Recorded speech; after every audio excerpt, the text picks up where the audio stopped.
Hey everyone, I sincerely appreciate your support.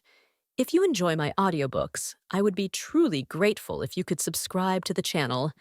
And if you'd like to support even further, you're welcome to become a Patreon member, where you can access audiobooks of novels as long as they are freely available on the internet. Your kindness and support mean so much.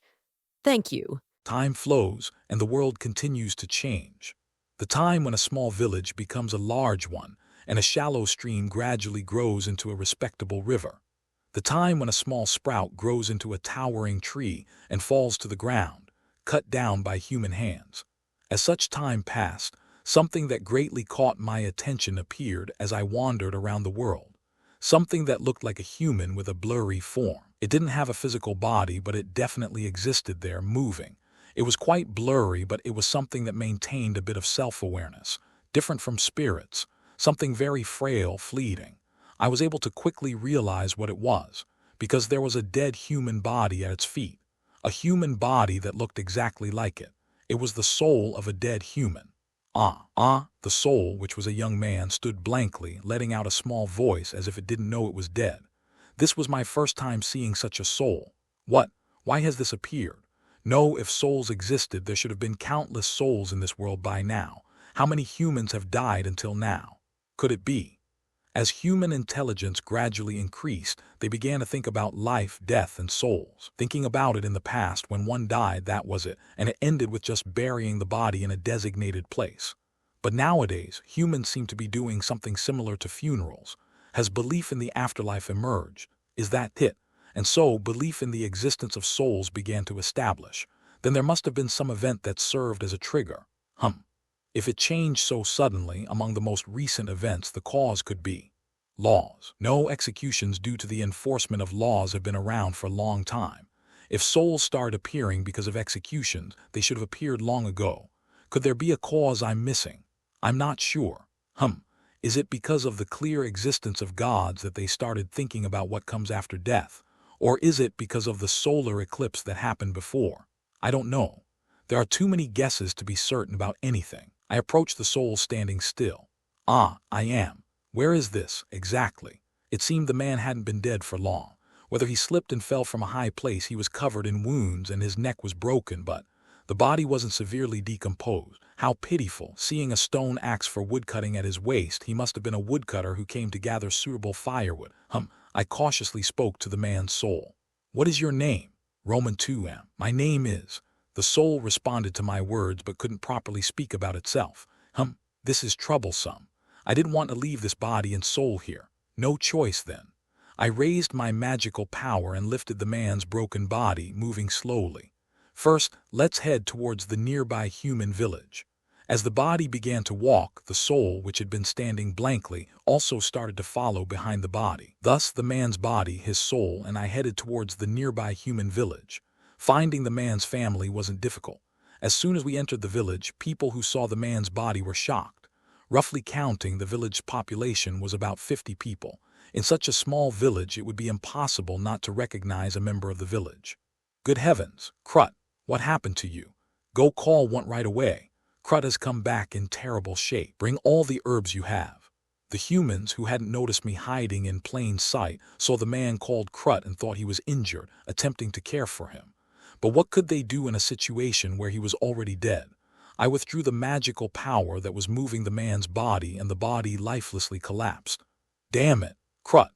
After heavy rain, I told you not to go to the mountains. You insisted on going anyway.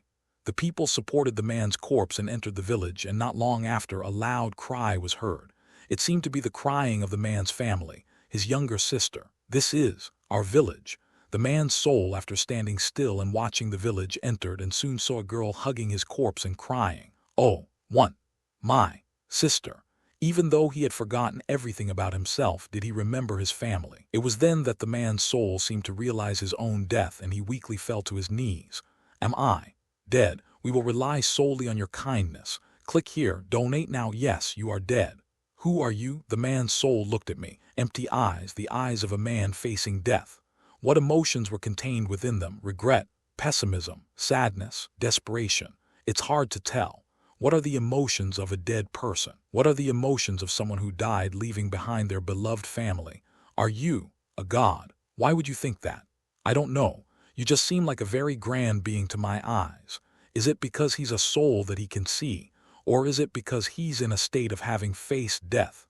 It seemed the man's soul could see a bit of my power. Of course, he couldn't have seen all of it. If such a weak soul fully saw me, he wouldn't have been able to withstand it and would have perished. I was suppressing and hiding my power appropriately, so perhaps what he saw was just that reduced amount. If you are a god, can you bring me back to life? Well, I've never tried, so I don't know. That's a lie. I could rewind time and save him. Just rewind time to before his death and save him. But would that be the right thing to do? I'm not sure. As for restoring the body and putting the soul back in, I haven't thought about that. After all, this is the first time I've seen a soul. I wonder what would happen if I tried. I'm a bit curious. What will happen to me now? I don't know. This is the first time I've seen the soul of a dead person. I'm completely unprepared for dealing with this. There's no grim reaper or death god. I haven't decided what to do with the souls of the dead in such situations. Do I have to decide and create it, an afterlife? Really, how troublesome. You don't know anything. It's humans who, despite having faced death not once or twice, I don't understand why only now the souls of the dead have started to appear. Should I create something like heaven, or should I make the souls of the dead reincarnate? Which should I choose? I'm not sure. Either way. It's clear I'll have to work hard to create it. Tusk, I don't want to die like this. I can't leave my sister behind. I don't want to die. The man's soul began to squirm a bit. Whether it was having a fit or negative emotions were transforming the soul. The translucent soul was slowly turning black. This is another interesting phenomenon. Revive me, back to my sister's side. Sorry, but that's not possible. The soul, turning black and growing into a monster-like form, charged at me. A light flick of my finger and its upper body flew off. Has he turned into an evil spirit? That's troublesome. Is this what happens if the soul of a dead human is left unattended? It feels like a manga about a death god I read before. There the evil spirits had holes in their chests. Despite its upper body being blown off, the evil spirit continued to squirm. I barely touched it, and yet it still maintains its form, which is quite something. I can't revive someone who's already dead, but I can help you protect your sister. Cough. What do you mean? It's simple. I'll make you a soul into your sister's guardian spirit. It seems even as a soul he has some power. He should be able to fulfill the role of a guardian spirit. If you don't like that, the only option is to extinguish you here. What will you do? The man, whose upper body slowly regenerated, simply nodded. Well, that's the gist of it. After attaching the first soul I encountered as his sister's guardian spirit and burying the man's body, I once again wandered the world. Souls began to appear all over the world. They did not appear when animals died, but only when humans or other intelligent beings died. It seemed that the developed cognitive abilities of intelligent beings were the reason for their appearance. Was it the existence of a god that triggered thoughts about death and the afterlife? If so, it must have been inevitable. Could it be said that the thoughts and magical power of intelligent beings at the moment of death brought about their appearance? Anyway, it felt something like that. Leaving these souls unattended, the world might become overrun with evil spirits. So, it seems necessary to collect and process these souls. All right, let's create it, the afterlife. Well, just because I decided to create the afterlife doesn't mean everything gets made instantly. First, I need to decide what system the afterlife will operate on.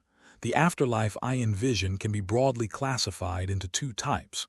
First, a type of afterlife that collects and stores souls. This is similar to the commonly mentioned heaven or hell, Valhalla, where dead souls are neatly stored. The good go to heaven and the evil go to hell, something like that. An afterlife that collects and stores dead souls. Second, a type of afterlife that reincarnates souls, where the dead soul's sins are judged and it is reborn into another life, cycling the soul. Sort of like collecting dead souls, processing them appropriately, and then reincarnating them. It sounds strange to say processing souls. Anyway, these were the two main types I was considering. Of course, there's the common task of collecting dead souls, but I have something in mind for that which I'll explain later. First, the type of afterlife that stores souls. This is quite simple. Just collect souls and gather them in a designated space. Here, it might be necessary to create a good environment for good souls or make evil souls pay for their sins committed in life. The downside is, if we keep collecting souls, eventually, the space for storing them might overflow. Unless the space for souls keeps expanding indefinitely, it will eventually fill up. And since we need to collect good and evil souls separately, multiple spaces are necessary, right? Ah, that's right. It might be a good idea to separately collect the souls of heroes who achieved great deeds in life, like Valhalla. If I collect the souls of heroes and need their power, summoning them could be useful, right? Like the famous game about summoning heroic spirits. Well, these are just thoughts for now. Let's move on. Next, the type of afterlife that reincarnates souls. This would have the advantage of not needing much space for storing souls. Just judge the dead souls, bleach them appropriately, and let them be reborn. Though some space might be needed to make souls with heavy karma pay, it would require much less than just collecting them indiscriminately. The downside might be, we have to completely create a new system for judging and processing souls for reincarnation. Unlike simply collecting souls, this requires a thorough processing method. That means additional research is needed. It won't be an easy process. Analyzing something new like souls thoroughly and establishing a completely new method of processing them. And a lot of manpower will be needed in the process of reincarnating the processed souls. It won't be easy, but if properly made, it would be convenient for a long time. I pondered over these two methods, a simple and easy method that might cause problems later, or a method that's convenient in the long run but hard at the beginning. Both methods seemed equally valid. Which one should I choose? I momentarily shelved the two methods in my mind, deciding to decide on them later. For now, I need to gather the labor force that will collect souls on my behalf. Regardless of which method I choose, their cooperation will be absolutely necessary. What's immediately needed are spiritual beings that will collect dead souls, grim reapers, or entities known as death gods, and I need managers to oversee them in spaces where they can collect souls. There's a lot needed. Suddenly, I feel overwhelmed. But since souls are constantly increasing, I need to deal with this as quickly as possible. For the workers who will collect souls, I already had some beings in mind. Among the spirits, there were those who fit the bill, dark spirits. Originally, they were the sad end of children who were black dragons, due to their father Erebus causing trouble among the dragons and inciting my anger, and even managing to escape punishment. The dark spirits were receiving hatred from other spirits to the point where they couldn't properly roam around. If Erebus had been properly punished, the dark spirits wouldn't have had to hide. But what's done is done. Even if I were to turn back time now, I wouldn't want to undo everything I've done so far. It's too bothersome. You will rely solely on your kindness. Click here. Donate now anyway. Dark spirits who are secretive enough to not be easily seen by others would be optimal for collecting souls, and for middle management, well, I need someone to manage the dark spirits. I'll handle it for now, but if I find someone suitable, I'll pass it on. I can't do everything myself. Above all, it's bothersome. First, let's go find the dark spirits. Many of the dark spirits, hated by other spirits, were gathered in one place, avoiding the others. That place was none other than where dragons had transformed into spirits in the old days. The place where the bodies of dragons turned into spirits were buried. In this place, avoided by other spirits, the dark spirits were gathered and living. I felt a bit sorry for them, but I had left them alone, thinking it was a collective responsibility for Erebus's crime. Now I could somewhat lift that burden off them, though they would have to do a tremendous amount of labor in exchange. I arrived at the plains where the dragons were buried. The plains, which once had trees and grass, had become a desolate place where hardly anything but some weeds grew. Did the bodies of the dragons have some effect on this land? It's worrying that nothing grows here. Moreover, there was a lot of fog. Perhaps because wind spirits or fire spirits didn't approach at all, the thick fog didn't clear. Quite a creepy atmosphere. It's like a place where ghosts might appear. Tusk. I stepped into the fog and spoke in a low voice. Children hiding in the darkness, come forth. I have come to lighten the burden of your sins. Then, the shadows cast on the ground began to stir slightly. True to being dark spirits, they were crouching in the shadows. Who are you? Don't you recognize me anymore? Well, it has been quite a long time. How much time has passed since the age of dragons ended? The dinosaurs that once roamed the land are now all buried in the ground.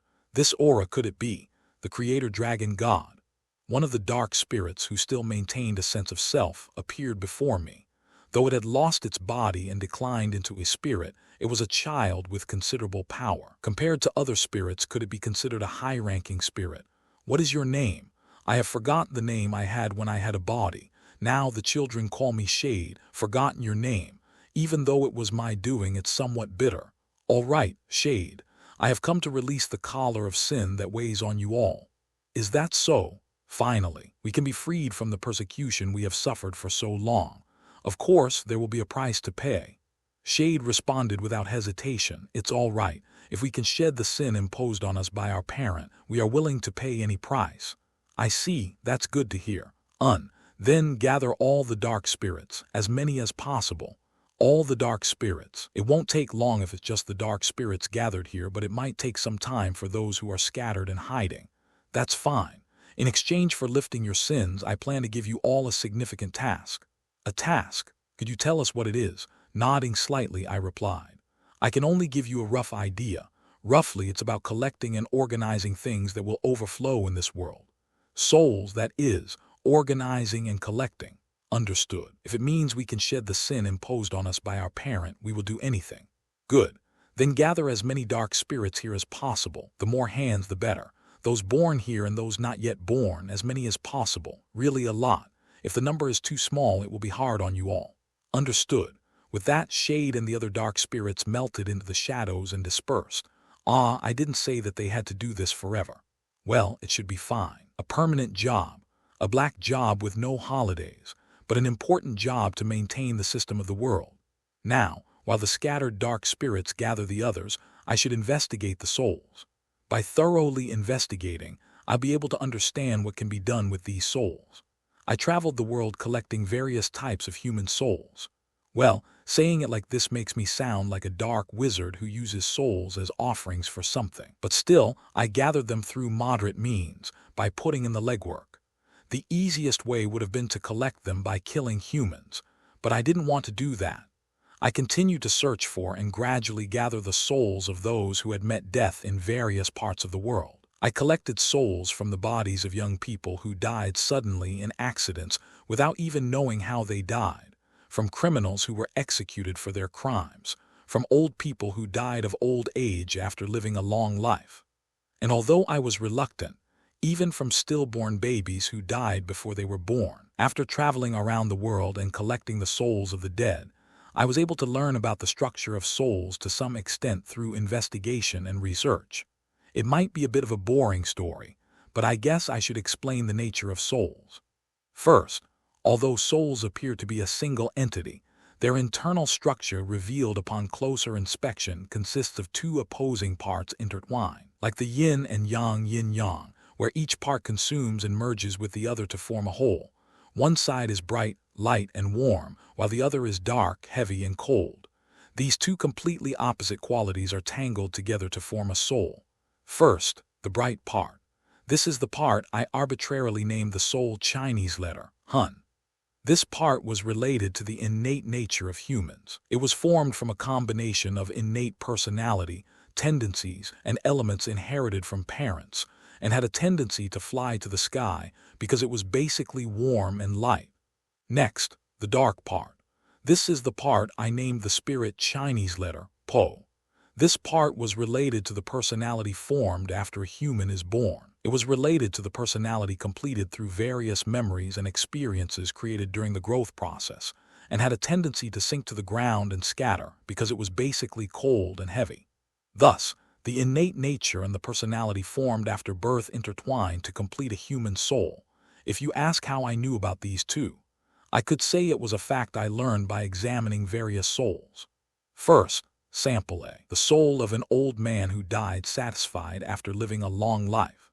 The soul of a human who survived for an incredibly long time compared to the average lifespan of humans in this era was significantly larger than other souls, roughly the size of two of my fists when I transformed into a human. Moreover, the soul of someone who lived for over 80 years had an abnormal ratio. If we consider the entire soul as 10, the ratio of soul and spirit in the old man's soul was about 2:8, a completely unbalanced form of soul. Nonetheless, the old man's soul showed no significant abnormalities. Next is sample B, the soul of a stillborn baby who couldn't even be born. Its size was very small, not even half the size of my fist.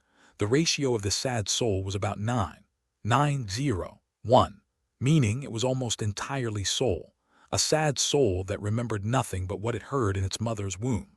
Therefore, the spirit was not properly formed. How pitiful! As for the other samples, in the case of a death row inmate, the ratio was 4:6. For a young person who died in an accident, it was 5:5, and most souls seem to balance out to a ratio of 5:5 around the age of 20. From there, as one ages, the size of the soul and the proportion of the spirit gradually increase, and if younger, the size decreases and the proportion of the soul increases a bit more. Perhaps around the age of 20, the balance between soul and spirit stabilizes the soul, and as one ages and accumulates more memories and experiences, the proportion of the spirit in the soul increases, thereby breaking the balance of the soul. So, is that why problems like dementia occur as one gets older? This is quite interesting. Then what about elves, whose lifespans are more than 10 times that of humans? Do they maintain a solid balance between soul and spirit because they have a plant-like mentality? I'm not sure about this. There seems to be a definite difference based on race, but that part requires more research. I released the souls I had roughly researched, and many of them began to separate and drift away in various forms. As the clustered souls slowly separated, the soul flew to the sky and the spirit scattered to the ground. If I abbreviate it to 4 characters, it would be soul flight spirit scatter, Chinese letter, Chinese letter, Chinese letter, Chinese letter.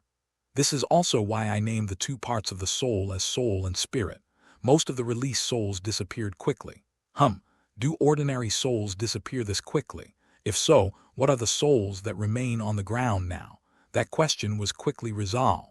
I had released all the souls I had collected and most had disappeared, but one soul was still left, the soul of a death row inmate, a soul of someone who had committed a crime, been tried and executed.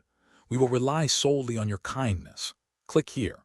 Donate now. The soul of the death row inmate, who continued to deny his own death even after leaving the body, did not scatter and remained.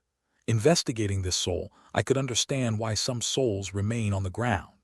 Mostly, after the body dies, the soul leaves the body and stays for a very short time before splitting into 2 and disappearing. Yet occasionally, a soul harboring strong negative emotions at the moment of death develops something like black soot, preventing the soul and spirit from separating and scattering. Because the soul and spirit did not disperse as they should have, the soul continues to stay near the corpse, continuously denying its death while the black soot that has invaded the soul grows larger. Eventually, the growing soot completely blackens the soul, transforming it. Such blackened souls become something difficult to call a soul anymore. It would be appropriate to call them evil spirits. I conjured magic to bind the soul of the death row inmate that had turned into an evil spirit and began to examine the evil spirit. The transformed soul. What is this black soot? Is the soul transformed by negative emotions? But it's strange for it to transform just by emotions. It's like something external is acting on it. No, it must be my imagination. Anyway, I started to carefully scrape off the black soot covering the evil spirit using magic. The damp and heavy fragments of the soul covered in black soot. This is the spirit. It seems the fragments of the spirit were transformed by emotions. On the other hand, the soul still maintained its form even in the state of having turned into an evil spirit. It seems this black soot transforms the spirit. I infused a very small amount of magic into the scraped-off black soot, and the soot quickly dried up, shriveled, and scattered on the ground. Is magic the weakness of this black soot? Physical contact hardly affects it, but it seems weak to magic. Now, I roughly know how to deal with the souls remaining on the ground. If I strip the black soot from the souls where the soul and spirit have not separated, they should separate on their own. After separating the soul and spirit from the dead soul, scatter the spirit and the soul. Should I send it to the sky? More importantly, where does the soul that flew to the sky go?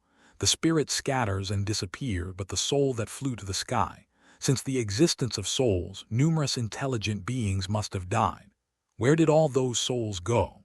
Well, if I don't know where they went, I should track them. I attached a faint thread of magic to the soul of the death row inmate and slowly floated it into the sky. Then, The soul gradually ascended into the sky. The presence of the soul was so faint that it would be difficult to notice without paying attention, even for me. At least I could definitely know its location because I had attached a thread of magic. Thus, I followed the soul that had risen into the sky and flew up, and only after reaching quite a high place could I see where the soul was headed. Above the sky, a large number of souls were gathered so densely that it resembled a cloud.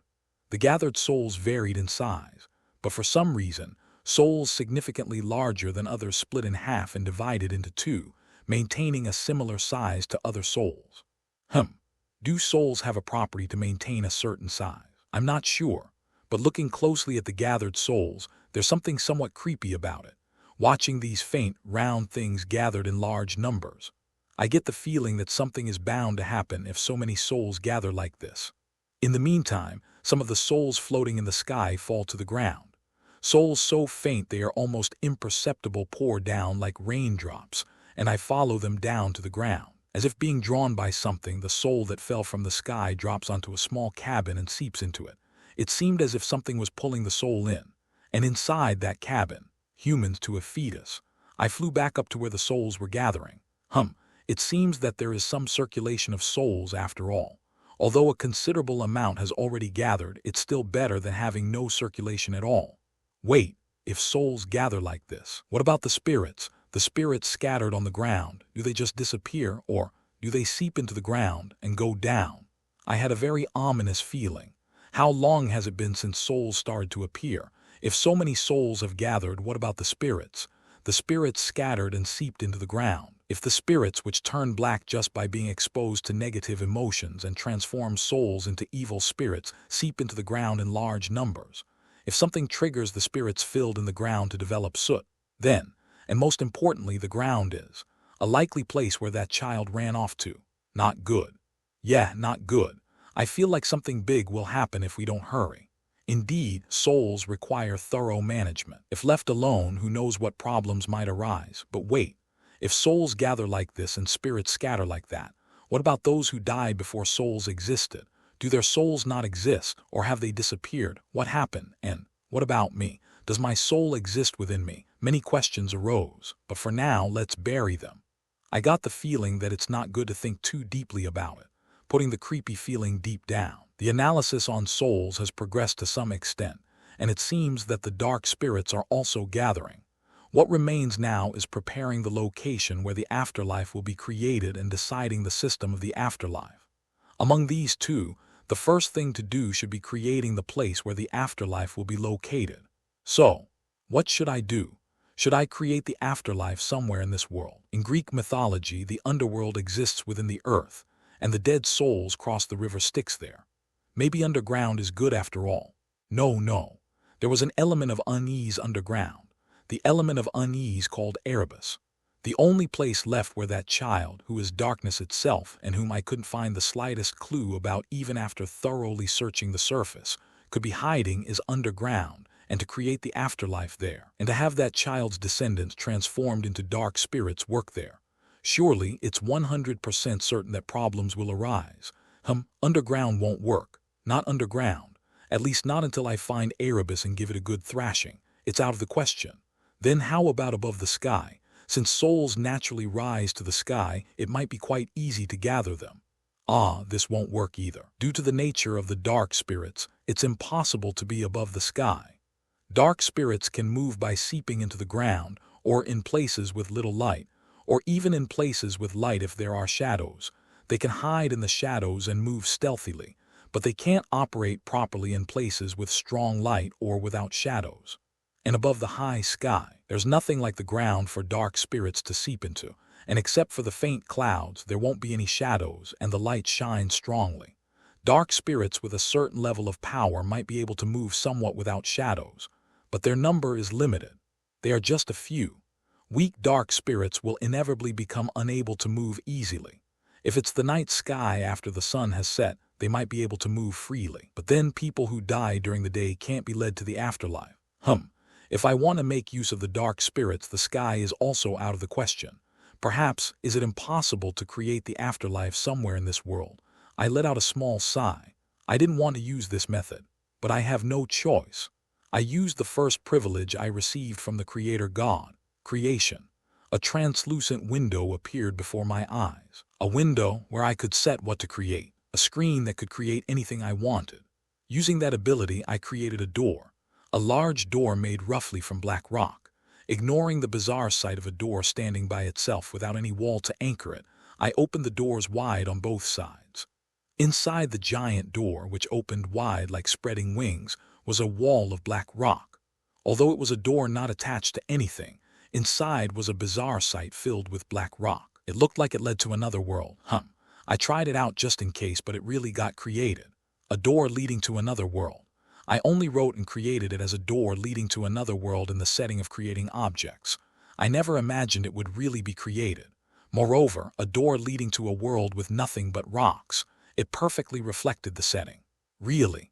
Even though I made it, I couldn't help but think, what is this? This power of creation. How far can it go? Could it create a new world? How is this different from a creator God? No, let's put aside unnecessary thoughts for now. Isn't it good to have good things? I've confirmed that the possibilities of my abilities are even more infinite. Yes. I let out a small sigh, closed the door again, returned to my normal form, and held the rather heavy door in my hands. It's good that I made this door, but where to place it is also a concern. Since it's going to be a door leading to the afterlife, it should be in a place that's not easily accessible, right? Moreover, it should be a place where the workers, the dark spirits, can access without a problem. Since it leads to the afterlife, it might also affect other creatures, so it should be in a place without any other creatures. Combining all these conditions, it becomes quite a difficult task. But fortunately, having traveled every corner of the world, I knew of one place that met all the conditions. If it were just about being hard to access, there could be a few more choices, but there's only one place that satisfies all these conditions. We will rely solely on your kindness. Click here. Donate now. I spread my wings and began to fly to that place. The place I was heading to was at the very northern end of this world. It was a land covered in white snow and ice, a cold land filled with snow and ice, a desolate space where other spirits also hardly come due to the cold chill. At the northern end, where no more animals were seen on the way up, there was a small island surrounded by a sea with waves of sharp ice like blades. In the middle of this small island, where waves of ice-filled sea ceaselessly crashed, I firmly placed the door I brought. No other life to be seen, far from human territories, not underground, and no significant problem for the dark spirits to operate. Can those children move through the sea? They should be able to, right? No, it'll be fine. I'll just make a bridge connecting this small island to the mainland, and the material for that bridge will be the black rocks filled inside the door.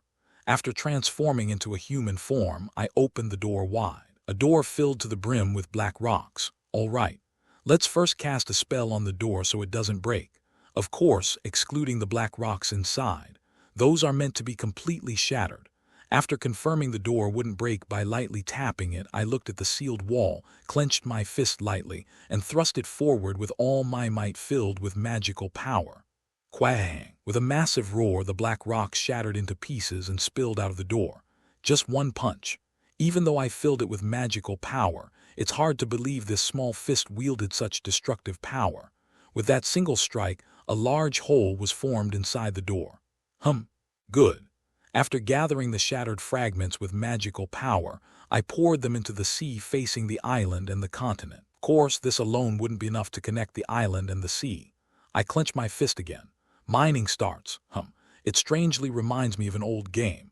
A game where you smash square blocks and mine ores. Now, without something like a pickaxe, I'm smashing everything with my bare hands and pouring the fragments into the sea. Let's see. Since the inside of this door is another world, there shouldn't be any worry about Erebus invading from somewhere else, right? If it comes through the door, I can later cast a spell on it to immediately capture Erebus if detected.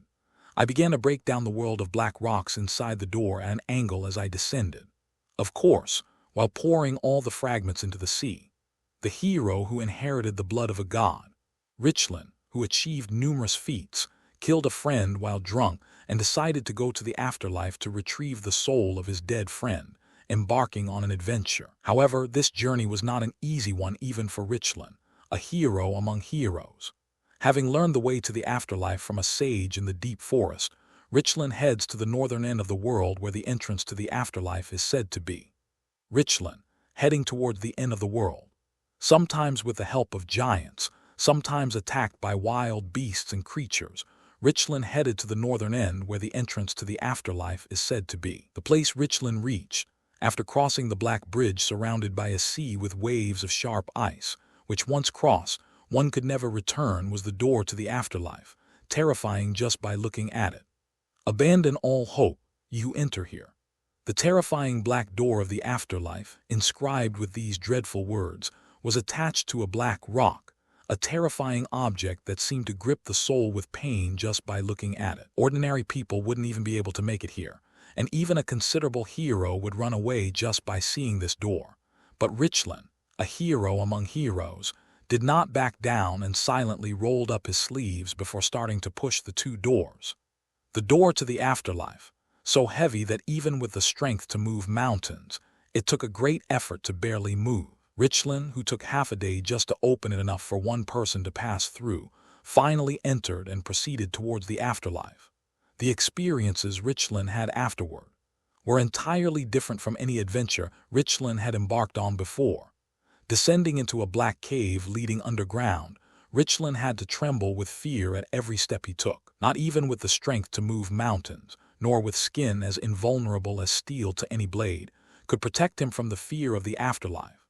In the hell where countless souls suffer, facing innumerable crises and enduring fear, what Richland encountered were the three officials who govern the afterlife.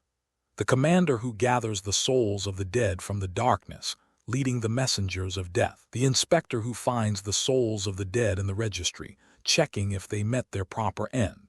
The judge who hangs the souls of the dead on a scale, weighing the weight of their sins to pass judgment. The three officials of the afterlife were beings that, no matter how heroic, could never be opposed by someone alive, for they were beings who could easily turn Richland, renowned as a hero among heroes in the world of the living, into one of the dead with just a flick of their finger. The adventure of the hero Richland. I, who had been digging through a world of nothing but black rock for a while, took a moment to catch my breath. By breaking the rock with my bare hands and pouring the fragments of the broken rock outside to create a path, I was able to reach a place that would take a whole day of walking without rest for an ordinary person. All right. Maybe I should create a gate here. It's the path to the afterlife, after all. Wouldn't it be boring if there were only a path without any gates? And there should be a being guarding that gate too. I gathered the shattered fragments of rock, stuck them together and started to carve them out. For the image, how about a knight in armor, even though there's nothing like armor or knights yet? A knight made of black rock that looks solid and intimidating with its angles. A knight so strong that an ordinary human wouldn't even think of opposing it. Well, even if it's called a knight, the body proportions are bizarre for a human. The image is that of a robot, specifically a black robot that remains vivid in my memory. While carving the rock, I thought of a robot from a cartoon where an Iron Man, originally an enemy, becomes an ally of the protagonist after various incidents. Of course, I can't make it exactly the same, just borrowing the overall feel. Big and strong, with shoulders and legs noticeably large, arms smaller than those but definitely big compared to the head. The torso also in a sturdy form. And the overall image should have a lot of sharp points, a fierce and sharp image. Thus, a black knight about 10 meters tall is created. Good. Now that the overall shape is complete, I should also work on the less visible parts. I'll lift it with magic to carve the back a bit and also engrave grooves on the sole to prevent slipping. But it's a bit plain with all black. The chest part feels especially bland. Then, let's mix in the design of another robot. For the chest, let's carve a lion. Like that robot of destruction that looks like the final boss despite being the protagonist's robot. Carve a lion on the chest, tails and wings. Well, it's just going to guard this place, so no need to make those. Let's be satisfied with the knee drills.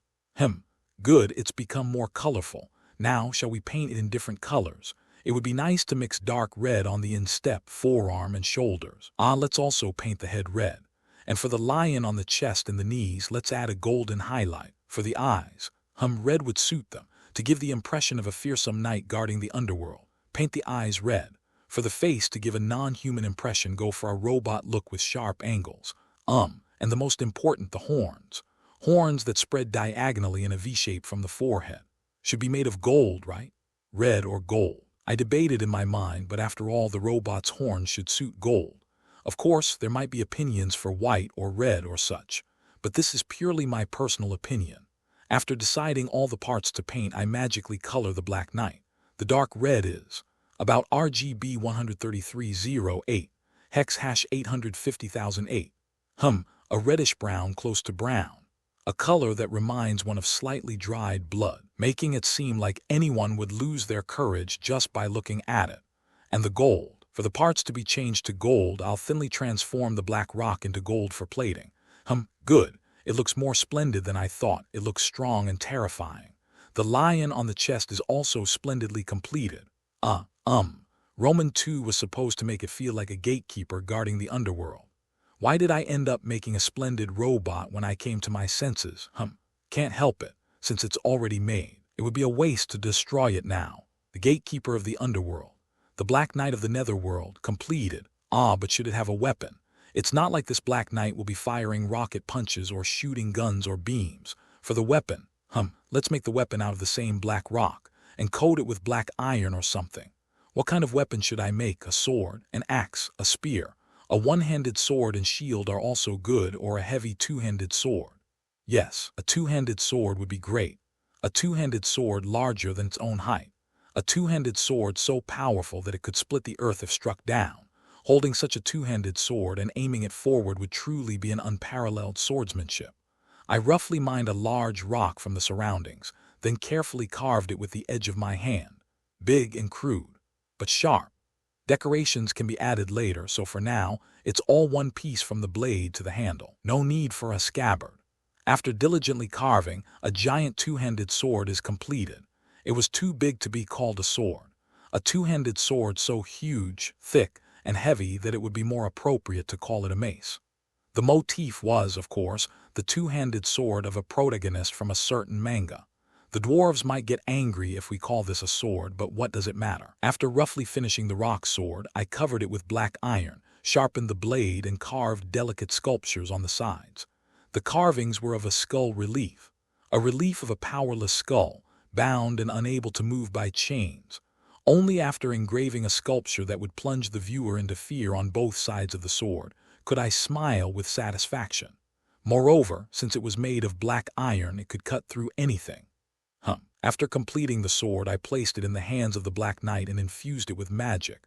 We will rely solely on your kindness. Click here. Donate now. Thus the knight moved. T/N. Is that a bit too overpowered for a gatekeeper? Richland advanced through a cave made of black rock. Relying on the light from the magic stone he held, he continued without rest. How much time had passed? About a day after passing through the door, the narrow and winding cave gradually widened into a vast square, and on the other side of that square stood a giant. No, this being was different from the giants he had met before. The first guardian of the underworld, as told by the sage of the deep forest. The obsidian colossus, Talos, a watcher of the underworld, monitoring every being heading to the afterlife with those red eyes, and a blade that cuts down those who disturb the underworld. Upon seeing it, Richland immediately turned off the light from the magic stone and held his breath. Richland, who saw the figure of the black rock giant examining everything in the passage with its red eyes, swallowed dryly due to excessive tension, and at the same time, a faint sound of his gulping scattered. Simultaneously, the red eyes turned towards Richland's direction. Realizing he couldn't escape that eerie red gaze that seemed to see through everything, Richland tensed up and gripped the object inside his cloak. The adventure of hero Richland. Now this Black Knight will become the first golem to move through my magic. Golem, that's important. A giant rock moving on its own is also the romance of fantasy. My thoughts are drifting. Back to focusing on the Black Knight. Let's see. I'll add a function to automatically absorb the surrounding magic power and store it for energy, and also cast a spell for regeneration in case it's destroyed. I could cast a spell to make it indestructible, but there's a special charm when such robots are destroyed. But I don't like the idea of it being completely destroyed, so I'll be satisfied with the regeneration feature. Additionally, to ensure it fulfills its role as a gatekeeper, I'll add a function to search for beings entering this space with its gaze. adjust the output for it to move strongly and agilely, and perhaps give it a suitable level of intelligence to assess situations and repel intruders. A robot, a golem that regenerates when destroyed, finds enemies with its gaze, moves swiftly despite its size, and each attack is heavy. Finally, to prepare for a possible invasion by Erebus, I'll add a device to monitor the darkness. Sort of like a magical night vision, you know. Plus, make it capable of detecting beings with magic. To finish, I'll coat it with magic power so it can inflict damage on Erebus, the embodiment of darkness. As for special features, I guess it doesn't really need any, does it? Or well, if a special function becomes necessary, I might as well create a combining robot or something. The combination of robots is a fantasy after all. Cuckoo. The night made of black rock rises, all right, then let's give it a name. Since it's a huge statue colossus, no, that's a bit boring. Black rock giant, no, that sounds like something out of a martial arts novel. Giant, Titan, the Colossus of Rhodes, so, that's right. Talos. That's a good name, Talos. Surely it was the name of the bronze giant made by Hephaestus in Greek mythology. Your name shall be Talos. How does that sound? Then, the intelligent Talos nodded slightly. It was the moment the giant with red eyes, Talos, was completed. Now then, I shall give you your first command. Talos stood proudly as if waiting for any command, and I said with a small smile, use that sword to break and dig through the rocks. It was the completion of a worker who digs through the ground without rest. The Black Knight Talos began to relentlessly smash rocks of the same material as himself with his greatsword. Good. As expected, hunting is auto-hunting. Mining is also auto-mining. Although I had come down by digging holes with my bare hands, it was bothersome. In that sense, Talos was a golem created at just the right time. Well, Talos, who was expanding the space by smashing rocks with the greatsword I made for him, seemed to be cursing me with his eyes for some reason. But what can I do? I created Talos. I am your master.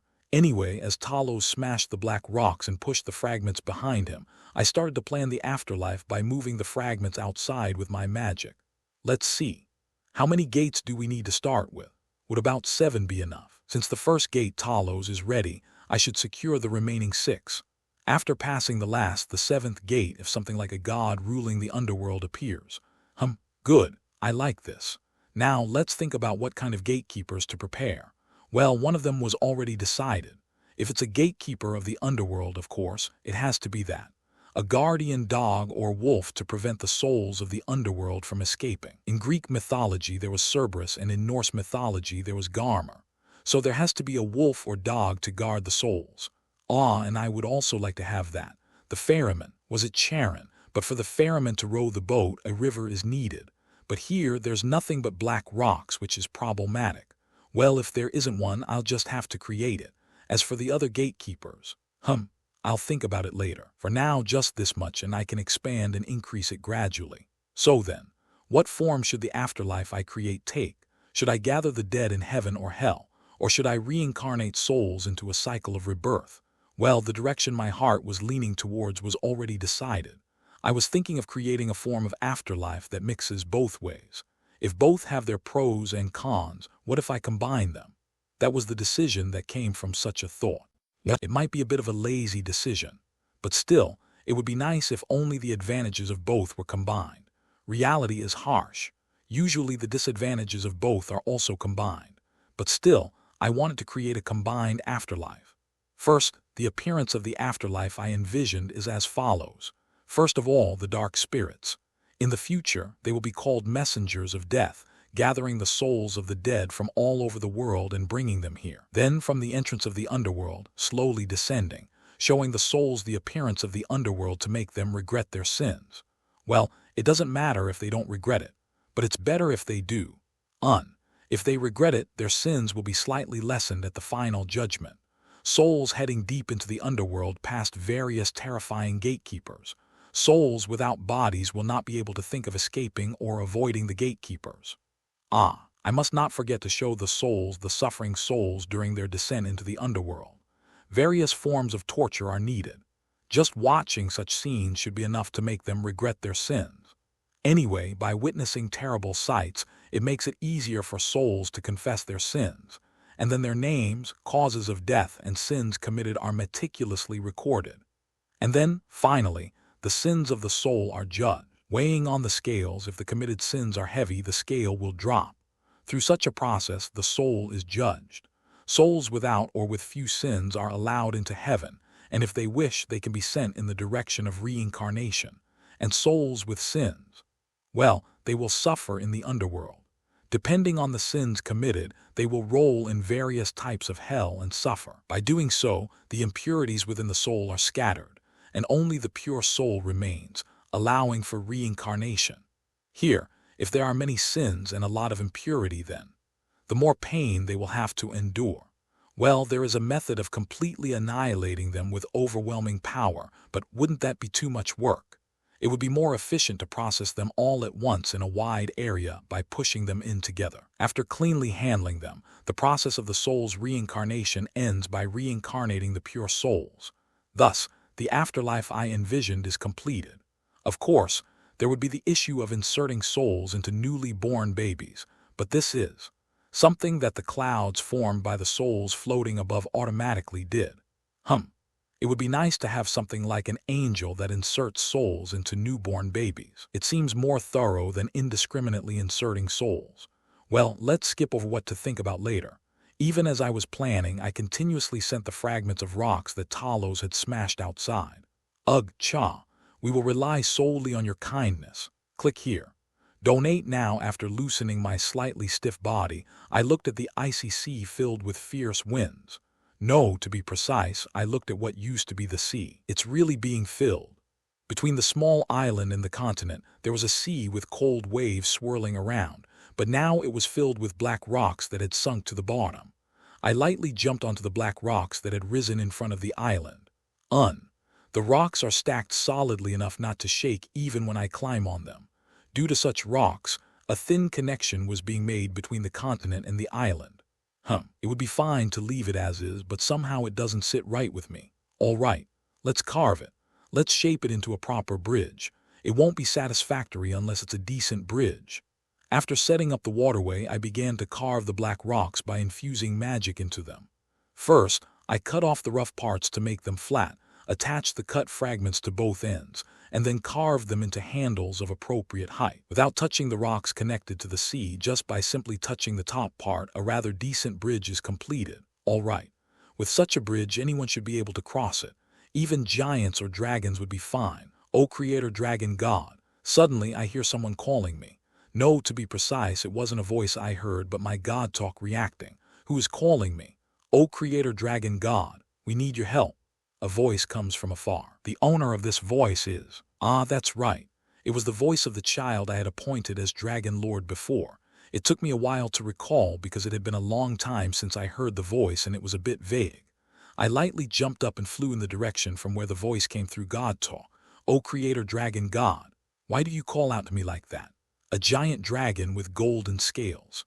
The Dragon Lord was calling out to me desperately. O Creator Dragon God, you are in such a remote place. We need your help. Help, my help. I asked with a puzzled face, and the Dragon Lord did not deny it but nodded. There has been an incident that we cannot handle on our own. Please, we ask for your assistance. An incident the dragons cannot handle. Although they are quiet because they hardly engage in external activities, what could it be that dragons cannot handle? I thought there was nothing you all couldn't accomplish. To think that you would come looking for me, it actually piques my curiosity. I suppose nothing is impossible for dragons. Though they live quietly out of fear of me, they are dragons after all. I am truly sorry, but we could not resolve it on our own. Then allow me to guide you. With that, the Dragon Lord began to lead the way, flying ahead, and I followed behind. And the place we arrived at was, this is, the place where the bodies of the foolish are buried. It was the very place where the dragons had turned into spirits in search of the dark spirits. What happened here? Nothing else but an anomaly occurred here, and one of our dragons was investigating it. An anomaly, could it be? The anomaly was that all the dark spirits that had been staying here disappeared. Am I the cause? No, that's not an anomaly. It's because I had worked for them, so they all scattered. While investigating this anomaly, a black dragon, like my younger sister, was suddenly engulfed by a sinister and bizarre energy that surged from the ground, and it seeped into the child's body. Sinister and bizarre energy. What's that? I just had the dark spirits do some work. Why is such a strange energy suddenly surging? Could it be? Erebus, is it you again? This way, please. Following the Dragon Lord's guidance, I entered a nearby cave. Ugh. Inside that cave, I saw a black dragon in a state hard to believe it was alive. The glossy scales were dried and cracked, and the flesh that was revealed between them was half-rotten, with pus flowing down from the black dragon. It was as if, while alive, its body was rotting away. What in the world? An evil and bizarre energy seeped into this child's body, causing its living flesh to start rotting like this. We tried to expel the energy with our magic power, but we could only maintain the status quo, unable to improve the condition. I approached the suffering black dragon child. This energy is. It feels close to death. The energy I faintly felt from the corpses of dead humans was similar to this, but the energy that had seeped into this child was incomparably stronger and more persistent. I drew upon my magic power to push away the energy that was causing the black dragon child's body to rot, but the energy was only pushed away momentarily, then clung back to the rotting flesh and scales. So just pushing it slightly doesn't move it at all. I used my magic power once more, this time more forcefully. Crack! This time the half-rotten body of the black dragon began to split, unable to withstand my magic power. Creator Dragon God. It seems my power was too strong for this child to bear. If I use too much power, the child's body breaks, and if I use too little, I can't expel the energy. This is troublesome, very troublesome. When it can't be physically expelled, it might be better to help the child overcome it on its own. I pushed my magic power into the black dragon child once more, but this time I used it differently. This energy is the death aura that arises from dead bodies. If I make it move away from death, it should be detachable. The opposite of death is life. So, if I enhance the life energy of this child, wouldn't it be possible to expel the death aura? I used my magic power to activate the life energy, the vitality within the black dragon child's body. Then, the vitality, which was only a very small part left due to being pushed back by the death aura, seemed to gain strength from my magic power and began to grow little by little. It would be nice if vitality could be clearly quantified, but reality is not so accommodating. But well, I can roughly sense it. I continued to draw out the black dragon child's vitality. Then the vitality began to move more vigorously, starting to push away the parts invaded by the death aura, as if the child itself was refusing death, as if it was longing for life. With my help, its vitality grew even stronger, the life aura pushing away the death aura. The vitality, boosted by my magic power, began to slowly expel the death aura from the black dragon's body. Of course, the death aura resisted, not wanting to be pushed away, but the life aura, strengthened by my magic power, began to expel it relentlessly, and after a short time, the death aura that had completely covered the black dragon's body had to give up half of its territory to the life aura. Why is it so persistent? According to my intentions, the death aura should be completely expelled by the life aura. It should be getting better by now. Can it push away any more with this child's life aura? Well, even just this much seems to not endanger its life. But this means half its body is alive and half is dead. If I forcefully expel the death aura from its body, the child might die first. This is troublesome. Besides, why is the death aura so dense? Even if human corpses are buried and rot, the death aura wouldn't be this dense. Maybe I should investigate the place where the dragon's bodies are buried later. How is it? I managed to make it so its life isn't in immediate danger, but I couldn't completely expel that energy. Is that so? Why did you end up investigating that place? The dark spirits are scattered because I had different work for them. At my words, the Dragon Lord replied with surprise. Was that the case? We didn't know that and thought a major anomaly had occurred, so we hastily ordered an investigation. They've been quiet no matter what's happened elsewhere. But the dark spirits are his descendants, aren't they? If they were to move somewhere, we thought it might mean he has reappeared. So that's how it is. Moreover, the place where they reside is where the foolish ones are buried. It's a place they pay attention to, patrolling once a month. It's only natural to investigate if such an anomaly occurs there. That makes sense. From the perspective of the surviving dragons, this place could be considered where their family members are buried. If a problem arises there, they would have no choice but to investigate. This is. My fault for proceeding with the work without informing the dragons in advance. We will rely solely on your kindness. Click here. Donate now, I'm sorry. I went ahead without telling you, thinking there wouldn't be a big problem since you all were quietly staying put. Ah, no, it's not something for the creator dragon god to apologize for. It's because this child approached too carelessly. Following those words, we looked at the child of the black dragon. The black dragon had turned into a grotesque shape, half of its body dead and half alive. Besides, to think that an energy capable of consuming a dragon like this has appeared. How did such energy come to be? My guess is that the death aura emanating from the bodies buried there couldn't escape due to the dark spirits and became condensed. And after the dark spirits disappeared, it emerged from the ground, and we suspect it attached itself to this child who came to investigate the situation. If such things keep emerging, it wouldn't be strange if all life on the surface disappeared. This happened because of something I did thoughtlessly. Reflection can come later. For now, the priority is to somehow deal with this child. This time, not only boosting its vitality but also trying a different approach. If I force the death aura out, the child might not survive. Let's use a lure. If pushing doesn't work, then pulling is the way to go. I once again infused magic power, boosting the child's vitality while offering a bit of my magic power in front of the death aura. The death aura, without a moment's hesitation, clung to my magic power, and as if I had been waiting, I started pulling on my magic power to extract the death aura.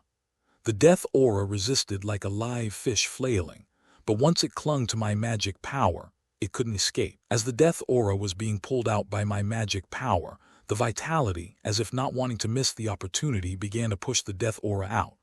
Continuing to pull on my magic power, and occasionally loosening it when the death aura seemed about to break, I managed to lure the death aura out as if fishing. Gotcha!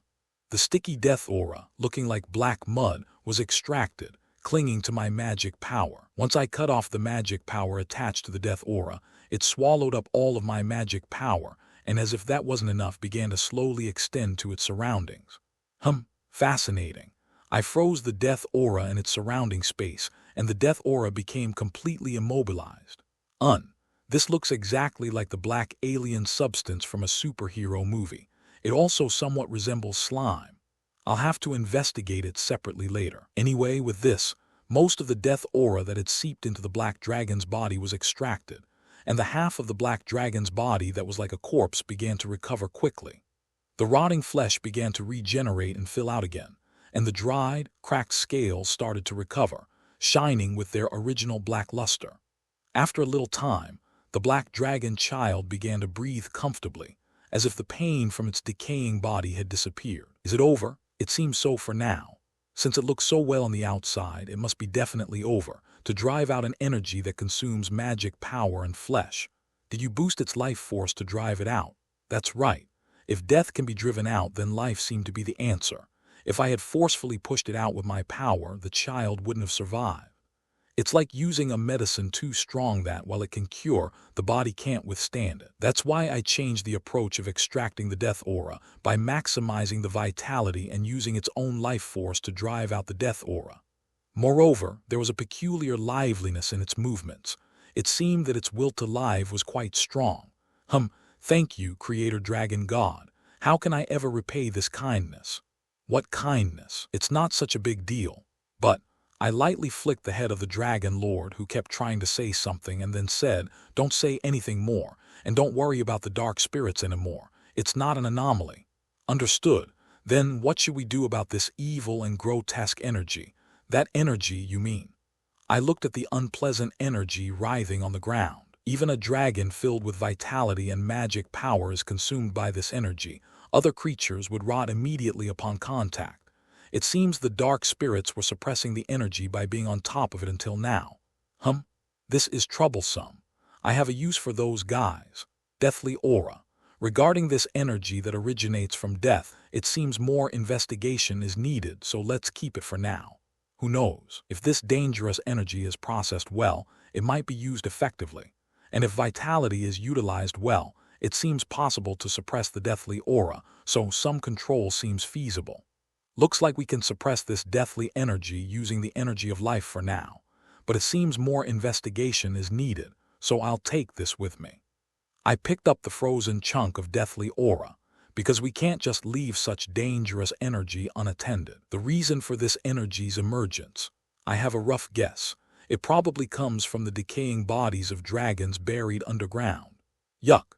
Those bodies remain a problem over time, especially the energy that clung to this black dragon child. Even though I adjusted my power to prevent the child's body from breaking apart, he had enough strength to withstand my magic power. Perhaps the deathly aura emerging from the bodies buried underground continued to accumulate and concentrate without escaping the ground due to the dark spirits, resulting in the sticky deathly aura. Then would the deathly aura emerging from there not be as persistent as the one that clung to this child? I'll have to check on that later. Ugh. Are you regaining consciousness, Sears? Where is this? The black dragon, called Sears by the Dragon Lord, slowly opened its eyes. Human, you're still not fully awake. Don't judge by appearances. Don't be too harsh. It's natural considering this child was half dead. That is true, but anyone would struggle to grasp their situation properly if they were dying from their body decaying alive, especially just after recovering from such a situation. In fact, it's impressive that this child can open its eyes properly. Are you perhaps the creator dragon god? I see you recognize me, of course. Where else would you find a human with such horns on their head? At that, I touched the pair of horns on my head. Certainly with these anyone could recognize me, but hiding them feels like it reduces the power I can naturally emit, which is inconvenient. But I can't just create humans with horns on their heads. Should I come up with some kind of disguise? Well, I'll think about it later. Later. Anyway, how do you feel? My chest feels heavy, but I'm not in pain. Rather, I feel more energized than before. Your chest. I placed my hand on Sears's body and let my magic power seep in to examine the chest area, noticing a small amount of deathly aura clustered inside Sears's chest. Unfortunately, it was in a rather problematic location. It seems the deathly aura has settled in the dragon heart. What? I thought I had completely extracted it, but some of the deathly aura remaining in the body had gathered in the dragon heart inside Sears's chest. When extracting a large chunk, even if a small portion is left behind, I thought it would be completely eradicated by the life force. But is it enduring because it has found a place within the powerful dragon heart filled with magical energy? It seems to be maintaining a balance by continuously converting the magic power emanating from the dragon heart into deathly aura, surrounded by Sears's vitality, preventing further spread. What should I do with this? Should I fish it out with magic power again? Would the deathly aura clinging to the dragon heart, which produces a vast amount of magic power, be easily lured out? Moreover, since it's clinging to the dragon heart, the deathly aura tries to grow by converting Sears's magic power, but is reduced again by the surrounding vitality of Sears and emits purified magic power in a cycle. This is troublesome. It seems I couldn't completely deal with it. What? Do I have to suffer again? I hate pain. That's the thing. It seems the deathly aura was special, having been concentrated for a long time. I didn't expect it to be this persistent. To think it would do this even to a dragon heart once it clung on. Quite a toxic energy. Good heavens. Creator dragon god, is there no other way? Another method. Unless you give up your physical body, it might not be too much trouble, or you could carve out the dragon heart and create a new one. Isn't that almost the same as choosing death? When I tried to forcibly remove it, the energy was so tenacious that it wouldn't detach until the body was nearly destroyed. If it stays like this, if the energy of life is vigorous, it won't be a problem thanks to the balance between vitality and deathly aura. But if vitality shows even a slight weakness, the deathly aura will try to take over the body again. It's like living with a bomb filled with poison attached to the heart. I don't want to die. I hated suffering too. First of all, if you sufficiently boost your own vitality, you should be able to suppress the deathly aura that has settled in the dragon heart. Really? Please teach me how, the method. Use magic power to enhance your vitality. Isn't it simple? At my words, Sears tilted their head as if they didn't understand. Creator dragon god, normally that's not something anyone can do. Why not? Just do it. We will rely solely on your kindness. Click here, donate now, At the Dragon Lord's words, I merely tilted my head slightly. To put it simply, was this even possible? I've told you several times that it is. After dozens of attempts, the dragon lord and seers mastered the method of using magic power to enhance vitality, without even trying to do it yourself. You're just saying it can't be done over and over. So sorry, but it's not easy. A dragon's magic power has a fixed attribute, so it's not easy to perform different actions, but this is the first time I've realized it could work like this. Is that so? I didn't know, since magic power didn't have attributes to begin with. Well, it might be difficult for other dragon children since their attributes are fixed, but still, enhancing one's own vitality directly like this isn't too hard, is it? That's true, but it's also possible to transfer the enhanced vitality to others. The two dragons merely nodded slightly at my words. Why complain that it can't be done? Tusk. Back in my day, I tried this and that first. That's how dragons were created, humans were born, and so on. As Seers was enhancing their own vitality, they suddenly seemed to remember something and said, "But if we can use this vitality to drive out the deathly aura, couldn't we eradicate the deathly aura emerging from the ground?" The deathly aura emerging from the ground. I thought for a moment. I don't know exactly how the deathly aura emerges from the ground, but considering the tendency of vitality and deathly aura to repel each other, there might be a possibility. Of course, vitality that can only exist inside a body will gradually decompose and disappear if it doesn't enter the body of a living being. If we create a barrier using vitality, maybe we can prevent the deathly aura from escaping. Of course, I have no idea how much vitality would be needed to do that. And since the gradually disappearing vitality needs to be continuously replenished, the consumption would be enormous. Or if there's something that can store vitality like a gem or a stone and use it to create a barrier, that would be much more convenient. I'll have to record this as something to do later. We can't just let the deathly aura keep escaping, But since the deathly aura has settled in my heart, can't we use it somehow? What are you saying, Seers? You're talking about using the energy that tried to consume and kill you. No, but brother, if we already have it, wouldn't it be good to use it? Magic power mixed with darkness and death. Doesn't that sound incredibly cool? Ah, you foolish child. Ah, I'm sorry, Creator Dragon God. This one is one of the younger ones among us, a black dragon that handles the energy of death. Black Death Dragon. Something inside me feels a stirring of my inner adolescent fantasy. You might be able to use it, but it won't be easy. If you're not careful, it'll try to consume your body. So you're saying I can use it if I try? Since we're living together in my body, I should at least try to make it work. After all, I can suppress it again using my vitality. I wonder if this is recklessness or naivety. If you use such power, you might be ostracized by other dragons. Ostracized? I've been facing that for a long time already. I've faced discrimination for my scale color. I'm not so weak as to be hurt by that now. I'm sorry, Creator Dragon God. Discrimination because of scale color. This is all Erebus's fault.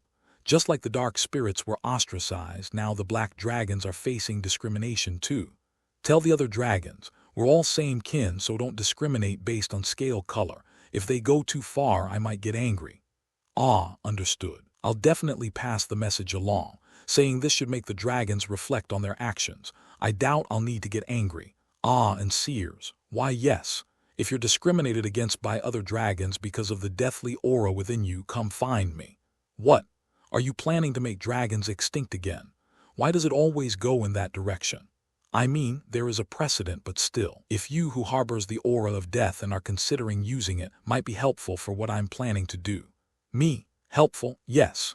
If I create the afterlife, I'll need someone to manage it. A dragon would be suitable for that role, especially one that already harbors the aura of death. I think about 3 managers for the afterlife would be good.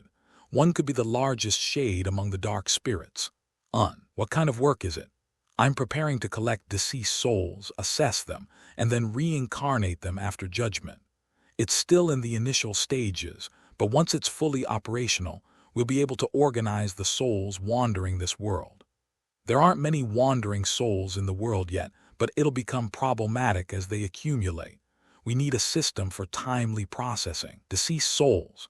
It might take some time since it's still in preparation, but it's necessary for this world. The afterlife is important, whether it's religious or spiritual. Just the knowledge that there's a heaven and hell after death, or the fact that one can be reborn through reincarnation, would reduce the evil deeds committed by humans. Even the vague concept of its existence can reduce the wrongdoings committed by humans. Of course, those who don't believe in such an afterlife would not care and continue to commit evil deeds, but such sinners wouldn't stop their wrongdoings no matter what. For those types, judgment in life might come sooner than judgment after death. Well, what those sinners face after death can only be described as their karma. Maybe there should also be sacred texts to teach humans, like a moral code. Now that language and writing have been passed down, it's time for knowledge and wisdom to start accumulating. After the creation of the afterlife, I should do some research. If there's any strange knowledge going around, that wouldn't be good. I can't just watch the humans I've carefully nurtured get corrupted by strange knowledge. The elves and dwarves will be managed by Yggdrasil and Sagarmatha, so I don't need to worry about them. The lizard men are under my direct management, so they should be fine. The real problem is with humans, and the beastmen as well. I appreciate the offer, but may I take some time to think about it? Of course, I'm not in a rush to get you started on the job, and since it involves dealing with the dead, being able to use the death aura within you might come in handy. That might be a bit interesting. Just remember, the job involves managing the world itself, so be prepared for a long commitment. In the worst-case scenario, it might last until the end of the world. Looking at it this way, it really is a black job, a real black company, the afterlife. For now, there's nothing I can do, but once we have more employees. Speaking of which, it really does feel like a company, like Death Company Inc. Anyway, once I have more employees, I'll ensure they have enough rest by rotating shifts. It would be sad to work for a black company that doesn't even allow proper rest. And as the company grows, I'll need a leader to manage the employees. A head, a managerial position, like the president of a company. Honestly, Erebus would have been perfect for that role, but that fool betrayed me and ran off into the ground without leaving a trace. If he hadn't escaped through the crack created by the shock of splitting my scale, I might have just confiscated his scale, scolded him a bit, and after some time, handed over the position of the god of death. But what's the use of thinking about a runaway now? It would be faster for him to run away than for me to search the ground for him. I don't know what he did, but he doesn't appear even when I summon him. It's really troublesome. Maybe I should use the power of creation to make something that can capture him. If that child is causing trouble somewhere in this world, that wouldn't be good.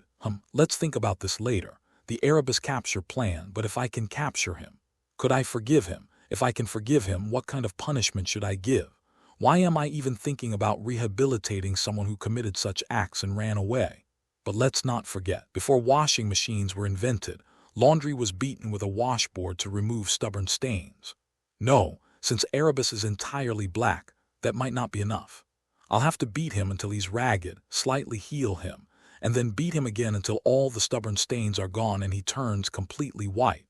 I don't often get angry, but Erebus should remember that when I do, it's terrifying. To commit such a mistake and then run away. Still, as a parent-like figure, I won't completely annihilate that child. Since there are sins committed, I plan to beat him until his ego is half shattered. I intend to beat him so he won't ever think of causing mischief again. After that, I plan to burden him with the position of the god of death for the rest of his life, buried under a mountain of work. Of course, there will be no such thing as a vacation for this guy. That should wash away some of his sins. Why do I feel like even that might not be enough? How much must I punish Erebus before I can forgive him? It's my own heart, but it's a bit hard to guess. My head tells me to punish him moderately and then forgive him, but my heart screams not to forgive him. It's really troublesome. Really. Well, I haven't even found a trace of Erebus yet, so it's all just speculation.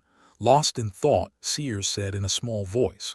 I'll think about it. I'm not sure if I'll end up working or not. Even if I say this when there's a chance to work, dragons are eager to volunteer.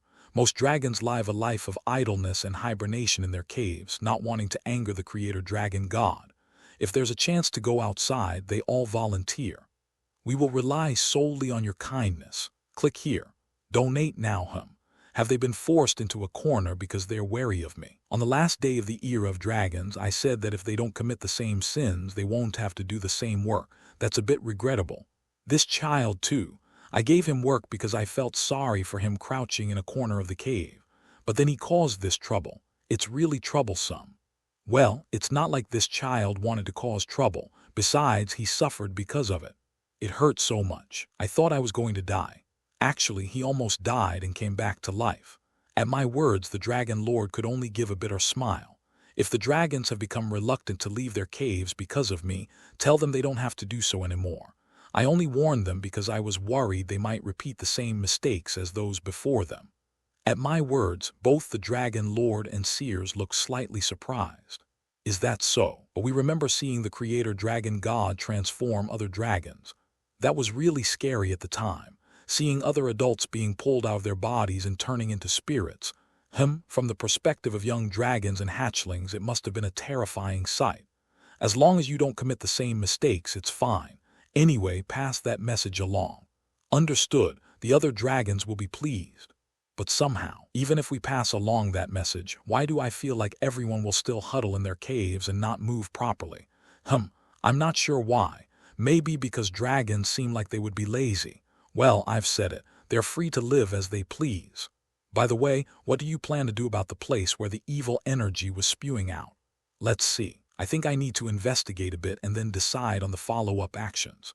Since that evil energy is vulnerable to vital energy, sprinkling a lot of vital energy might temporarily purify it.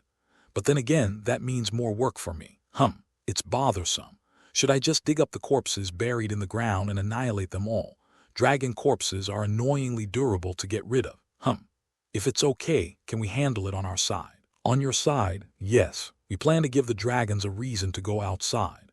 If we teach them how to increase their own vital energy and have them sprinkle it around that place, wouldn't that neutralize the evil energy rising from the ground to some extent? That makes sense. Since dragon vital energy is stronger than that of other creatures, if they're taught properly, they should be able to do it. It would also serve as an excuse to get the other dragons moving around. At the dragon lord's words, I nodded slightly. Indeed, it sounds like a good plan to solve the problem of the evil energy while getting the dragons to move around. Go ahead with that plan. It sounds good. Thank you, Creator Dragon God. But since it's a dangerous land to manage, I'll come by myself occasionally to check on its condition. Yes, please do so. Good. It was something I felt I had to do anyway, so if the dragons can take care of it themselves, I'm grateful. That's right. As a reward, maybe I should give a title to the dragons who do this work. I'll give a title to the dragons who do this work, as it's also a fate. A title? Yes, since they increase their own vital energy to drive away the evil from now on, call those who do this work life-givers. Hearing my words, the dragon lord pondered for a moment, then smiled and said, "Thank you. They will be very happy to use the title given by the creator dragon god. If they are happy, I'm happy too. After all, it would be interesting if dragons stopped hibernating in the corners of their caves and, disguised as humans, brought change to civilization. After handing over the rough blueprint of the afterlife to Talos and pushing off the expansion work, Talos' expression seemed incredibly sad, but that must be my imagination. When does a golem have expressions? I watched over the dragons, the life-givers. It seemed they were bored in their corners, as a considerable number of dragons had gathered, which was quite a spectacle. Creator Dragon God. Why, Creator Dragon God? Lord, this is different from what you said. You said the Creator Dragon God wasn't here. I have to get out of here. O noble Creator Dragon God, please look upon us with your merciful heart. O noble Creator Dragon God, please look upon us with your merciful heart. O noble Creator Dragon God, please look upon us with your merciful heart. What a mess. The only thing I could say while watching this chaos was, "Do not be afraid," a phrase that was entirely not reassuring. I know what you fear, but my presence here is not for that reason. I am here just to ensure that what you are trying to do is properly accomplished. I looked around at the gathered dragons and said, "So do what you must do." The dragon lord, agreeing with my words, spoke up. As the creator dragon god has said, we must do what we have to do. We don't want to waste our lives dozing off in dark caves where the sunlight doesn't reach anymore. That's not too bad though. Shut that guy up. Ignoring the clueless dragon who was being targeted by the tails of the surrounding dragons, the dragon lord continued speaking. If we perform this task well, the creator dragon god will no longer extract us from our bodies to turn us into spirits. Thus, we will gain freedom. No, I'm not going to do that. This guy. He knows I won't get angry about that anymore, and is using it to control the dragons. From this day forth, We will be called the life givers, and the Creator Dragon God will entrust us with the task of caring for the many lives in this world. You will be the workers who freely roam the world and nurture the tree of life according to the will of the Creator Dragon God. The task I entrusted to the Lord was merely to neutralize the rising malice from the ground. But why is the story going in that direction? This guy is sneakily expanding the scope of their assigned tasks. What's the intention?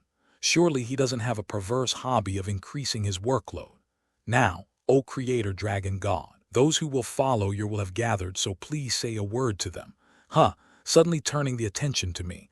I'm not sure what he's hoping for, but might as well play along. I'll be cheering you on, so do your best. At the same time, the roaring voices of numerous dragons filled the world. So what's the scheme? The Dragon Lord polymorphed into a human form, calmly smiled and said, I just wanted to offer a different choice to my kin who were inclined to do nothing. There was no need to involve me in that. No, it was necessary.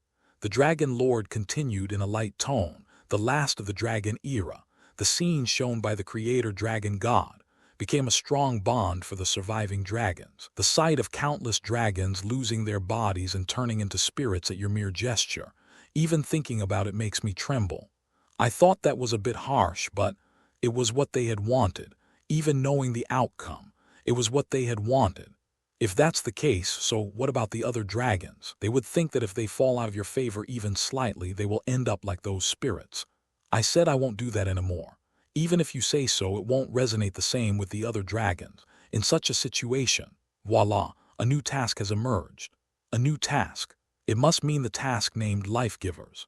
A task directly ordered by the Creator Dragon God, named by you and even supported by you. By doing this task, the dragons will have a faint belief that they won't be abandoned by you. I wouldn't abandon them in the first place. Even if you say so, it's different for the other dragons. Are you saying the dragons were too scared to come out of their corners because of me? Indeed, I might have been a bit harsh back then. Anyway, now the dragons will start to move a bit, so I hope you continue to support them. If you do, all the dragons will move as if they were your limbs. We will rely solely on your kindness. Click here. Donate now. At those words, I nodded slightly. Indeed, there wouldn't be a creature stronger than dragons on this land.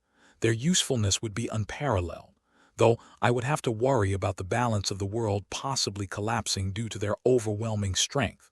Thus, the dragons began to neutralize the land brimming with malice. The land named the Dragon's Tomb, with their life force.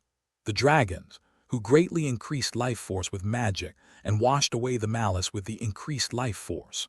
While observing such dragons, I researched the condensed malice and also created a spring that would restore the life force of dragons who used too much of it.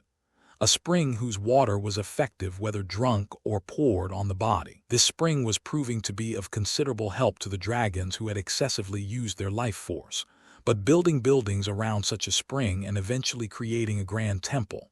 What's all that about? Moreover, they offered me the best room in that temple. I'm a bit grateful, but I think this isn't necessary. Well, it's not something I should worry about. While conducting various research and observing the dragon's work, the Dragon Lord, with an urgent expression, opened the door to the room I was staying in. Creator Dragon God, the dark spirits are gathering. The dark spirits? Yes, I've heard their numbers are countless. One of the dark spirits mentioned doing the task you assigned. At the Dragon Lord's words, I nodded slightly. It seems they have followed my instructions to gather as many dark spirits as possible. So many of them, it seems they have properly carried out the task I assigned. It's good to have many hands on deck, so it seems they've brought a lot. Where are these dark spirits? I will guide you. Following the Dragon Lord's guidance, I headed towards the Dragon's Tomb. Creator Dragon God, we have carried out the task you assigned. Please give us the next instruction. I discovered a scene where numerous dark spirits, including shades, had gathered. This is quite a spectacle. The land has completely turned into darkness. It's truly amazing. The malice cannot even approach the dark spirits. I'm a bit curious if other spirits are the same, but the priority is what we need to do first. Approaching the largest spirit in front, Shade, I said, you've gathered quite a lot. Do you know how many there are? We have gathered so many that counting them would be meaningless. We hope our efforts will be of help to the Creator Dragon God. Shade spoke politely. I looked at Shade and smiled slightly. The place where you'll work is still being prepared, so there's nothing to do right now. For now, it might be good to learn how to transport souls. Transporting souls. Yes, the task I'll assign to you is to bring the souls of the dead. Right now, I don't have any souls to show you how it's done, but I'll have to teach you once I get some. All right. And for you, as the representative of the dark spirits who will be doing the tasks I assign, I have a gift. A gift I am truly honored. I took out an item made using condensed malice, a large scythe entirely black from the blade to the handle. Indeed, if you're a reaper, you'll need a scythe. This is.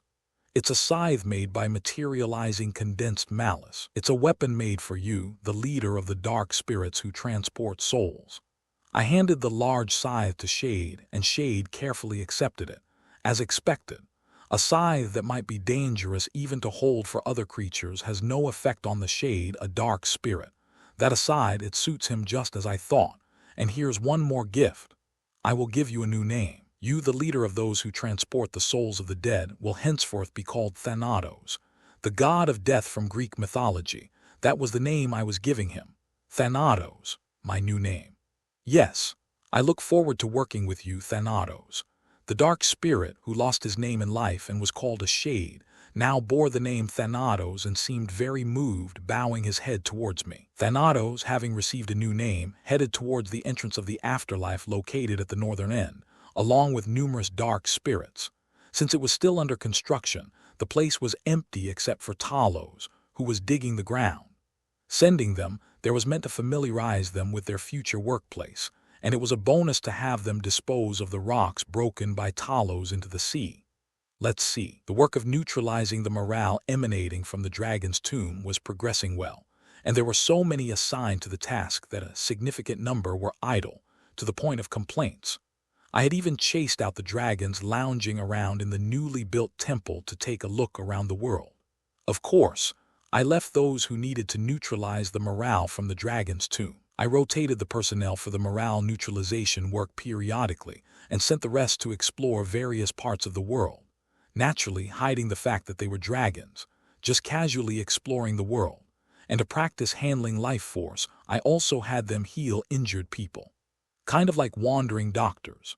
In this era, where the concept of medical care wasn't well established, minor wounds often led to death. I sent them out with the intention of helping such people a bit. The dragons quite liked my orders. Dragons that like traveling. How did it come to this? Well, it's not for me to worry about. So, gathering the dark spirits, directing the work of neutralizing morale, and sending the dragons cooped up in corners on world travels are all done. It's time to prepare teaching materials for the work of transporting soul, the future task of the dark spirits. Then I should gather souls. Shall I go east this time? I've often looked around the west, north, and sometimes south, but I should visit the east as well. Come to think of it, the humans in the east are becoming similar to the East Asians, Asians from another world, but why such a change? Is it the environment acting on humans? Is it because they live in the east that they resemble East Asians?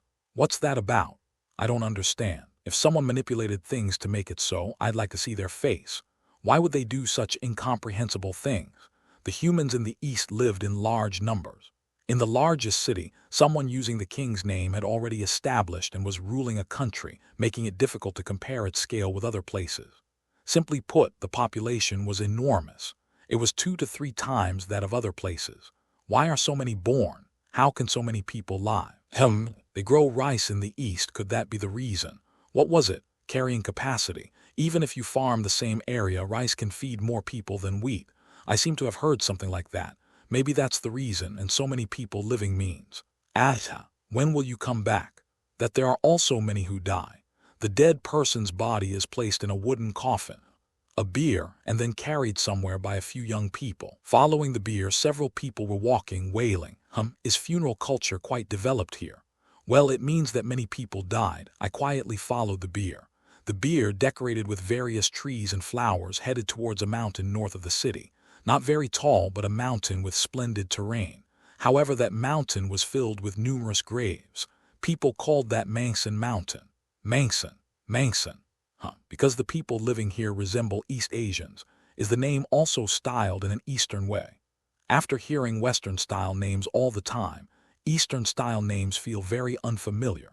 I'd really like to see the face of the person who created such names. Regardless of whether I was lost in such trivial thoughts, the bier continued on its way up the mountain path. It seemed that this mansion was a communal cemetery for those who died in that city. After continuing on a somewhat rugged mountain path, the bier was carefully lowered at a spot where the ground had been dug out to the size of the coffin, as if it had been prepared in advance. Then, they separated the coffin from the bier, placed it into the hole, and began to bury it by sprinkling soil over it. A proper funeral. I hadn't seen a funeral of this extent in other places. It was a formal funeral event, complete with a proper burial mound. After burying the coffin, the humans carried the empty bier down the mountain. The fact that the wailing did not stop even on the way back suggests that the person buried in this grave must have been quite a good person. Now, to collect the soul. Has another person been buried today? The ground next to the newly buried grave rose, forming the shape of a person. The person, wearing a strange hat with a broad rectangular board attached to the top and long cloth hanging in front and behind, completely covering the face, wore several layers of old-fashioned clothing. No, not a person. Though dressed like a human and wearing a strange hat, it was a spirit, not a human. Judging by the energy it held, it was a spirit of the earth, and it must be the spirit of this mountain. Let's see. The third, with the surname Jang Sam, died of old age without any particular illness, so it was a peaceful death. We will rely solely on your kindness. Click here. Donate now. The mountain spirit inserted its hand into the newly buried grave, then pulled something out. What was held in its hand was the soul of the deceased. Let's have a thorough talk until you disappear, until there's no regret left in your life. Mountain God. Yes. I am the mountain god of Manxon, as you call it. Say everything you want, everything you couldn't say. Make sure nothing remains in your heart, so that not a single bit of regret is left. Thus, the mountain spirit began to converse with the soul it had extracted all day long, about the entirety of a person's life, until the soul that had ended its life had no more hesitations. Has it disappeared? Fascinating. To think that, even before I created the afterlife, there was someone dealing with dead souls. Moreover, to converse with them until no regrets remained, making all the regrets harbored by the soul disappear. This I cannot overlook. Are you the creator dragon god? It seems you also remember about me. Of course, it's been a while, because I was a dragon. Judging by it being an earth spirit, it must be one of Sagarmatha's children. Most of the spirits I've seen couldn't properly maintain their previous selves, but you seem different. I was confident in my solidity. Sagarmatha's children did tend to be like that, but I didn't know it also meant mental solidity. Only a few of us could do it. But what brings you here all of a sudden? I said, looking at the mountain spirit in strange attire. Let's see, what is your name? I have forgotten my name when I was a dragon. Now I am called by this mountain's name, Mang. Then I'll call you Mang. Do you fully understand what you just did? Mang nodded slightly, and the cloth hanging from the hat fluttered. I understand. I made the soul of the deceased disappear. Why did you do such a thing? Mang seemed to organize its thoughts for a moment, then slowly said, to ensure that the deceased's regrets do not remain. Regrets? Yes, the souls of the deceased, if they have lingering attachments, do not disappear, and over time, they often transform into grotesque shapes. You seem to know quite accurately. It seems you didn't do such a thing without knowing anything.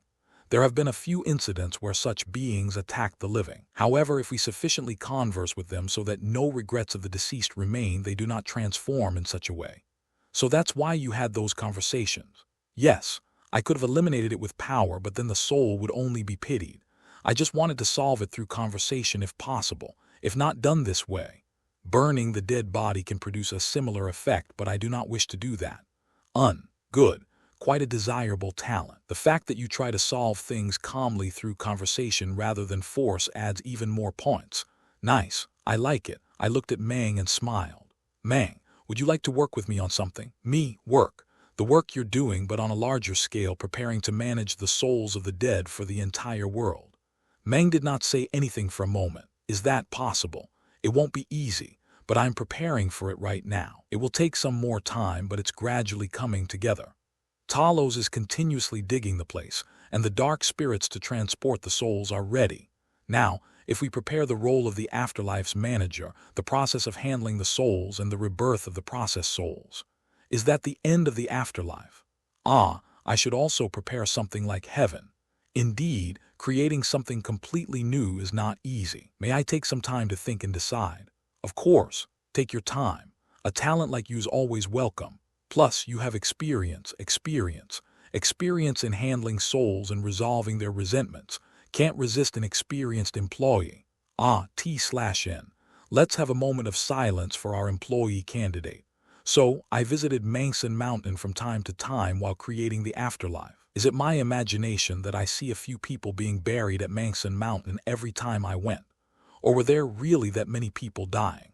Well, considering the era had a short average lifespan and proper treatment was non-existent, it was probably to be expected. In one of the cities near Manson Mountain, there were so many deaths that one of the most successful businesses in the city was a funeral director. At this rate, Manson Mountain might become completely filled with graves, leaving no space for new ones. In that sense, what is the current state of Manson Mountain? Why do you ask about that all of a sudden? Just curious. With people being buried here every day, won't the entire mountain eventually be covered in graves? Although each grave doesn't take up much space, if the number becomes countless, wouldn't it cover the whole mountain? Currently, about 70% of it has become graves. Isn't that well over half? If the number of graves increases further, the term Manson Mountain might come to mean a cemetery. To the people of that city, it already does. But why do you visit so often? Aren't you busy with other matters? Other matters? Well, I'm not really that busy. Yes. Talos continues to excavate the space for the afterlife, and Thanatos and the dark spirits are helping with that task. So there's no problem. Once the excavation according to my design is completed, and we finish preparing the afterlife and the staff to work there, that should be it. The minor tasks, well, it would be better to call them Grim Reapers now. Anyway, I plan to leave those to the Grim Reapers, and I think preparing about 3 managers to handle the major tasks would be enough. One is definitely Thanatos. If I could decide on Sears and Mang for the other 2, that would wrap things up neatly. But since neither has given a definite answer yet, it's a bit troublesome. By the way, while pondering over the vacancies for managers of the afterlife and discussing it with Talos, who was digging the ground, Talos stopped digging and pointed at himself with a finger. Did an error occur in Talos's artificial intelligence? Or did Talos develop a sense of self? No, that can't be it. It's probably just an issue caused by various errors since it's the first golem ever made. Above all, Talos has the most important responsibility of protecting the afterlife from any potential intruders. Anyway, right now, I'm in the middle of an important task of scouting Mang, one of the candidates for the manager of the afterlife. I'm definitely not just hanging around or leisurely spending time here because I came to see Mang. Yeah, definitely not. Visiting you is also part of my duties. Is that so? Mang hesitated a bit in response. To be honest, the situation of Creator Dragon God wanting me like this is quite burdensome. Why? I'm seeking you out because there's no one more suitable for what I'm trying to do than you. Then Mang looked at me with eyes that seemed to say, "What are you talking about?" Well, I couldn't see his eyes because they were covered by the cloth draped over his hat. How would I feel if the person who ended the era of the dragon with her own hands came to see me who was originally a dragon? That your abilities are that desperately needed. The correct answer is it's extremely uncomfortable. Is that how it is? Well, I might have been a bit too much back then.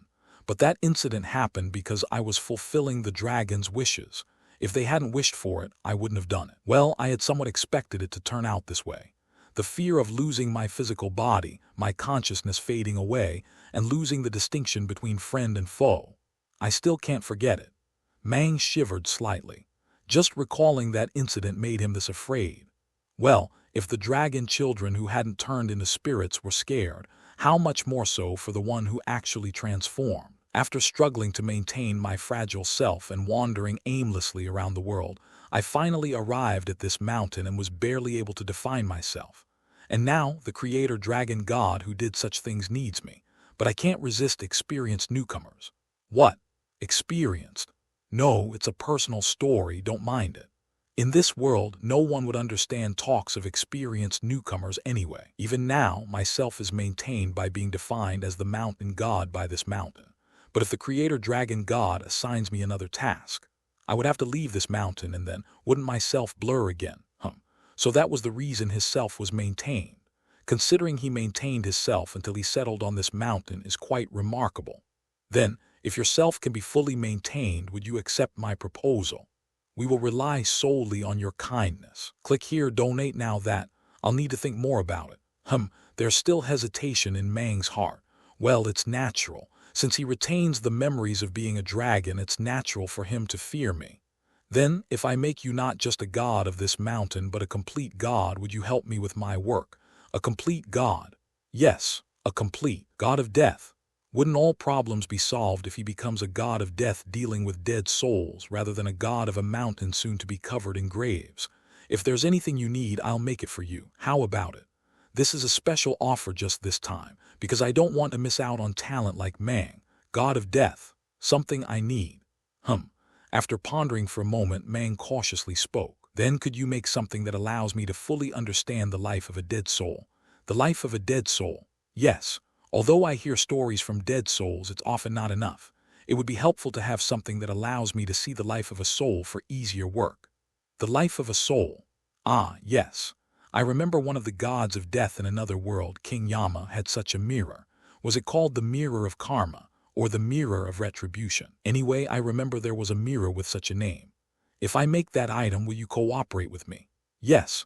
How could I refuse when the noble creator dragon god of this world desires me, a mere mountain god, so much? Look at this guy. After making all sorts of excuses, now he readily accepts because I offered to make something. Well, it doesn't matter. This means scouting success. However, I cannot leave this mountain, so you'll have to solve this problem. I have some thoughts about that, so don't worry. What would humans think if they experienced a phenomenon where a mountain full of graves disappears overnight? Wouldn't they imagine a transcendent being in a situation they cannot understand? With a little rumor from me, I think it's possible to transform the mountain god of a small mountain full of graves into a god of death. Well, I haven't tried it before. Let's also change the name while we're at it. Mang is the name of this mountain, so it's unsuitable for the name of a god of death. Then what should the new name be? King Yama, or match it with Thanatos, Moros? Well, either way, it doesn't matter. It's not uncommon for the same god to be called different names depending on the region. If we're going with King Yama, there should also be that. A document listing the death dates of all living things, the book of life and death. If he's to be a god of death, a King Yama, then he should have something like this. One of the three managers of the underworld. Yama. Known as Moros in the West, this god of death is said to have a gentler nature than the other two gods of death. But that's only from the perspective of humans who have not committed sins. The souls transferred by the King of the Reapers pass through the 7 layers of the underworld, and upon reaching the very bottom, are judged by Yama for their lives. Yama is responsible for reviewing the life of a soul that has come to the afterlife through the mirror of karma, which reflects a person's lifetime, and through the book of life and death, which contains the correct lifespan of everyone, to verify and process whether their life met a rightful death. When dealing with souls who have not committed sins, Yama, with a gentle voice, listens to the stories of those souls and reassures them that their lives were not mistaken, making him the most peaceful god of death. However, if it is confirmed through the mirror of karma and the book of life and death that the soul has committed a grave sin, Yama reveals his face hidden behind the crown he was wearing and the cloth hanging down. Yama, making a terrifying expression that even evil spirits and fierce ghosts would flee from in fear, becomes the most feared being in the afterlife from that moment.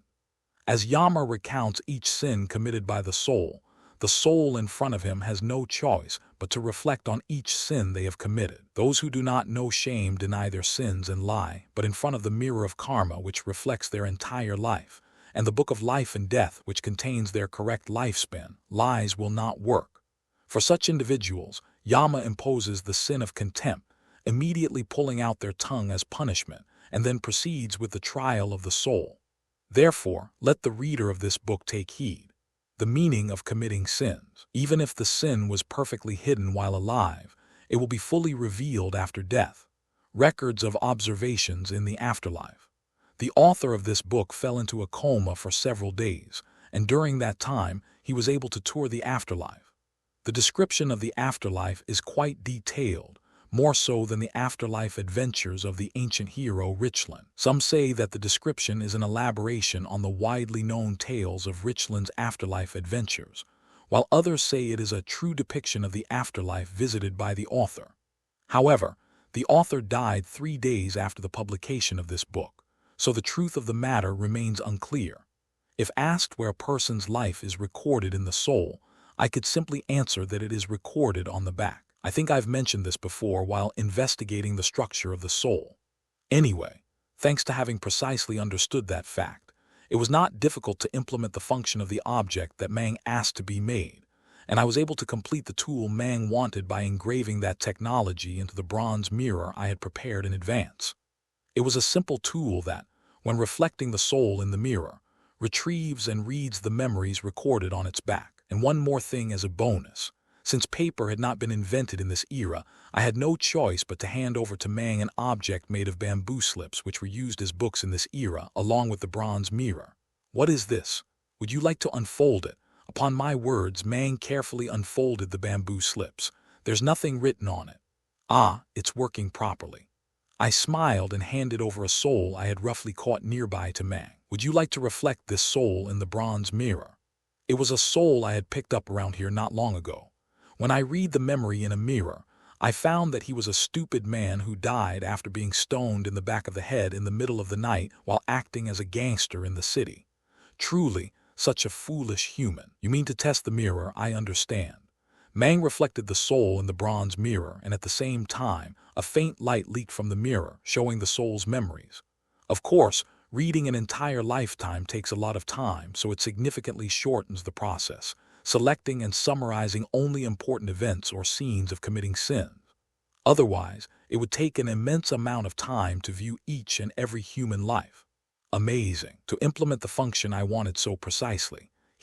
That's not all. Would you like to unfold those bamboo slips now? There was nothing written on it. It will be different this time. Well, those bamboo slips. The Book of Life and Death is an object used in conjunction with the bronze mirror. Honestly speaking, a document with the lifespan of every living being written on it was too much. Yeah. Well, it might be possible using the power of creation, but this time I want to do it on my own. Instead, I approached it in a slightly different way with the Book of Life and Death. The letters are automatically. Isn't it fascinating?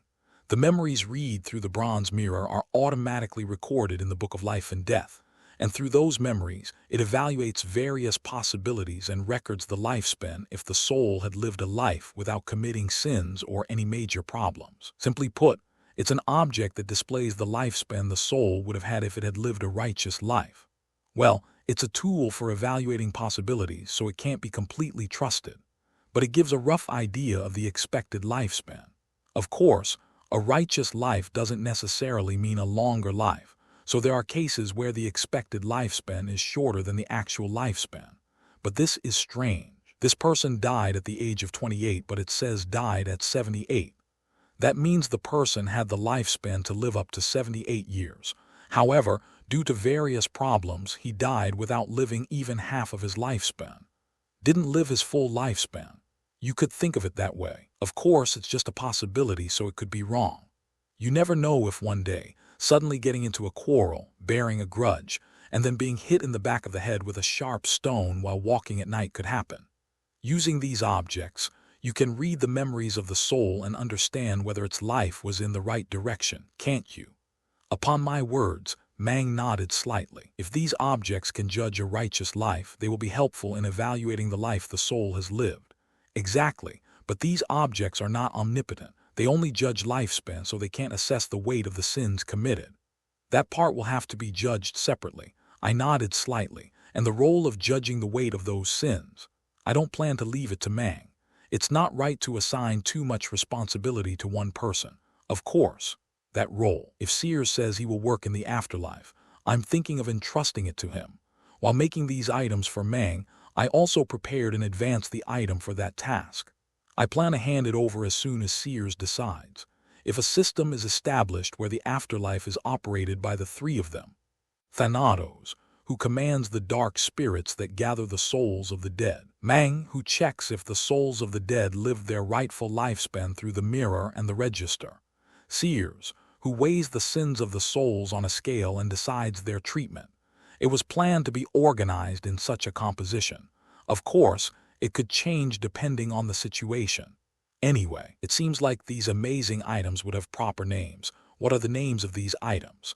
I've named the bamboo slips the book of life and death, but I haven't decided on a name for the mirror yet. I was thinking between karma mirror and clear mirror. Karma mirror, meaning a mirror that reflects human karma, and clear mirror, meaning a mirror so clear and pure that it reflects a human's entire life. Honestly, either would be fine. Then why not use both names? It seems like it would work either way. Is that so? Well, let them call it whatever they like. We will rely solely on your kindness. Click here. Donate now. Whatever the name of the mirror that reflects life, it wouldn't make much of a difference.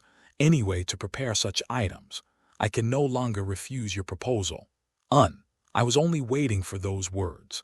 Making such items is nothing if it's for a seasoned newcomer. However, I am the mountain god of this mountain. If I leave this mountain, I become no different from other spirits. What do you plan to do about this issue? I've thought about that as well. If you're bound to this mountain, why not make this mountain a part of the afterlife? Of course, I don't mean physically moving it. It's about giving a bit of direction to people's perception, creating a belief in the God of the afterlife through their faith. So let's hide this mountain first. What? Don't worry, it will be over soon. I just smiled at Mang. Chengdu, the capital and largest city of Yonara and the largest city in the east where the most people live, a strange story began to circulate. North Mangsan Mountain has disappeared. What is North Mangsan Mountain? Isn't it the mountain located north of Chengdu where countless people are buried like a public cemetery?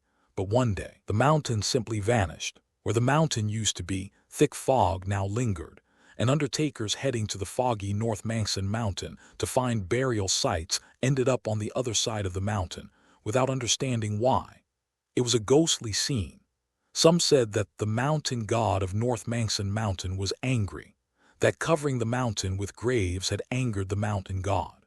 Some said that North Mangsan Mountain had become the afterlife. The mountain covered in death had sunk into the afterlife. No one knew the truth. Only the fact that North Mangsan Mountain was no longer there was certain. After a very short time, another rumor spread. The mountain god of North Mangsan Mountain had become the god of the afterlife, that he had become a god who judges the dead in the afterlife. Along with that, the fog that enveloped the place where North Mangsan Mountain used to be thinned, and North Mangsan Mountain disappeared without leaving a trace. Truly, it was a ghostly scene. Through such a process, Mang was no longer the mountain god of North Mangsan Mountain but had become the god of the afterlife. It's absurd. Just by spreading rumors, human beings on one hand fear what they do not know, while on the other they also respecting and admiring. It was a method that could be used because the knowledge accumulated by humans was not yet extensive. Humans, who could not even understand natural phenomena and imagine the existence of gods. It wasn't difficult to induce thought by a bit of manipulation and spreading rumors. Thanks to this, Mang was no longer bound to the mountain, and at the same time his appearance changed slightly. A crown. He was still wearing a hat with a flat, square plate on top, but the color of the cloth draped from the hat had changed from white to black, and the clothes he was wearing, although they were mostly green and brown, now they were entirely black. Probably because black is close to the color of death in human perception. Then what happens to North Mangsan Mountain where I was? Well, I thought about sinking the mountain into the ground, but I figured you wouldn't like that much, so I attached it to the edge of a nearby mountain range. You speak so calmly about such an abnormal event. It wasn't a big mountain, but to move it so easily. What? That isn't a big deal. I looked at Mang and smiled slightly. Since I'm no longer the mountain god of North Mangsan Mountain, I guess I can't use the name Mang anymore. For you, I will come up with a name as the new god of death. A name? A name is important. It's a word that represents one's existence. To the extent that name alone can somewhat determine the fate of an existence, I've prepared two names, one to be called in the east and another in the west. Which one would you like to hear first? Then Mang. No, he's not Mang anymore. The new god of death spoke without hesitation. Since the mountain I lived on was in the east, please tell me the name I will be called there first. Right, I thought so. I smiled and opened my mouth. Yama, that is your name in the east. In the west you will be called Moros. The name of the judge of the afterlife and the name of a god meaning death in Greek mythology, like Thanatos. There could be no names more fitting for the manager of the afterlife. Thus, the second manager of the afterlife was confirmed. Thus, I brought the newly named Yama to the north of the world. Although he had been promoted to the god of death, his foundation was that of an earth spirit and a mountain god.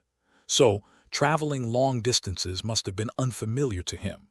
Transforming into my true form, I carried Yama in my hand and flew north, completing the delivery of the god of death. While flying north, I heard Yama scream in fright, but I ignored it as it wasn't important. It must have been something about getting dizzy because we were moving too fast. Anyway, when we arrived in the north and I set Yama down in front of the gates of the underworld, Yama knelt on the ground and began to bow deeply, looking very moved. I now understand the greatness of the earth. I now realize your preciousness. I see that all beings must live upon you. You're being too dramatic. Hearing my words, Yama just looked at me without saying anything. Without a word, he just kept looking at me for about 30 minutes. Thus, I went with Yama through the gates of the underworld, down and further down. We met the dark spirits cleaning up the fragments dug up by Talos, introduced Yama to Thanatos, who was commanding them, and eventually saw Talos, who had dug out all 7 layers and was now stationary. This is incredible. Talos is quite impressive indeed.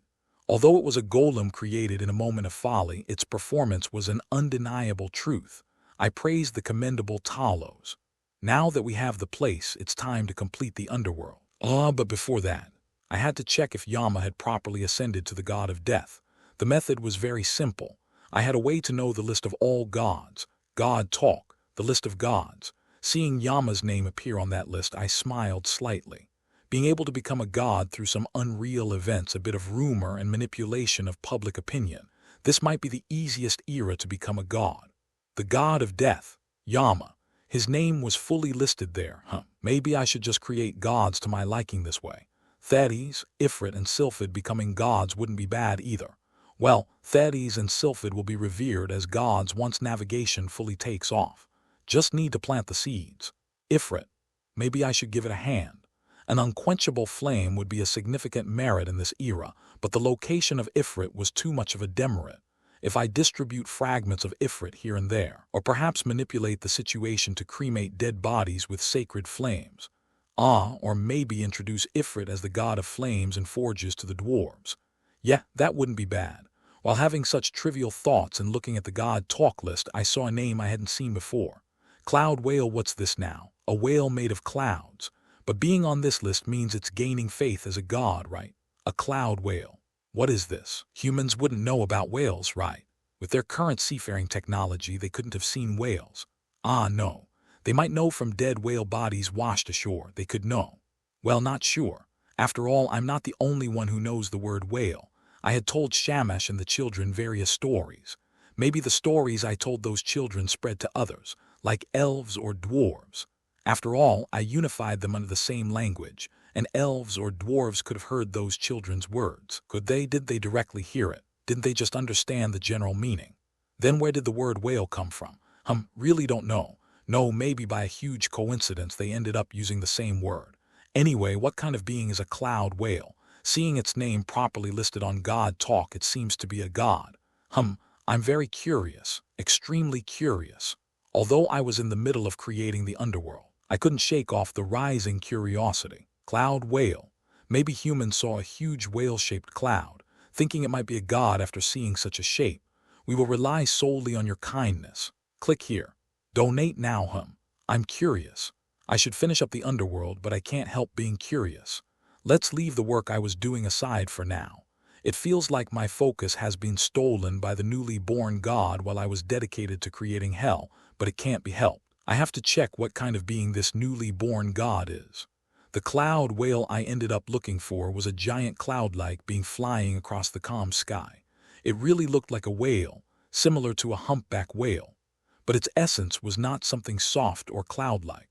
From afar, it looked like a whale made of misty clouds, but only after getting closer could I truly understand its identity. The cloud whale was a god born from the gathering of numerous souls floating in the sky. The clusters of souls I had seen while investigating souls and spirits, which had risen to the sky and gathered together. That cluster had transformed into the shape of a whale and was floating in the sky, revealing the identity of the cloud whale. Perhaps, due to an excessive gathering of souls floating in the sky, It became faintly visible to human eyes, and its floating shape looked like a giant fish. Hence it was called a cloud whale. Really, how did it come to be like this? Since I can't completely control all human thoughts, I can't prevent gods from being born this way. Anyway, I approached the cloud whale. The cloud whale, a collective of souls born from numerous gathered souls, seemed to lack distinct intelligence. It just roamed the sky, scattering the souls that made up its body. Under the sky where the cloud whale passed, the number of newly born children increasing wasn't a coincidence, surely. Looking at the cloud whale, which lacked any intelligence and was aimlessly floating in the sky, I thought, maybe I could use this cloud whale. That's because, although souls would be processed in the underworld to be reborn as pure souls, how to reincarnate those souls was a bit of a concern. I had thought about simply sending souls to the sky without much thought, but sending souls from the bottom of the underworld wasn't going to be easy. The size of each layer wasn't small, so much so that it would take a normal human walking nonstop for 7 days to descend one layer. Maybe if I create a space connecting the underworld and this whale, processing souls would become easier. Of course, before that, it would be nice if I could talk to this cloud whale. While continuing to create the underworld, I kept trying to communicate with the cloud whale. The cloud whale, which only made anima-like sounds, had intelligence not much different from a newborn baby since it was made of pure, untainted souls. Naturally, the souls making up the cloud whale were pure spirits without a single stain, souls that had not yet been born. It was natural that the cloud whale couldn't speak, being made of such souls. It would be more convenient if the cloud whale could speak, but with intelligence at the level of an animal, it couldn't be helped. While creating the underworld, I kept talking to the cloud whale using God talk. No, wait. Why do I have to keep talking to this cloud whale? There are plenty of other methods. This cloud whale is a god formed by a massive collective of souls gaining faith. That faith comes through humans. By directing that faith, couldn't I transform it into a desired being to some extent? For example, a god that exists above, spreading new life all over the world. Zeus. No, that was a bit harsh. Comparing the cloud whale, which merely scatters souls here and there, to the worst troublemaker in mythological history. If the cloud whale had intelligence and could read my thoughts, it wouldn't be strange at all if it grabbed me by the scruff of my neck right away. After all, the only thing it has in common with Zeus is that it exists above the sky and spreads new life. Anyway, I should be able to somewhat direct the faith towards the cloud whale using humans, like turning it into a deity that grants new children to humans. I'm sure that would be a better story than a whale that just flies around without intelligence. T/N, BTW new cover. The cloud whale continued to roam the sky without intelligence. Well, whether it has intelligence or not, what does it matter? As long as it does a good job scattering souls. But sometimes I wish it could communicate. Oh well, can't be helped. It's not like the cloud whale will suddenly gain intelligence with a pop. Wait, hold on. Maybe it's possible, since the cloud whale has gained faith in a complete form through the belief of humans. If I use that well, couldn't I turn it into the kind of god I want? For example, perhaps the cloud whale could have some level of intelligence or command small birds to distribute souls. And if I could somewhat set the cloud whale's flight path to fly to the northern end at regular intervals, it would be convenient to hand over the processed souls from the underworld to the cloud whale. I did feel a slight pang of conscience about tweaking the cloud whale to my liking. But what can I do? It's not like we can communicate. If it were a sentient being, I would try to persuade it, but that's not possible with a being like an animal that doesn't understand language. So, I stopped filling the first layer of the underworld with rivers and headed towards the human world. Humans continued to increase. There were many who got injured and many who fell ill, but the greatest strength of humans, their numbers, remained constant. The humans of this era lived in large and small city-states. To roughly compare, it might feel similar to the polis of ancient Greece, city-states that traded with other city-states and sometimes had conflicts, gradually growing in size. Among them, the largest city-state, Arcad, was ruled by the descendants of a human to whom I had once given a crown. Since I handed over such an object, I should do at least this much. Of course, I polymorphed into a human form, hid the horns on my head, and even changed my hair color to disguise myself as an ordinary person. Well, my cute appearance remained the same. Honestly, I could say it's self-praise, but my appearance after polymorphing feels a bit like cheating. An appearance that can win favor just by looking. If it weren't for the slightly younger-looking age, perhaps a few cities would have been shaken. Anyway, I headed towards the entrance of the city-state of Arcad. A large number of people were being checked at the entrance to enter Arcad. A few armed guards were checking each person. Most were travelers or merchants, or, they're in front, dragons polymorphed into humans were mixed in. What is your purpose for coming? We are the givers of life. We travel the world spreading the will of the Great One. The dragon's words seemed to be quickly understood by the guard, who nodded. You serve a god, I see. Welcome. Is this your first time in Arcad? It is. Then you might not know about accommodations. Our king has built a building for those who serve the same god as you, so you can go to that building. For now, I'll assign someone to you. Pennant, come over here. With that, a guard approached his side. Escort these people to the temple and return. Understood. Thus, the dragons, led by the guards, were entering the city much faster than the surrounding merchants. It seems the dragons have been visiting this city for more than a day or two. Well, as they travel the world doing volunteer work like healing and sharing stories from other cities. There's no reason not to be welcomed. Moreover, since their true forms are dragons, their strength goes without saying. If bandits attack, it's their lives that should be worried. Sending dragons on a world tour seems like a good decision. So as each person in line was either allowed in or turned away by the guard's barrage of questions, my turn gradually approached. When the guard in front of me finally reached me, he said, "A child." He frowned upon seeing me. "No, why is a child alone? Where are your parents?" The guard was greatly flustered. Seeing the guard like that, I said a word. "I'm an adult." "An adult? Kid, lying is not good. It's true, I don't have anything like an ID to prove it. We will rely solely on your kindness. Click here. Donate now, since it's a time when something like a resident registration doesn't exist yet. After all, resident registration would only be possible in the distant future. It couldn't possibly be done at the scale of ancient city-states. Very suspicious, but I guess I have no choice but to believe you. If you do anything even slightly wrong, you won't see the sunlight ever again, so be careful. Don't worry, I'm just here to research about the god." Despite not having proper identification, the guard let me through. Is it thanks to my appearance? Thus, I entered Arcad, the largest city among human cities. Passing through the wooden walls and gates, what I saw were unpaved large roads and houses made of mud closely situated on either side.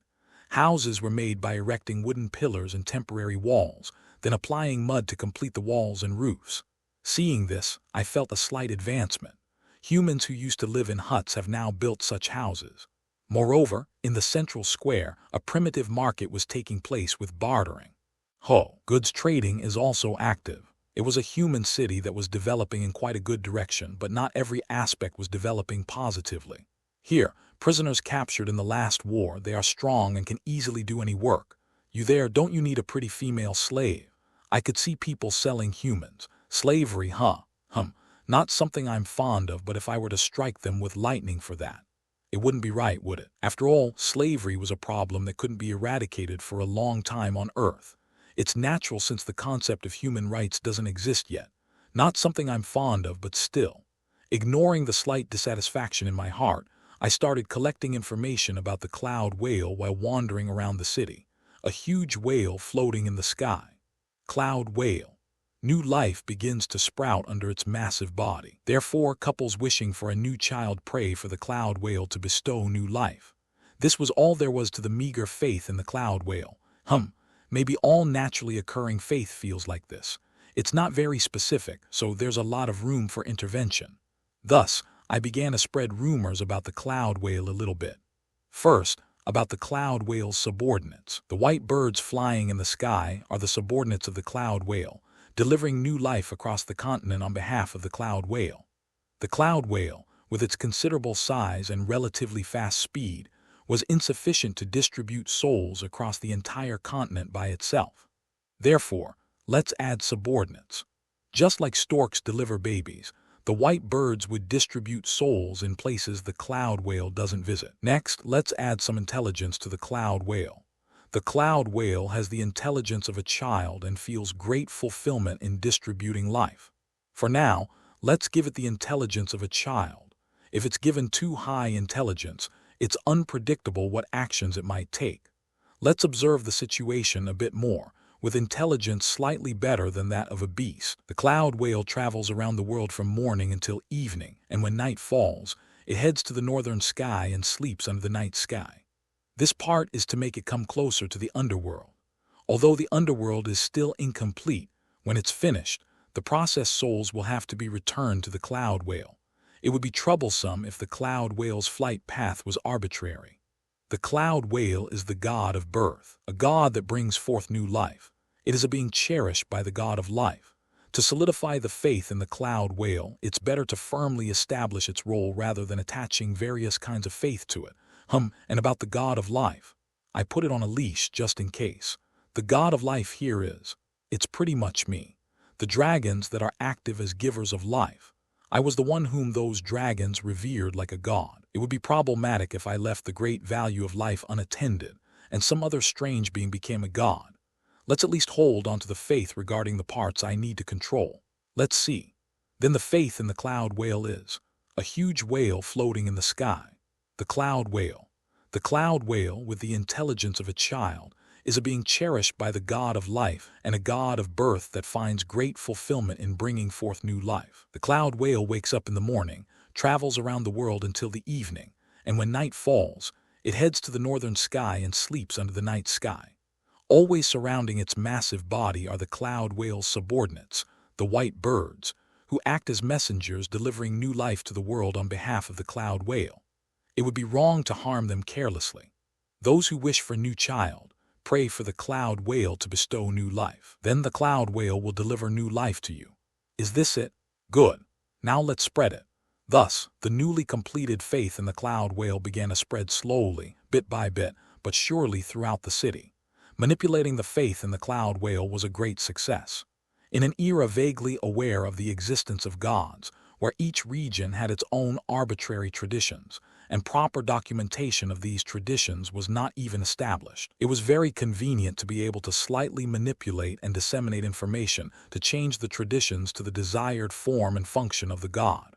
Well, it was possible in this era because the traditions about the gods were not yet clear. It's a trick that can only be done now, and won't be possible after a little more time has passed. In each region, in each city, the same god, yet the traditions passed down are all different, and even the names they are called by are different. Just as in some places the god of the gentle wind is in others the god of fierce storms, because there was no clear information like this. That's why there was a lot of room for me to intervene.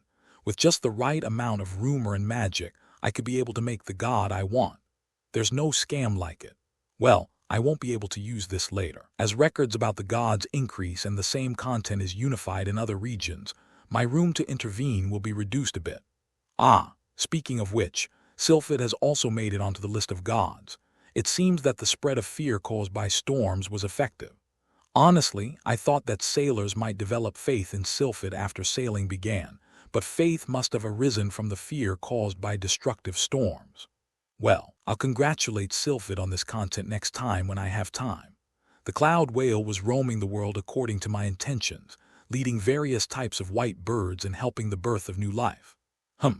I spread the word thinking of storks and said white birds, but I wonder if any white bird is okay. From swans to storks, white doves, and so on, they were all circling around the cloud whale. Even if I set the big branches, can the details change? I learned one more point to be careful about. Moreover, now that the cloud whale has gained a bit of intelligence and can communicate, it has become much easier to handle. If only it didn't throw tantrums like a child sometimes. Well, still, where else can you communicate with a beast? At least it listens when spoken to. Thinking about the cloud whale, I was planting flowers while cultivating the second layer of the underworld when a message rang on God Talk. Is it the lizardmen again? I have been regularly communicating through the Archmage, but why are they looking for me again? I have been properly collecting the blessing of the great warrior before the martial arts tournament at the annual Lizardmen Festival, and bestowing blessings on the winner, and continuing conversations with the Archmage until the Archmage dies or gives up his position. So there should be no reason for the Lizardmen to look for me. Thinking so, I opened the message window and found that it was not the Lizardmen but another being who had sent the message. The dragons. The dragons roaming the world under the name of life-givers had sent me a message. Moreover, the name under which the message was received was not Creator Dragon God but another being. The name of the god who received the message on the screen was written as the Goddess of Life. The Goddess of Life, I certainly used the name God of Life when I fixed the faith in the cloud whale as the god of birth, but why the Goddess of Life? Either the information I spread was slightly distorted, or the dragons, knowing that I am a woman, spread the name Goddess of Life instead of God of Life. Let's skip the title, and the sender was the Dragon Lord. Why is he calling me again? He's a child who can handle most things on his own. Is it something important enough to call me? Anyway, I opened the God talk screen. O great Mother of Life, your humble servant calls upon you.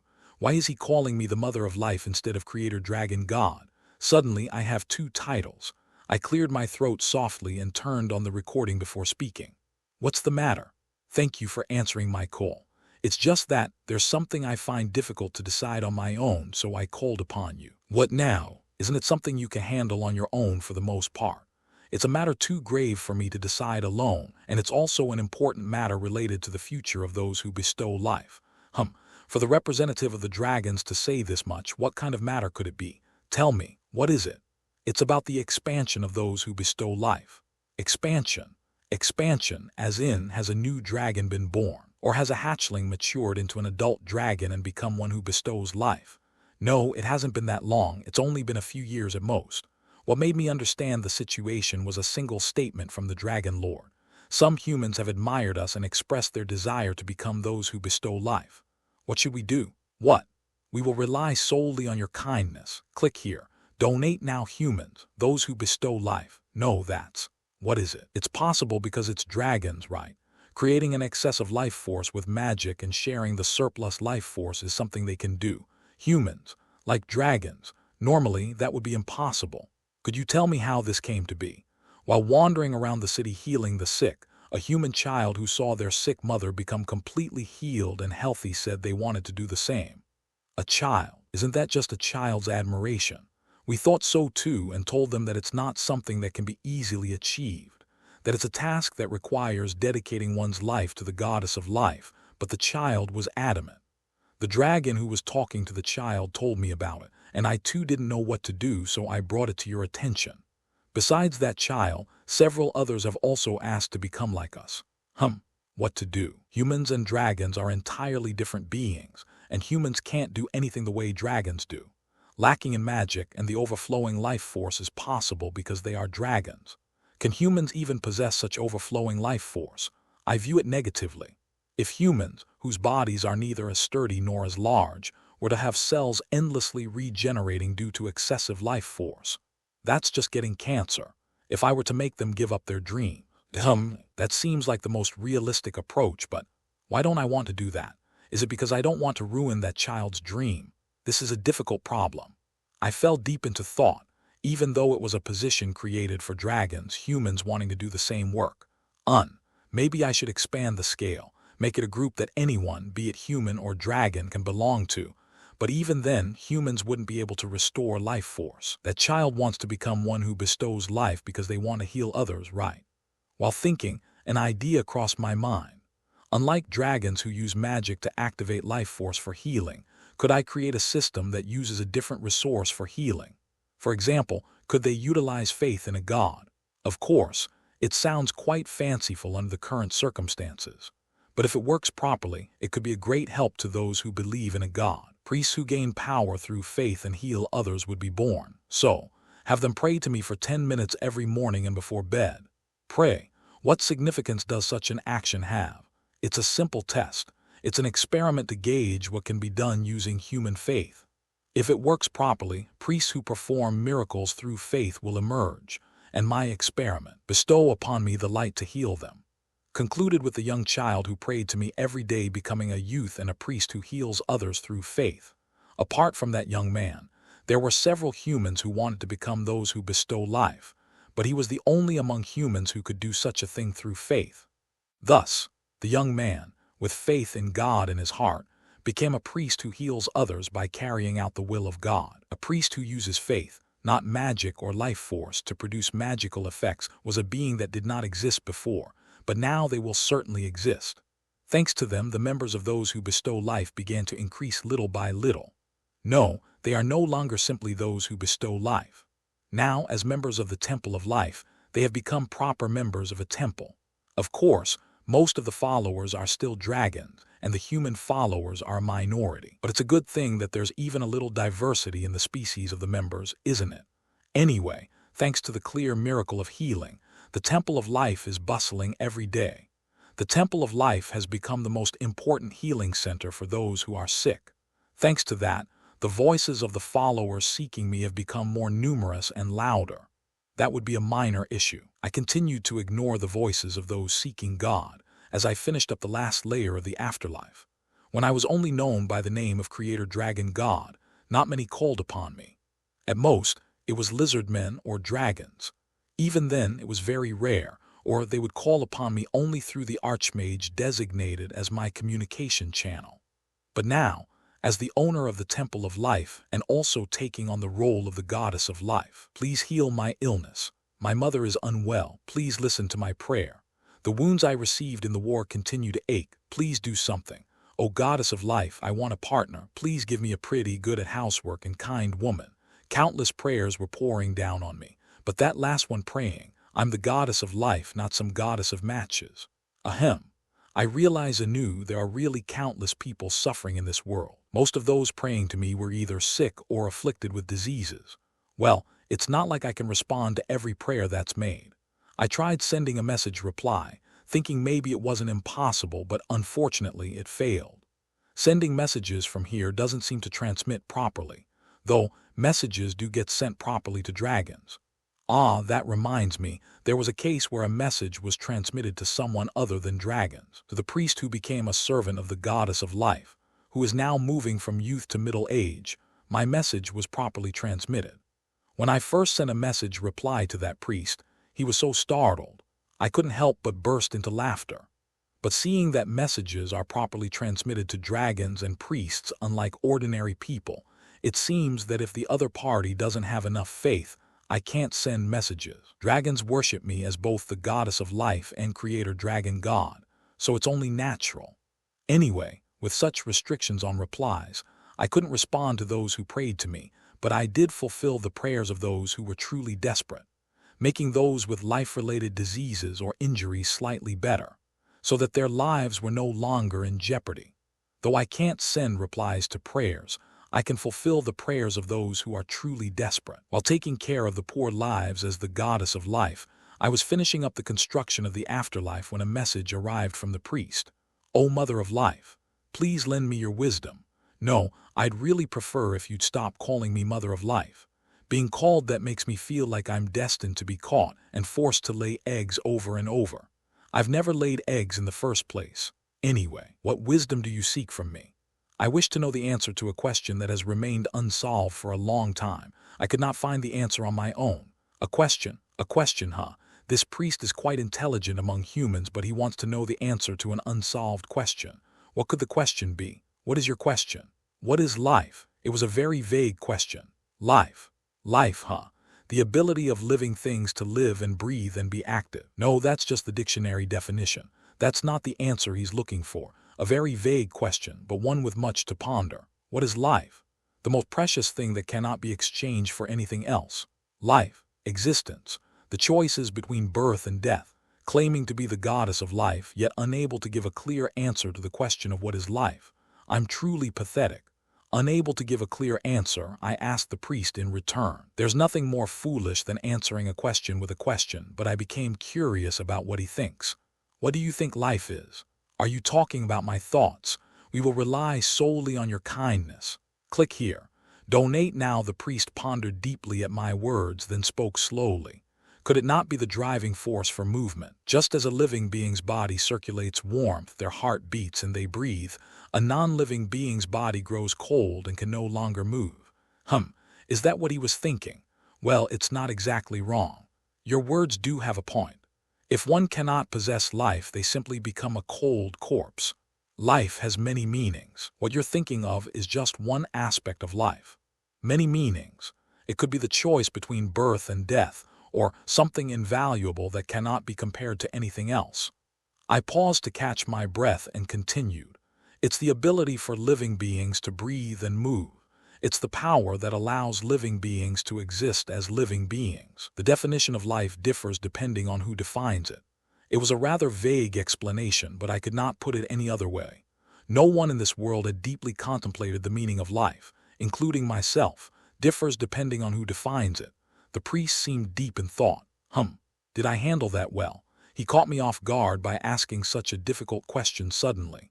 Speaking of which, it's rather funny. I call myself the goddess of life, yet I cannot clearly define what life is.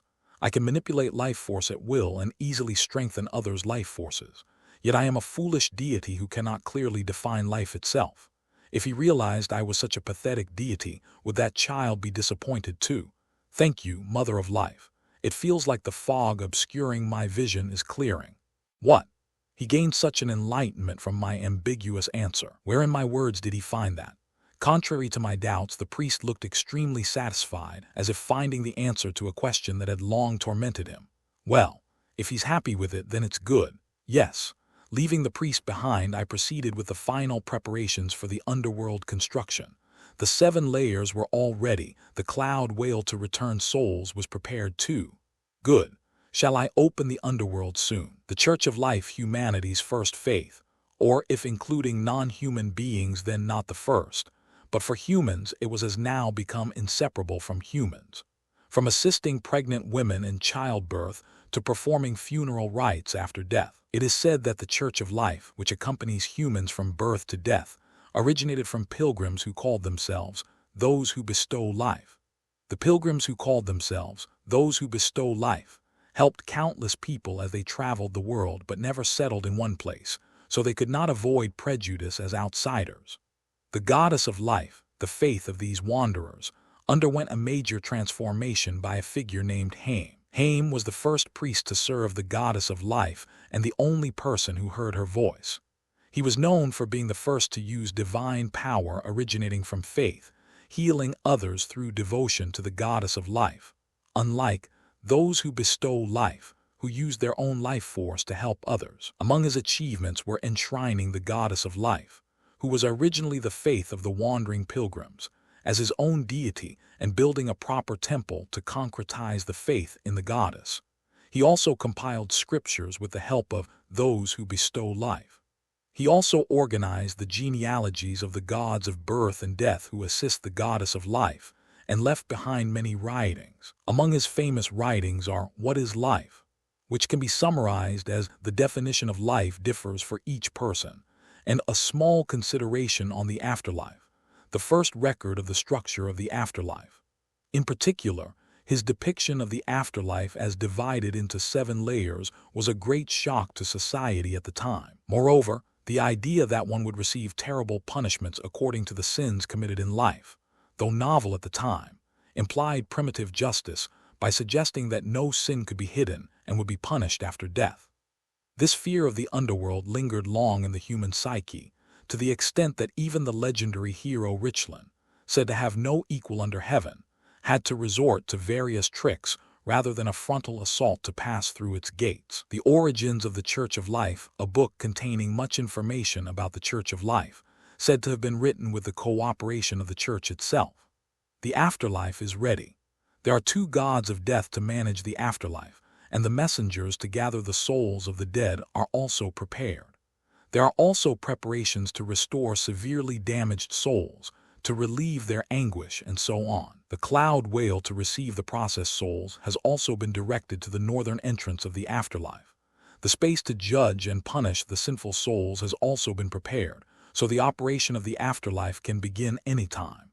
Despite everything being in order, I still cannot start the operation of the afterlife.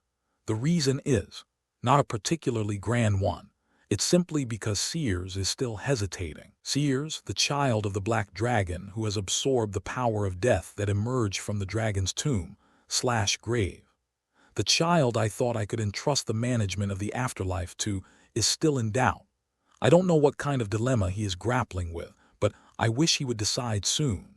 The operation of the afterlife can be carried out even without Sears' participation. If that happens, the workload of the 2 afterlife administrators will become heavier, So at least a three-shift system would be necessary in my opinion. It would be better if seers also agreed to participate. Anyway, seers is the main reason, and the next problem is the lack of afterlife guardians. While I have my first golem, Thalos, it can only guard the entrance. Ideally, there should be at least one guardian for each layer of the afterlife, but that would be difficult. Even if I create the guardians myself, I would need some ideas. I would like to create something like Cerberus, but I want to make it a living being, not just a golem. In the end, I can only put the matter of the afterlife guardians on hold. Once Seers decides, I will start operating the afterlife, and if there are suitable beings to serve as guardians, I will recruit them. Who knows, perhaps suitable guardians for each layer of the afterlife will appear. Just as I was about to start operating the afterlife, the middle-aged priest prayed to me, "Mother of life, please grant me wisdom." It seems he has a question for me again. Recently, there have been fewer questions, but he has sent another one. But how can this Mother of life help? What is it that you call me for? Please grant me wisdom, O Mother of life. Your foolish servant has an unsolvable question, an unsolvable question. Even this child has accumulated the highest level of knowledge among the current humans. Well, maybe he's going to ask a similar question about life like before. What are you so curious about? The priest answered carefully. The common end that all life faces death. I wish to know what lies beyond it. You mean what lies after death? Yes. As the Mother of life, surely you know what happens after the end of life. I know very well. I've been working hard to create the afterlife precisely for what comes after. I haven't started operating it yet, but... So I told the priest, I do know. I know what lies beyond death, what happens after. Then, please tell me, what is there beyond death? Is there only a void, an empty world? If the harsh and difficult life leads only to the void of darkness, what meaning is there in this life? This child, as my priest, must have faced many deaths while helping others, the deaths of those he tried to aid, the deaths of the injured, the deaths of the diseased. Witnessing so many deaths seems to have weighed heavily on his mind and spirit. So tell me, what is there beyond death?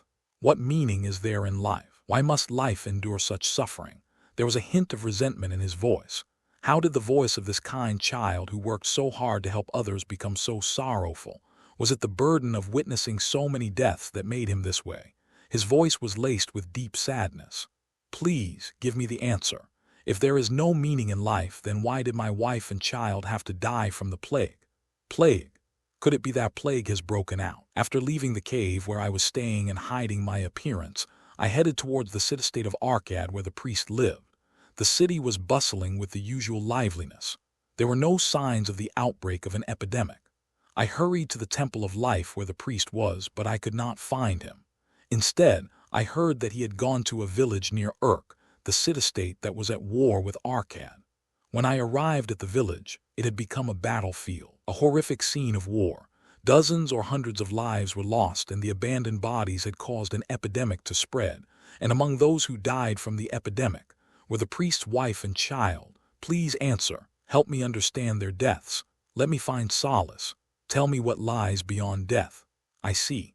You are being tormented by the deaths of your dear family. Poor child. In the distant past, before humans recognized the existence of death, there was only void beyond death. Nothing. We will rely solely on your kindness. Click here. Donate now. Nothing. Yes, nothing. In those times, those who faced death simply dissipated, merging into nature without leaving anything behind. I see. The priest's voice suddenly became gloomy. One must listen to a person's story until the end. But the situation has changed now. I spoke in a calm voice. Once humans recognized death, the souls of the deceased began to appear. The souls of the deceased. The soul, within it, the soul and the essence. The soul ascends to the heavens, entering a new life, while the essence scatters and slowly disappears into the earth. T/N. In the far previous chapters, there was a mention of soul and spirit. Kohongwa pe, enus, however. I'm still not entirely sure about that. Would soul and essence be more accurate? The soul flies away and the essence disperses. That's all there is to it. But where do the scattered essence go? Where do the sins committed disappear? If the deceased soul even has a slight resentment, the soul would not disperse and would remain attached to the body. It is only natural for the soul that denies its own death to be stained black. Therefore, the current system has not solved anything. It simply continues to reincarnate the souls that have returned on their own without any proper treatment. What lies beyond death now is an incomplete cycle. The deceased soul is divided into two, with the essence dispersing and the Hun ascending to be reborn. That alone does not provide any retribution for life. The sins committed in life are not judged. The resentment left in the deceased is not resolved.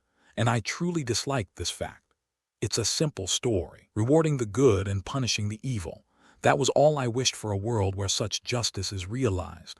I added various other reasons, but the core reason was just that. That's why I'm creating a new system for the afterlife. The afterlife?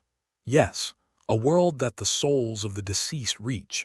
There their lives will be evaluated, and if they have sinned, they will be punished, so that the good can attain eternal happiness. In the process, by properly handling the souls, there will be no souls remaining on the earthly plane. If I go to that afterlife, can I reunite with my wife and child? I shook my head slightly and said, unfortunately, the afterlife I'm creating is almost complete, but I haven't started it yet. So your wife's and child's souls will be divided, with the soul flowing to Cloud Whale to be reborn and the essence scattering into the earth. It's unfortunate.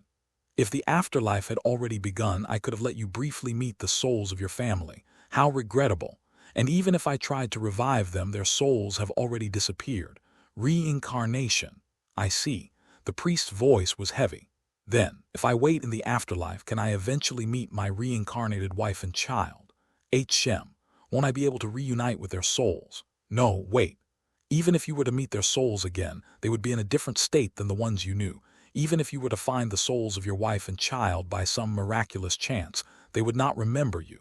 But it is the scattered essence that holds the greatest share in one's personality and memories, and the soul returns to the heavens to be reborn while the essence is scattered to the earth. Wait a moment. I silently approached the area where the bodies of the priest's wife and child were and examined the surrounding land. The essence sinks into the earth and decomposes deep underground over an average of about 3 years. So, if my assumption is correct, surely, in this area, Mother of Life. I brushed aside the priest's voice and found dozens of essence seeping into the ground, and after examining their memories, I was able to select the essence of the priest's wife and child. Even though they have seeped into the ground, there is still enough time before they completely disappear, so the essence are still intact. I have found the remaining essence of your wife and child. What? But I cannot revive them since their souls are gone. If their souls had remained, I might have been able to somehow revive their bodies. But without the souls, it is impossible to fully revive them. But if I had to create a resurrection spell, how would I do it? Restore the bodies and reinsert the souls. Ask the reapers who took the souls to return them. Let's think about that part later. For now, let's focus on the conversation with the priest. The priest spoke with a voice that had regained a little hope. If we can find the souls, can I meet them again? If we can find their souls and fully combine them with the essence here, they will be restored to their complete selves. Then you would be able to reunite with the souls of the dead. Well, the easiest and surest method would be to turn back time, but let's leave that as the last resort. But finding the soul will not be an easy task. Distinguishing a soul without any memories is as difficult as finding a single grain of sand among countless others. Still, will you do it? The priest nodded his head at my words. For the sake of reuniting with my family, I will do anything. You said you'll do anything, right? He shouldn't have said that so carelessly. This child has no idea of the weight of his own words. It will not be easy for a human lifespan to find the souls of your family. So let me propose something to you here. There can never be too many talented people. How about working in the afterlife? The afterlife, you say? Yes, the afterlife was almost completed, but we haven't been able to start operations due to a lack of personnel. Of course, this child would be quite lacking to fully manage the afterlife. He is, after all, just a human who can only use divine power. But if there are any shortcomings, they can be filled. If he lacks power, I can add more to him. If I provide him with an appropriate amount of power, he may not reach the level of Yama, but he could at least manage the lower ranks of the afterlife. Wouldn't he be able to reach a position where he can manage one layer? And if you work in the afterlife, the souls will pass through it, so wouldn't that help you find the souls of your wife and child? It would be more effective to search for them in the afterlife, where all the souls pass through, than to meticulously comb through the souls that make up the Cloud Whale. Of course, it won't be an easy task. The number of souls passing through the afterlife is countless. The afterlife, you say, but can someone like me really do it? Why not? The important thing is not how much power you have, but how well you work. Honestly, working in the afterlife is the only way for you to find the souls of your family. Other than that, there's almost no other method. It would be unreasonable to go to the cloud whale and examine each soul that makes up its body to find the souls of his wife-child. The cloud whale may now listen to me to some extent, but it's unlikely to go along with that. Above all, the biggest problem is the short human lifespan. I see. Then to go to the afterlife. Do I have to die? No, not yet. The afterlife hasn't started operations yet. For now, just live your current life. But a life without my wife and child is too difficult for me, the priest said in a gloomy voice. He seems to have lost the purpose of his life. Then how about leaving a record about the afterlife? A record about the afterlife? Yes, revealing a bit of information about the afterlife. At my words, the priest spoke in a puzzled voice. What meaning does that have? It has great meaning. I looked at the bag in my hand and said, first, it's important that we can spread information about the afterlife to humans. To spread the existence of the afterlife to humans. Yes, if many humans become aware of and believe in the existence of the afterlife, the reality will change according to their perception. Even if there are parts that don't work perfectly according to my design, the belief of humans will help normalize it. I've confirmed through Yama and the cloud whale that the perception of many humans can change reality, and the same will apply to the afterlife, because the belief of many can change reality. And secondly, by revealing information about the afterlife, we will imprint the concept of the afterlife judgment in the minds of humans. Afterlife judgment. The belief that one is judged in the afterlife according to one's sins still remains. Wouldn't this instill a minimum sense of guilt in humans? It could become a restraint against committing sins. And if it is also known that those who have sinned suffer terribly in hell, the number of sins committed would decrease as well. This way, a minimum conscience can be formed. So let's leave behind various writings until the end of your life. And when your lifespan is up and you die, I shall take you to the afterlife and put you to work. I understand. Though my body is weak, I shall devote this lifetime to serving the mother of life. Good. And about your wife and child's souls. We will rely solely on your kindness. Click here. Donate now HM. I looked at the two souls in my hand. I can't keep holding onto them. I'll need to store them somewhere to contain souls. I'll try making and testing various things. For now, I'll store the two souls in another object that you can carry around. I can't keep holding them in my hand forever. Half of their souls. What could be used to store the souls? Well, there are various options. The simplest method would be to contain them in gems. I created two emeralds, one round and one square. I placed the wife's soul in the round emerald and the son's soul in the square one. The souls settled nicely into the gems. Even though it's not a complete soul in essence, the capacity seems quite ample. Well, as long as these gems don't shatter, the souls will remain safely contained. I sent the two emeralds to the priest.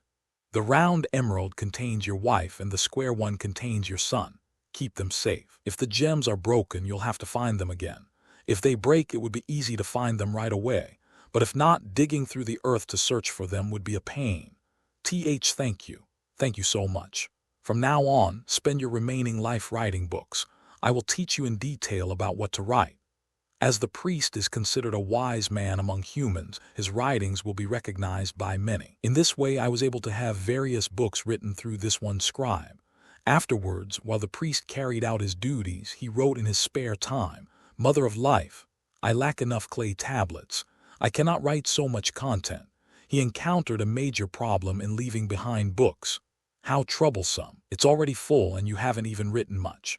The recording media of this era were clay tablets and parchment, but parchment was usually an expensive item not commonly available.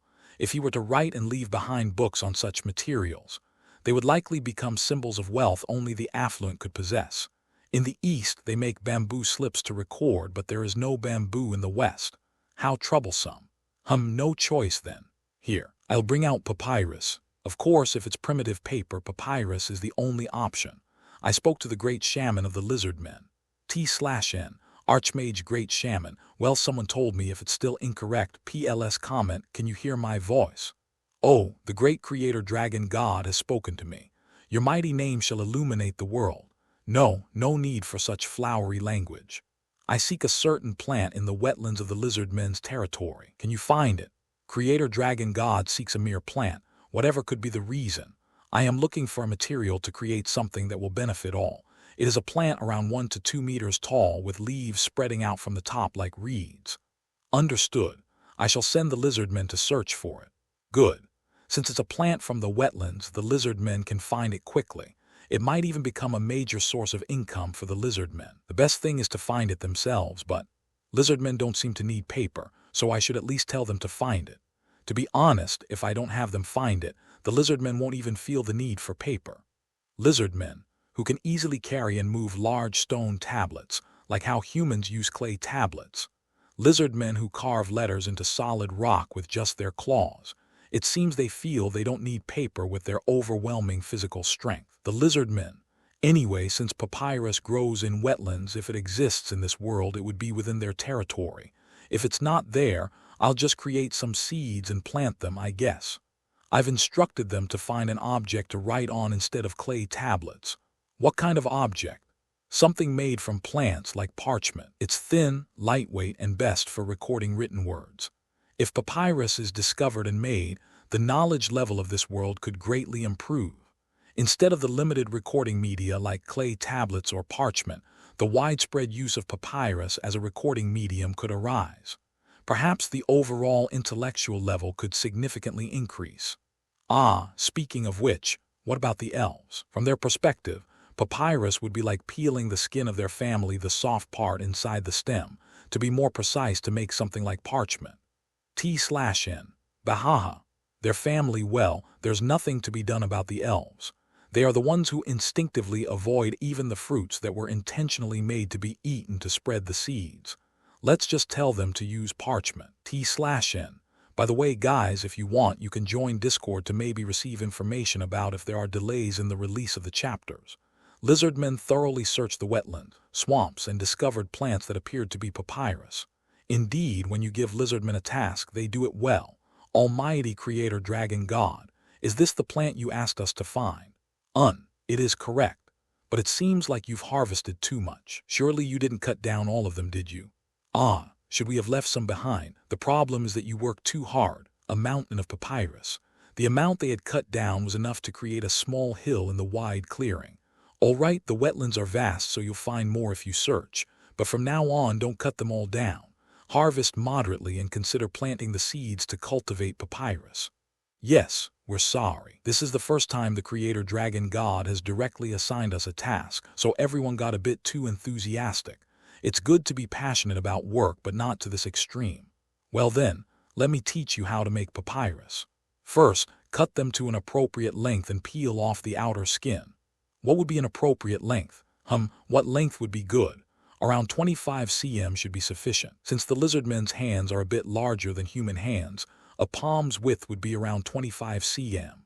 Around 25 cm should do. 25 cm is about the length of a palm.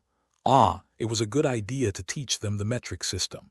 Barbaric units like yards and pounds don't exist in this world. Such arbitrary units have no place here. Whether I have such firm opinions or not, the chief lizardman cut the papyrus with an obsidian dagger and spoke to me. We have cut and peeled the skin. Good, now thinly slice the soft inner part of the stem. Thinly, you say? Yes, like slicing fish fillets. The chief then carefully sliced the inner part of the papyrus. I have finished slicing. Now place the sliced inner parts on a flat wooden board and pound them with a wooden mallet or roll them with a cylindrical object to flatten them further. Wouldn't it be fine to just press them with our palms? I suppose. The sturdy palms of the lizard men might work. Go ahead and try making one as a demonstration. The chief then pressed the thinly sliced papyrus inner parts with his palms, and the fibers seemed to break down, making the papyrus soft and pliable. This works with just bare hands. Normally, you'd have to pound them with a wooden mallet or roll them with a roller. Well, it's simpler this way, so it's better. Now soak them in clean water for about 7 days. That's quite a time. It's to extract the sugars within the inner parts. By the way, you can eat the inner parts raw or roasted. At my words, the chief cut off a piece of the papyrus inner part and put it in his mouth. You're right, it has a subtle sweetness and tastes quite good.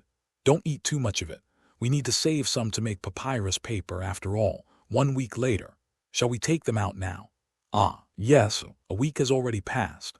I got caught up in other work and couldn't pay much attention to it. Seems you've been quite busy. At my words, the chief laughed ruefully. The chief oversees negotiations with outsiders and coordinates opinions among the tribes, while the high priest focuses on hunting, warfare, and martial arts training. So tasks like communing with spirits and blessing newborns all fall to me. I see, he's also swamped with work, poor thing. I'm in a similar situation. Now, take the soaked inner parts of the papyrus and lay them horizontally and vertically, crossing each other, on a clean leather or cloth. The chief then spread out the clean leather and began layering the thin, soaked inner parts, crossing them over each other. It's like weaving cloth, just a bit wider. That's the general idea. Anyway, once you've covered the surface densely, place another clean leather on top and press it down heavily for 7 days to dry it. Another 7 days. That makes it 14 days total. We will rely solely on your kindness. Click here. Donate now. It's not an easy thing to make. After another 7 days pass, we have completed it. O Creator Dragon God. Ooh, it has a rather nice appearance. And so the first papyrus paper was created. It's thin and light. Very fascinating. It's quite different from cloth. Now teach the other lizard men to make the same thing. Use this to make long scrolls and have them write on it. This papyrus paper will be a valuable thing for you. Can we now write on this instead of stone tablets? If that is what you wish, then do so. Even if I said that logically, if given the choice between stone tablets and paper, one would choose paper.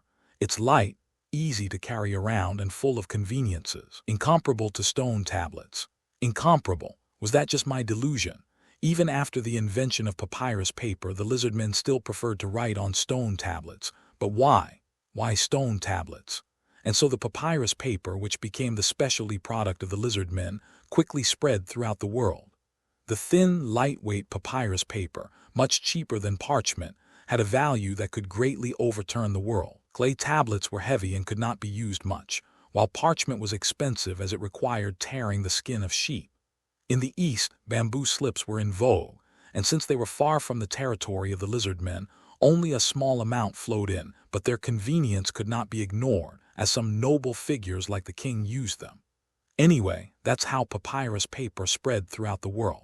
By the way, the elves are excluded. They were horrified when they saw the papyrus.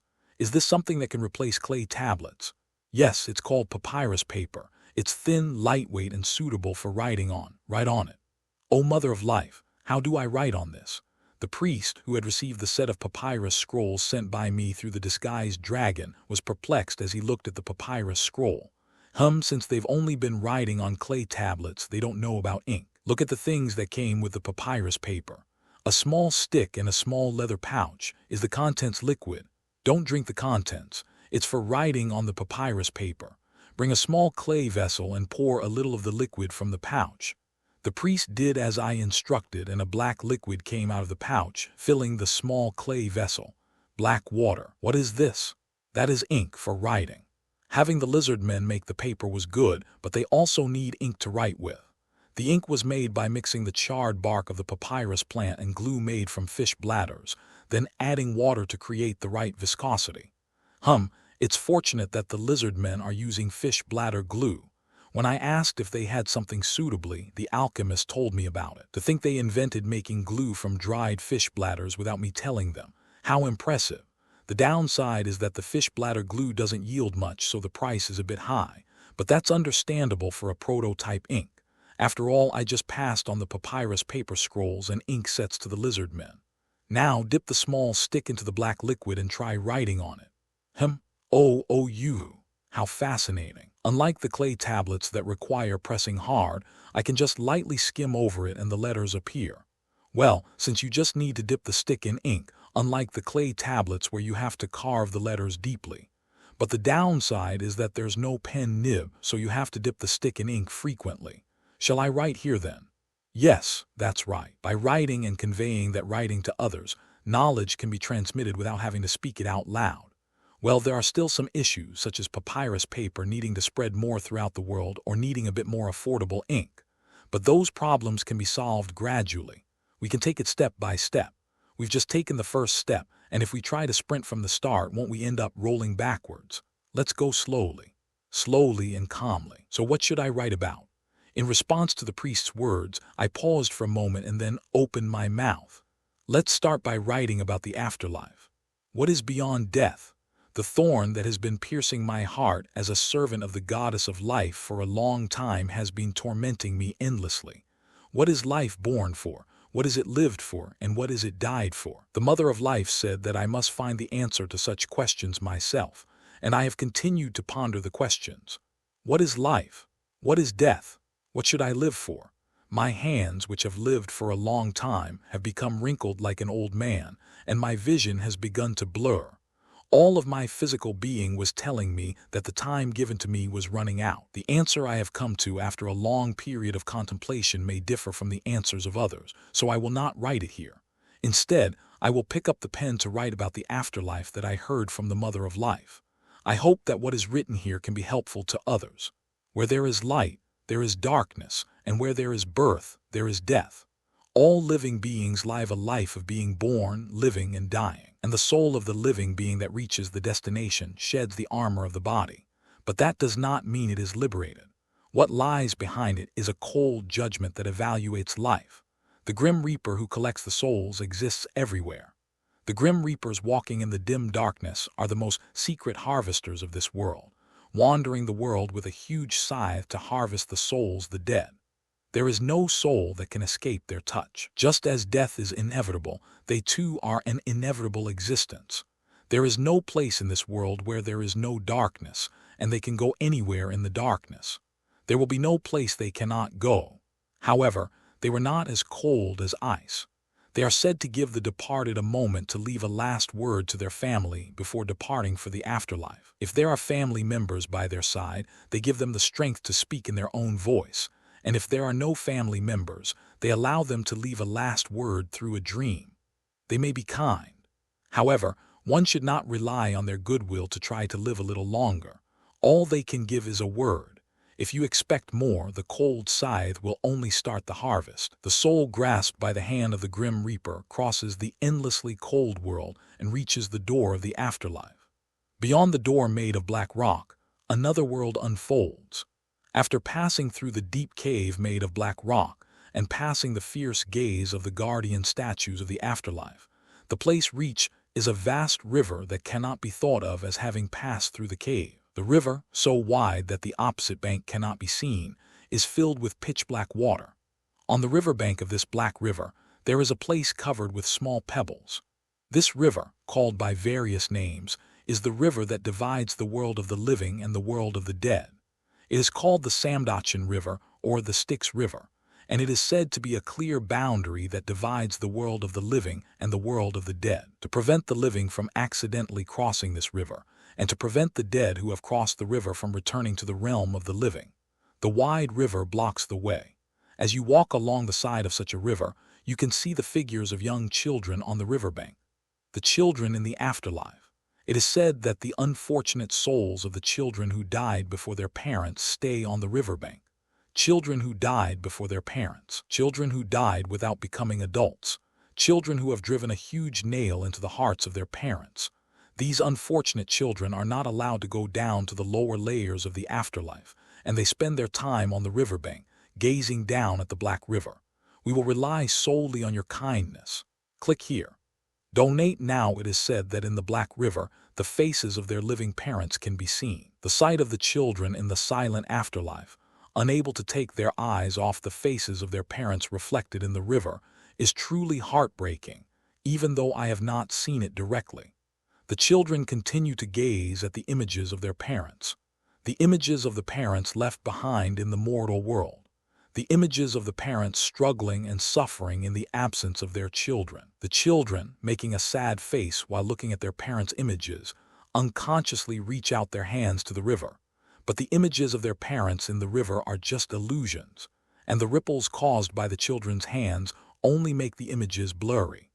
The children not only mourn the sight of their parents, but also cheer for their parents to overcome the pain and stand up again someday. And it is said that the children come to know that they were deeply loved by their parents from seeing the images of their parents in the river.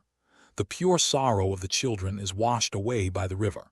At some point, the children who have been gazing at the river from the riverbank rise from their spot. The moment the children leave the riverbank is when their parents come to the afterlife. At that time, the children rush to their parents and grab their hands, and they descend to the lower layers of the afterlife together. While it may be a cruel environment, it is a necessary environment for the souls of the young children who did not even understand the concepts of life and death. The children who did not live a full life and did not become adults needed to know that they were loved beings. However, if the parents the child has waited for a long time are those who did not mourn the child's death, like beasts, or even those who were filthy and inflicted violence on the child, if they are the ones who caused the child's death, and if they try to reject the weak hands of the child upon arriving in the afterlife, the child will burst into a loud cry. If the sorrowful cries of the child fill the riverbank, a woman will appear from somewhere, hearing the cries. This woman, known as the ghost mother, is said to have lived in the East originally. After losing her young husband at a young age and her only child, she could not forget her lost child and took in orphan children without parents. However, she was engulfed by madness upon seeing parents who abused and drove out their children, and she tore those parents apart with her bare hands, killing them. She was eventually executed for murder, but her vengeful soul could not leave the mortal world. The Mother of Life, taking pity on her, took her soul and assigned her the role of protecting the children in the afterlife. The ghost mother, wearing a bamboo hat and covering her face with a dark cloth, approaches with a thick, large blade dragging on the ground, and gently wipes the tears of the crying child. Then she grabs the neck of the parent who made the child cry and heads somewhere. It is said that the ghost mother slices off the flesh of that parent's entire body until they truly regret and acknowledge their wrongdoing, as long as they reflect on everything. Even though the body is dead and only the soul remains, the parent writhes in the agony of having their flesh torn off while still alive. After having all their flesh stripped, a part of their flesh is forcibly shoved into their mouth as they are led down to the lower layers of the afterlife. However, such parents are only a small minority. Even now, the children who arrived in the afterlife before their parents gaze at the images of their parents reflected in the river, hoping that their parents will come, but wishing for them to come as late as possible. The first layer of the afterlife exists for these children and their parents. The path leading down from this first layer is across the vast river, so the Grim Reaper ferries the souls of the dead across the river. At the old dock on the riverbank, the only means to cross the river, an old boat is tied up.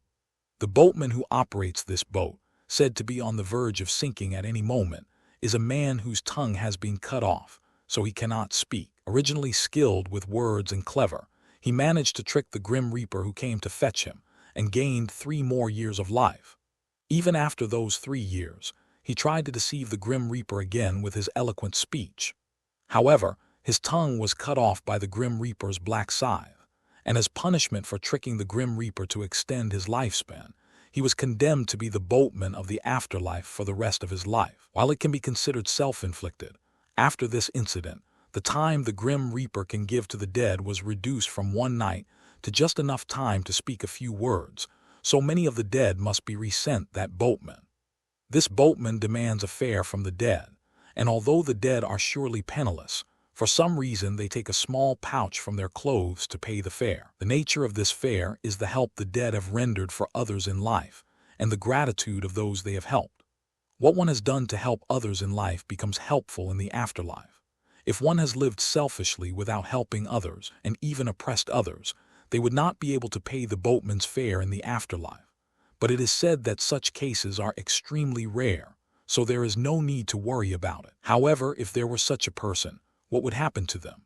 The Mother of Life did not say a word about this, so I cannot write anything. I can only hope that there is no one out there who hasn't helped anyone. Afterlife's second layer, after crossing the river by the boatman's boat and passing through the stairs leading down, they will find themselves on the second layer of stairs leading down to the lower level. Upon reaching the next layer after descending the quite long stairs, the dead encounter a vast plain filled with blooming flowers under the bright sunlight.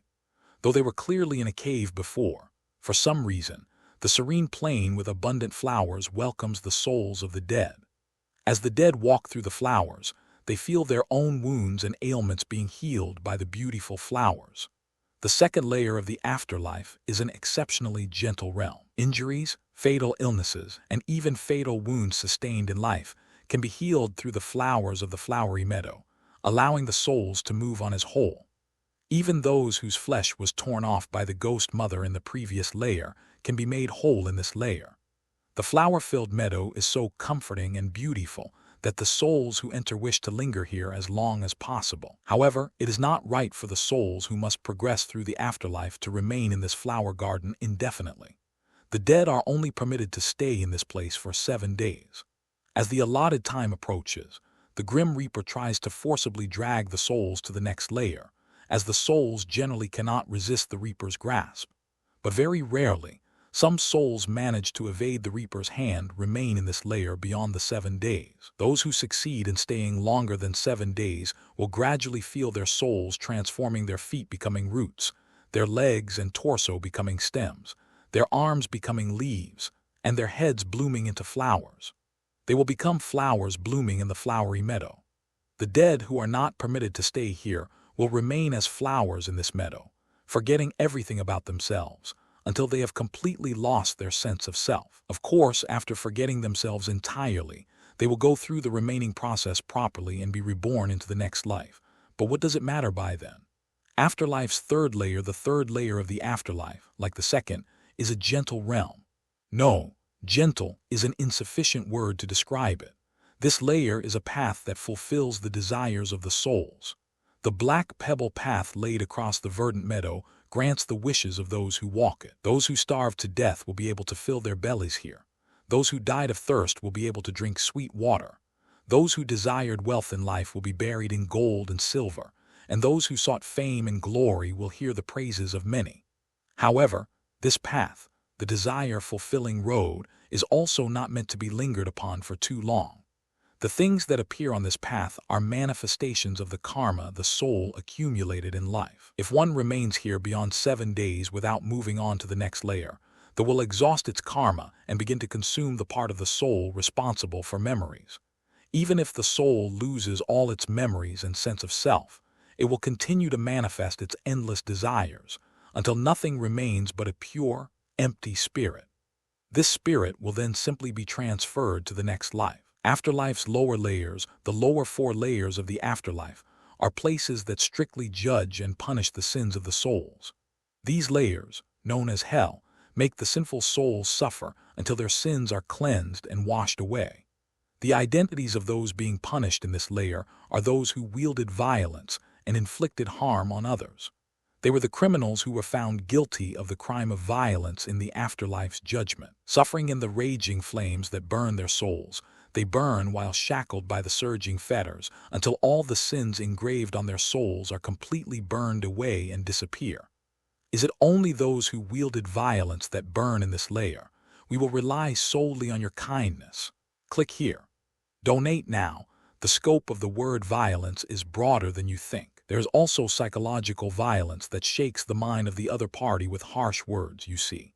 This layer not only includes physical violence, but also encompasses psychological violence. That's a bit harsh, but it was necessary.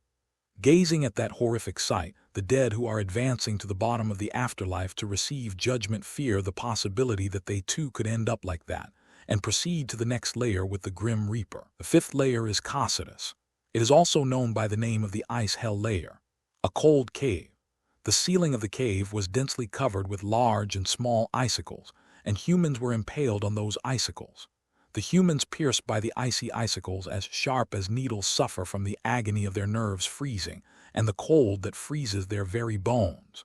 The identities of those being punished in this layer are those who coveted and took others' possession. They were the criminals who were found guilty of the crime of theft in the afterlife's judgment.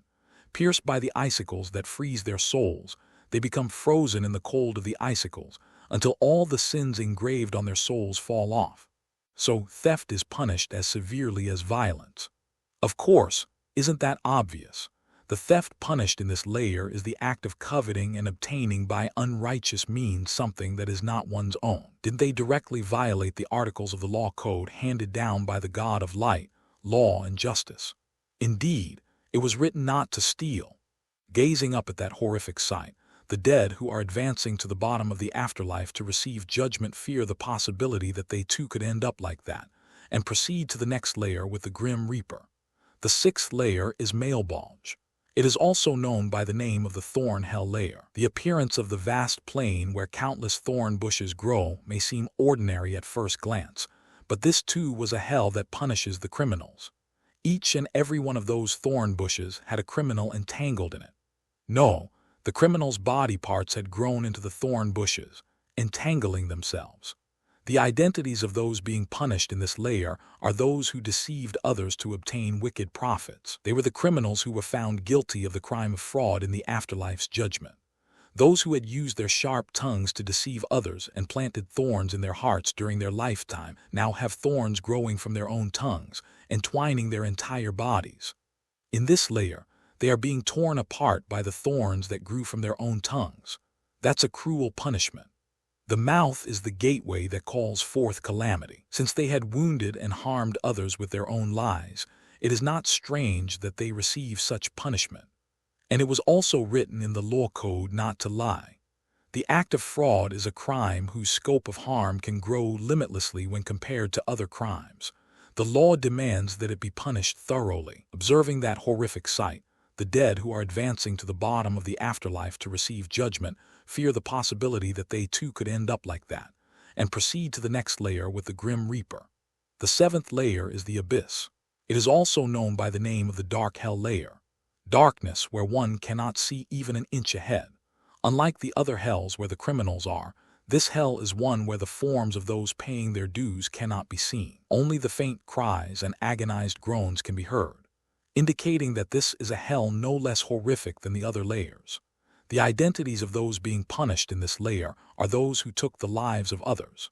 They were the criminals who were found guilty of the crime of murder in the afterlife's judgment. The dead who are advancing to the bottom of the afterlife to receive judgment, unable to see the forms of those being punished in the abyss layer. They can only proceed to the next layer, turning their backs on the faint cries and agonized groans echoing from the darkness where one cannot see even an inch ahead. However, the Mother of Life told me about the things those being punished in this layer experience. They, who were murderers that harmed others, receive the memories of the victims they killed when they are punished in this layer. From the victim's perspective, in the victim's position, with the victim's thoughts, the victim's body, the victim's memories, they experience the victim's death. As many times as the number of people they killed, in as many ways as they killed them. Endlessly, repeatedly, they are killed. Until their own self disintegrates, they are relentlessly killed over and over again. That is the punishment in this layer. After passing through all 7 layers, the dead arrive at the very bottom of the afterlife. A massive door, so gigantic that even a giant's strength could not open it, makes the dead feel how infinitely small and weak they are as an existence. When the dead stand before that door, it slowly opens, and the accompaniment of the Grim Reaper ends here. If the dead was accompanied by their young deceased child, that child will no longer accompany them. Thus, the dead stands alone before the judgment of death and approaches the 3 administrators, officials, who oversee the afterlife. The commander who directs the Grim Reapers that gather and bring the souls of the dead from the darkness, Thanatos. The investigator who searches the register of the dead to confirm if they met a death, Moros. The judge who weighs the souls on the scales to measure the weight of their sins and pass judgment, seers. Before them the life of the dead is thoroughly examined. Mother of Life, then won't those who have sinned try not to descend to the lower layers? If they knew the structure of the afterlife before death and were aware of the fate that awaits the sinful souls, they would naturally try to avoid it. However, it doesn't matter. If only it were possible. If one could tear away the Grim Reaper's grip that is dragging them down to the lower layers, and if they could seep into the darkness wherever it may be, and pry the Grim Reaper away. If someone had that level of ability, they could withstand the upper layers without descending to the lower ones. They would not suffer and could move on to the next life. Of course, for ordinary souls, it would be impossible to shake off the Grim Reaper's touch, but a soul with unwavering will and fortitude might have a chance. Well, a soul of that caliber would be worthy of being called a hero, but if it is a hero-like being, they shouldn't cower in the upper layers, but should face the judgment head-on. But how many would be bold enough to face death so courageously? Even if the probability is close to impossible, as long as it is not zero, it may appear someday. That is why there needs to be an entity managing the upper layers. An upper-level manager. Yes, if there is an overseer to seize those who refuse to descend to the afterlife and send them down, then those who persist in the upper realm can be driven down. Well, to begin with, if the Grim Reaper's power was enhanced, they could forcibly drag them down. But the Grim Reaper's current power is already considered sufficient. Or should the Grim Reaper's strength be adjusted to grow in proportion to the sins the souls have accumulated? But then the sins would be revealed before the afterlife's judgment. No, the unveiling of the soul's sins should happen at the very bottom of the afterlife. That principle cannot be changed. Should I just make them suffer in the upper layers as well? No. That would make even the souls who committed no sins suffer. It's not easy at all. Balancing the sinful and the sinless, focusing on one side makes the other misalign. That's why the best I could come up with was adding a manager to the upper layers to rough them up. What kind of being is the manager of the upper layers? The position is vacant. Vacant. It seems finding a suitable candidate to manage the entire upper layer is not an easy task. Well, it's not completely empty though. The management of the afterlife was just recently filled with 3 administrators. There are 3 administrators of the afterlife. Originally there were only 2, but one more position was recently filled. It seems that Thanatos, the spirit of darkness, and Yama, the mountain god of the North Mangsan mountain, have now been joined by seers as an administrator of the afterlife. After much deliberation this decision was made, but, honestly, it would have been better if it had happened a little sooner. Well, thanks to this, the triumvirate of the afterlife has been completed, so I should be satisfied. A new god of death, you say? She is the goddess of death with half of her body alive and the other half dead. T/N. Seems like Seers is a female. Seers tried to utilize the power of death within her and ultimately succeeded, but as a side effect, half of her body became like a corpse. She claims it's just an outward appearance, but to others it doesn't seem that way. We will rely solely on your kindness. Click here. Donate now anyway. The transformed seers made a proposal to me. I will become the administrator of the afterlife. In return, please grant me one request. What kind of request? Please prepare a place for the dragons to reside after their death. Seer's request was for the sake of the dragons. Clearly, she had already seen the fate of the dragons who have faced death and departed their physical bodies. She must have wished for a separate afterlife realm for the souls of the dragons. Well, I granted that request, and after the approved souls passed the afterlife's judgment, I created a heaven-like place where the deceased dragons could rest in peace. If Seers hadn't requested that, the dragons might have simply become spirits after their death.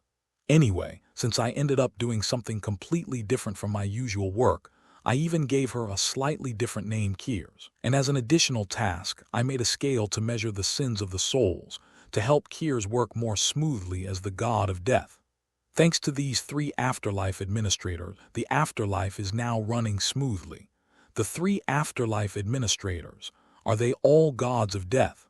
Yes, while they each have slightly different meanings, they all oversee death. Kiers, the one who was formerly known as Ceres, is still not widely recognized as a god of death, but that can easily be changed. What are the distinctions between them? Yama, also called Moros, represents the inevitable fate of death and the afterlife's rest, while Kiers represents the destructive ruin of death and the judgment of sins committed in life.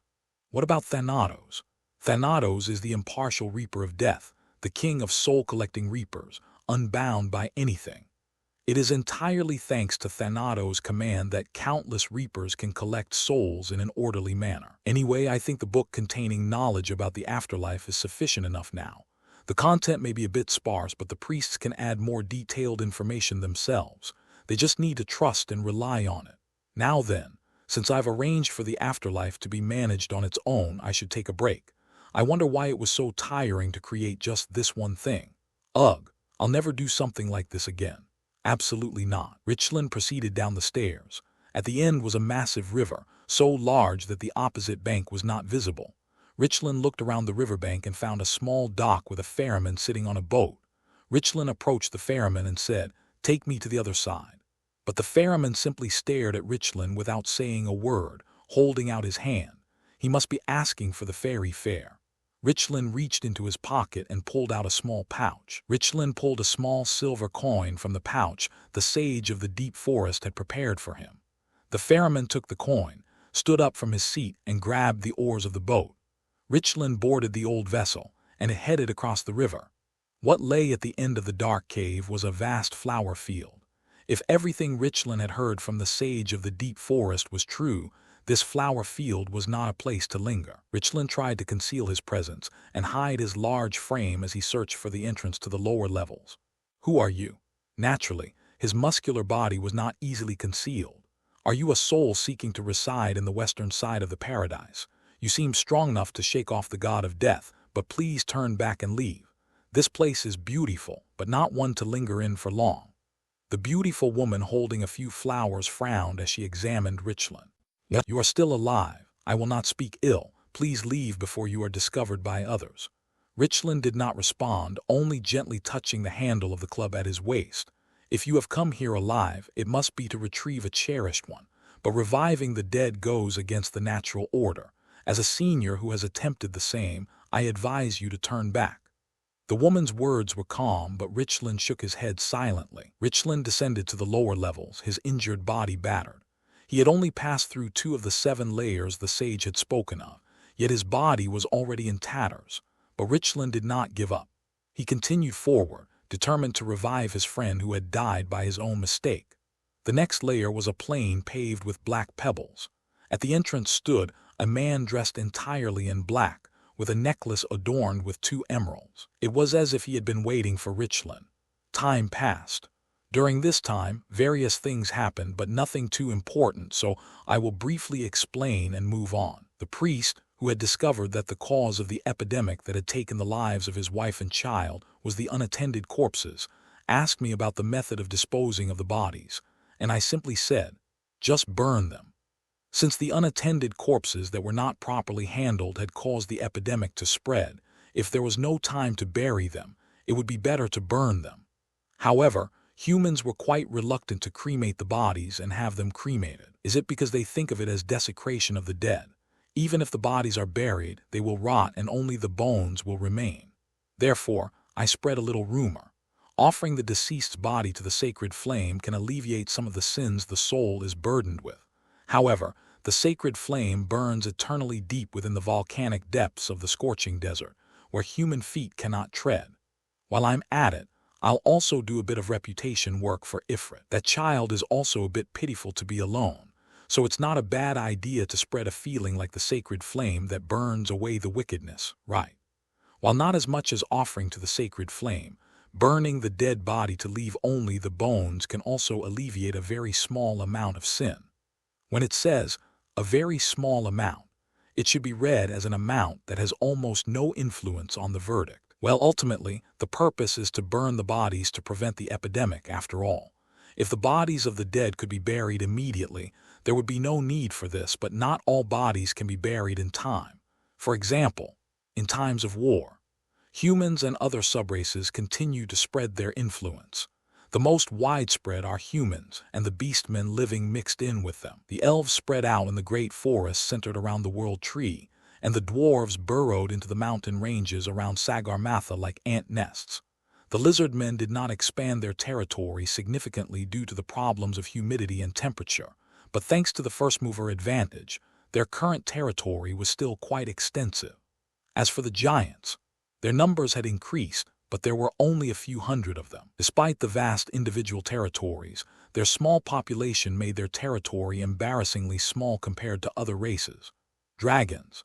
Most of them were pilgrims worshipping me as the goddess of life, or some were holed up in caves and not coming out. The reason they were holed up was either to protect their eggs or hatchlings, or simply because they liked to be reclusive. That's about the gist of it. Thanks to that, dragons didn't really have any defined territories. In this way, each race continued to expand their territories, but they can't keep expanding forever. Habitable places are limited, and most of them are already occupied by other races. Inevitably, war broke out. No, wait, so far, war has only broken out among humans. Even though they are humans, they have not yet declared war on other races. The rugged forests and steep mountains served as natural fortresses for the elves and dwarves, and the cold of the giants' territories was too harsh for humans to easily venture into. As for the lizard men, even their young can shatter rocks with their bare hands, so would humans be foolish enough to wage war against them? You could call such humans suicidal. In the end, the only ones humans can wage war against are other humans. While the population had increased significantly, the profession of professional soldiers or mercenaries had not yet emerged, so the only option was to conscript adult males to form an army. In this situation, each city-state could only muster around 300 to 500 troops. By making promises of support to allied city-states and gathering reinforcements, the result was an average of about 1,000 troops clashing in these wars. Since iron weapons were still rare, even among the commanders, most of the armaments were still at the Bronze or Stone Age level. Armor was, of course, pathetic, with only crude armor made of bone fragments or thick leather. Yet these meager armies were still wielding violence against each other. As expected, the greed of humans knows no bounds and they repeat the same mistakes. No, the full-scale war has not happened yet. They have been fighting in a way that looks like a power struggle and ending the fight halfway. Since each adult is precious in this era, the increasing casualties in the war are not desirable for either side. The wars have been fought in a way that looks like a power struggle and then ended. Furthermore, since they are still at the city-state level, their ethnic or national identity is not yet firmly established, so they have not engaged in wars of annihilation against the other side. It has been more like a power struggle between them. Looking at these humans, I let out a small sigh. Is it right to prevent the war? Isn't it a natural fact that just as fights arise between humans, wars also break out between cities and states? We will rely solely on your kindness. Click here, donate now. Even if I have the power to stop them, is truly stopping these wars the right thing to do for humans? I don't know. The history of humans is the history of war. The development of humans is the development of war. If I were to stop all such wars, wouldn't human society just be stagnant? I let out a small sigh. At times like this, I regret having a distinct personality. If I were a mechanical god, I might have just processed the given tasks and moved on. I don't know. I really don't know which is better. In such cases, the right answer might be to just let go, step back, and observe. Anyway, I averted my gaze from the humans and various subraces who were starting such fierce battles. After finishing the afterlife, I, now a bit more free, started making an item. An item to carry out a task I had put off for a long time. An item to catch that troublesome child again. It was like a fishing rod to lure out Erebus, who is hiding somewhere underground. I even imbued it with the ability to track, capture, and imprison Erebus specifically, so that he can never escape. You might think it's too much, but it's Erebus who went too far. That foolish child committed acts he should not have, blinded by the power of the wish. He even split the scales I had lent him out of fear of having them confiscated, and because of that, I felt pain for the first time in this world. No, it wasn't the first time. I felt pain in my wings when I was first born into this world. Anyway, Erebus was the one who did wrong, so there's no problem with me doing something too extreme. Therefore, I grasped the fishing rod I had created. This fishing line made of the same darkness as Erebus should be able to penetrate the earth and catch the hidden Erebus. And since I've also added an auto-tracking function to chase Erebus, if I just cast the fishing line into the ground, I should be able to catch that foolish child. Then, shall we go fishing? Erebus had existed as the darkness deep underground since he gained self-awareness. The earth beneath, where not a single ray of light shines, is Erebus' domain where only darkness exists. Therefore, I have been patiently waiting with the fishing line made of darkness cast down, to capture Erebus, the child whom I have gathered, taught, and raised. Well, if that child has any sense of self, he won't be easily caught.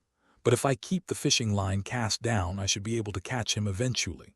A considerable amount of time has passed. The priest who served the goddess of life has passed away and moved on to the afterlife, and in accordance with my instructions, has become the administrator of the upper layers of the afterlife. Yet the fishing line I cast down remained motionless. Even after the faith in the sacred flame spread, and a religion worshipping the sacred flame as a god was born, the fishing line remained motionless. Even when a princess from the east journeyed to the afterlife to revive her deceased father, the fishing line remained motionless. How much time has passed since then? At the point when the city-state of Arcad merged the surrounding city-states and was reborn as a proper kingdom, the fishing line began to move slightly. Has it finally found Erebus? I quickly grabbed the fishing rod and started reeling in the line. After reeling it in for about a day, I was able to see what was hanging at the end. Finally, I can catch that foolish son who has given me so much trouble. I looked at what was hanging at the end of the fishing line. Instead of Erebus, who was supposed to be tracked and captured by this fishing line, there was only a faint darkness. So, Erebus. The faint darkness did not even respond, only twitching at the end of the fishing hook. Let's think about this. Erebus split the scales I had lent him, the ones under his jaw, to create an explosive burst of power, and used the opening created by that explosion to escape. My physical body is so sturdy and solid that it's hardly affected by even considerable impacts, but Erebus managed to cause an explosion powerful enough to make me feel pain. If that explosion was strong enough to hurt me, someone with the most durable body in the world, then what must it have been like for Erebus, the one who caused the explosion right under his jaw? He must not have come out of that unscathed. However, even so, to end up in this state. Tusk. I clicked my tongue as I looked at the small fragment of darkness hanging at the end of the fishing hook made of darkness. Just a faint movement, unable to speak a single word or even think. This fragment of darkness is all that's left. Is this really what he risked everything to escape? I can't help but feel sorry for him. If he was going to break my scales and run away like, I'll destroy it if I can't have it, he should have at least managed to stay in a decent condition. This is just pathetic. I sighed as I looked at the twitching fragment of darkness, unable to even remove the hooked fishing line. But I can't just leave it like this. I started slowly channeling my power into the silent little fragment of darkness, and it began to slowly grow in size as it absorbed the inflowing energy. The immediate crisis seems to be averted for now. Maybe I should try reading its memories. I'm curious to know what happened to Erebus, how he ended up in this state, though I'm not sure if this tiny fragment even has any memories left. Well, it's worth a try. I have nothing to lose. After briefly examining the memories, there was only a little useful information to be found. The earliest memory in this fragment was the powerful self-detonation caused by splitting my scales, and the backlash from the emergency teleportation that followed, which caused Erebus' own body to start disintegrating. As a result, the eternal darkness that was Erebus' essence became fragmented into multiple pieces, and these fragments of eternal darkness started to run amok. Most of them scattered and fled, while the remaining ones began to devour each other in a struggle.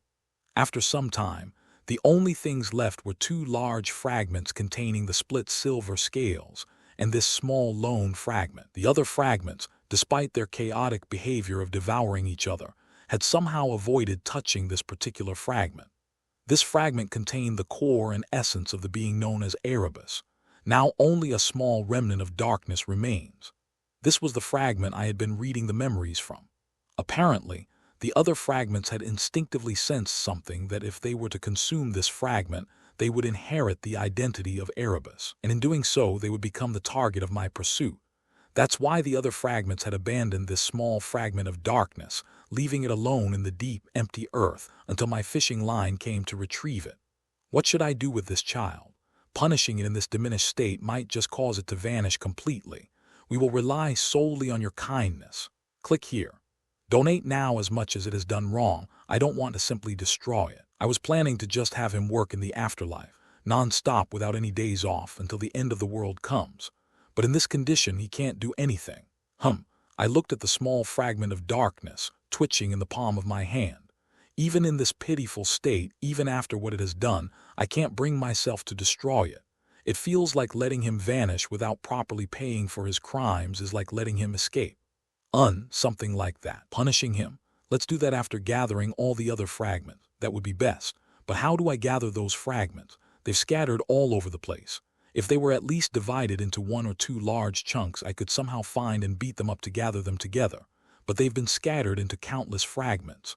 For now, let's focus on this small fragment first.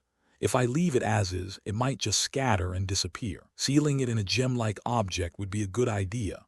I placed the fragment of Erebus on my palm and created a diamond around it, the hardest of all gems. The shape is the classic round brilliant cut, the one that first comes to mind when thinking of diamonds. I encased the fragment of darkness within, infusing it with power to make it an indestructible diamond. It can now absorb power from the outside to help the fragment of Erebus restore itself. I also prepared a one-way exit so that I can retrieve the power from within if needed, but the fragment itself cannot escape on its own. And to make sure I don't lose it, I added a tracking function as well. This black diamond, as it has become, looks quite impressive. The sealing seems to have worked well, as the fragment of darkness is now calmly resting within the diamond. I carefully channeled power into it, and the power was absorbed by the fragment without being able to escape. Good. The power can flow in, but it's well controlled and can't get out freely. It's like an inescapable prison for this foolish fragment. Someday, when all of his scattered pieces are gathered, then I'll properly punish him.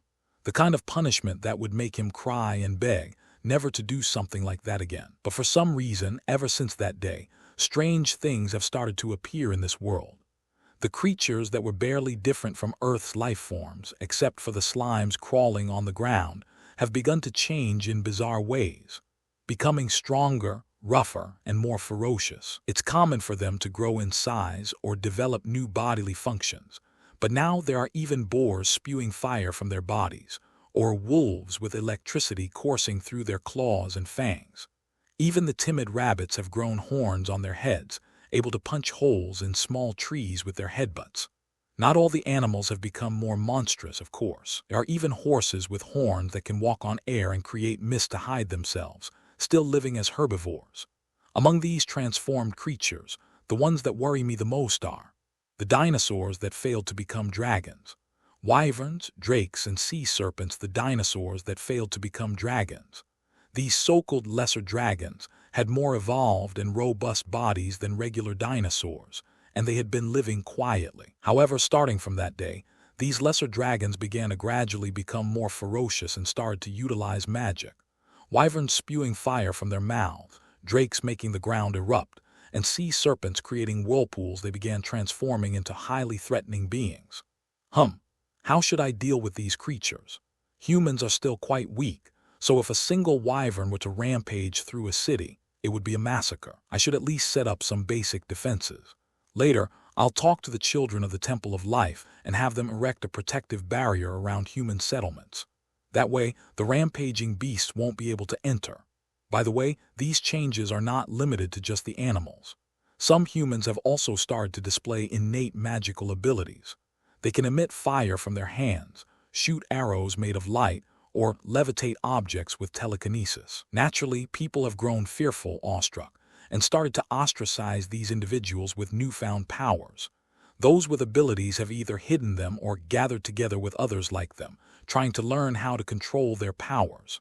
This was the moment when the concepts of monsters and mages emerged in this world. This is quite serious. I sighed as I looked down at the ruined village. Grrrrrrrr. A pack of wild dogs, or rather monsters, were tearing apart the lifeless bodies.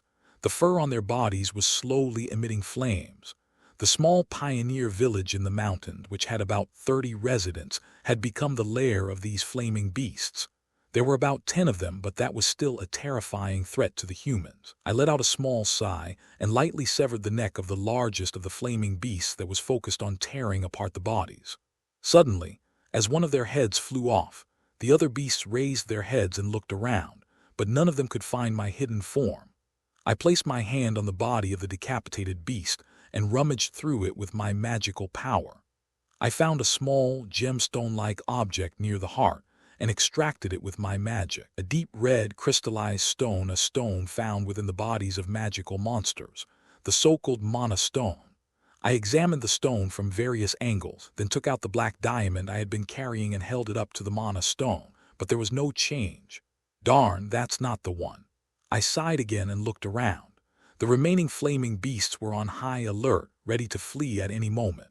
Well then, let's just tear open their bellies and see. I snapped my fingers and blades of magical energy simultaneously severed the necks of the beasts. One of them managed to survive. Sensing the danger, it had already started to flee. Trying to escape, looks like that's the one. I muttered to myself, then snapped my fingers again, and the fleeing beast was pinned to the ground as if by an invisible force. Crash, maybe a bit too strong. It's completely crushed. I sighed and approached the now blood-stained beast, channeling my magic to search for the mana stone. Fortunately, I was able to find an undamaged one. I wiped the blood off the mana stone and brought it to the black diamond. This time, a tiny shard of darkness seeped out of the stone and flowed into the diamond. A minuscule fragment of darkness. Well, at least I didn't waste my time. After searching the other bodies, I found no more usable mana stones. One out of many. That's quite a low success rate. I pocketed the black diamond and the mana stones, then set off towards the human city. The appearance of monsters was a great crisis for humans, but it also presented an opportunity. The meat, hides, fangs, and bones of the rapidly multiplying monsters became valuable resources for humans. The most valuable of these was the mana stone, the crystallized form of a monster's magical power. Initially, these deep red stones were discarded, but now their uses are known. By grasping a mana stone and focusing one's thoughts, even those who cannot wield magic can utilize its power. Of course, the amount of magic they can use is limited, but they can still conjure small flames or illuminate the darkness. Thus, the mana stones have become a new and sought-after resource for humans. Well, in my eyes, it seems they are wasting most of the magic power contained in these stones. If the mana stone I just extracted had 10,000 units of magical power, the humans would only be using about 1 unit of it to create a fireball the size of a fist. But I suppose that's just how clumsy humans use magic. Even though humans were using the mana stones so inefficiently, they were still very interested in them. Of course, I was also interested, but for different reasons than the humans.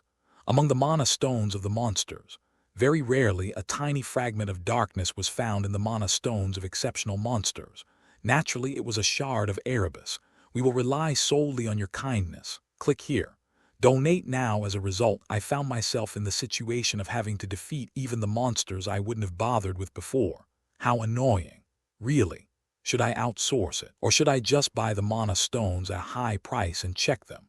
But the problem was that the monsters with Erebus fragments embedded in them were somehow exceptional. They could be called elite monsters without any exaggeration. And those kinds of monsters were too difficult for the current human power to capture. Even the flaming beast from earlier was able to dodge my blade of magical energy once. Maybe it had the ability to sense danger or even precognition. It also seemed quite intelligent. Humans wouldn't have been able to handle that one. And so here I am, wandering around and defeating the seemingly strongest monsters to check for the mana stones. Really? How annoying. Truly. Let's get back to the topic of the mana stones. Humans have started using mana stones for various purposes. They use them to create light at night, to start fires, to make agriculture more bountiful, to purify water, and so on. And this was not much different for other races as well. First, the beastmen who live most closely with humans. The beastmen use the power of the mana stones to enhance their physical abilities, strength, senses, endurance, and so on. It would be appropriate to call it a reinforcement magic that strengthens the body. Of course, this was also possible for humans, but the difference in physical strength meant they couldn't achieve the same level of efficiency as the beastmen. Next, the dwarves. The dwarves were obsessed with mana stones. If they used mana stones on ordinary iron swords, they could imbue them with special powers. For example, the sword could emit flames, freeze the cut area, or electrify anything that touches the blade. Moreover, there were about 3 main ways to imbue these powers. One was a permanent imbuing. The power was embarrassingly weak compared to the other two, but the effect would last until the item was destroyed. Like a softly glowing lantern or a subtly warm cushion.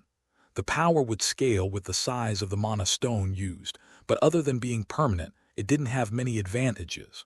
The second was a temporary imbuing. The power was quite strong and there was no burden on the user, but it consumed the mana stone. They would have a slot to insert the mana stone, and the power would be activated by draining the stone's magic. Of course, the downside was that the mana stone would be consumed. The third was drawing on the user's own magical power. The power was weaker than the temporary imbuing, but it didn't consume the mana stone. Since the user's own magic power could be used endlessly as long as they had it, the only problems were that the magic would run out, and overexerting without magic could be life-threatening. Anyway, The dwarves were using mana stones in these ways. As for the elves, they were using the mana stones to absorb their magical power and replenish their own, like a magical recovery potion. The only concern was whether they might accidentally absorb a fragment of Erebus as well. Well, if any problems arise, Yggdrasil will take care of it. The lizard men, unfortunately, lacked an affinity for magic, so they couldn't use the mana stones. How sad. But they were giving them as gifts to their spirit friends to improve their relationship. The spirits seemed able to absorb the power of the mana stones and grow a little stronger. Fortunately, the mana stones weren't completely useless. As for the giants, they probably don't even know what mana stones are. It's impossible for giants, who are larger than houses, to rummage through monster bodies and find mana stones. Occasionally, they do manage to capture monsters as large as themselves, but I wonder how the mana stones of those monsters would be. I should go visit the giant side and find out. In this way, the various races were starting to adapt to the sudden appearance of monsters and began using the new resource of mana stones. And the ones who used the mana stones the best were the humans, who could instinctively use magic. The mages. Humans instinctively reject those who are different from them. The beastmen were also ostracized in this way. Even though they have been accepted to some degree over time, it is because the beastmen are now useful to humans, not out of true acceptance. Of course, there still seems to be subtle discrimination against the beastmen. But for now, let's move on from the topic of the beastmen and talk about the mages. Anyway, since humans rejected things that were different from them, they also instinctively shunned the mages who wielded powers different from their own. After all, humans had no spirits, no sorcery, nothing of the sort. Of course, the merchants who traded with the elves or lizard men might have known about such things. But those merchants were a tiny minority, and most humans were greatly surprised by the sight of magic. The Temple of Life.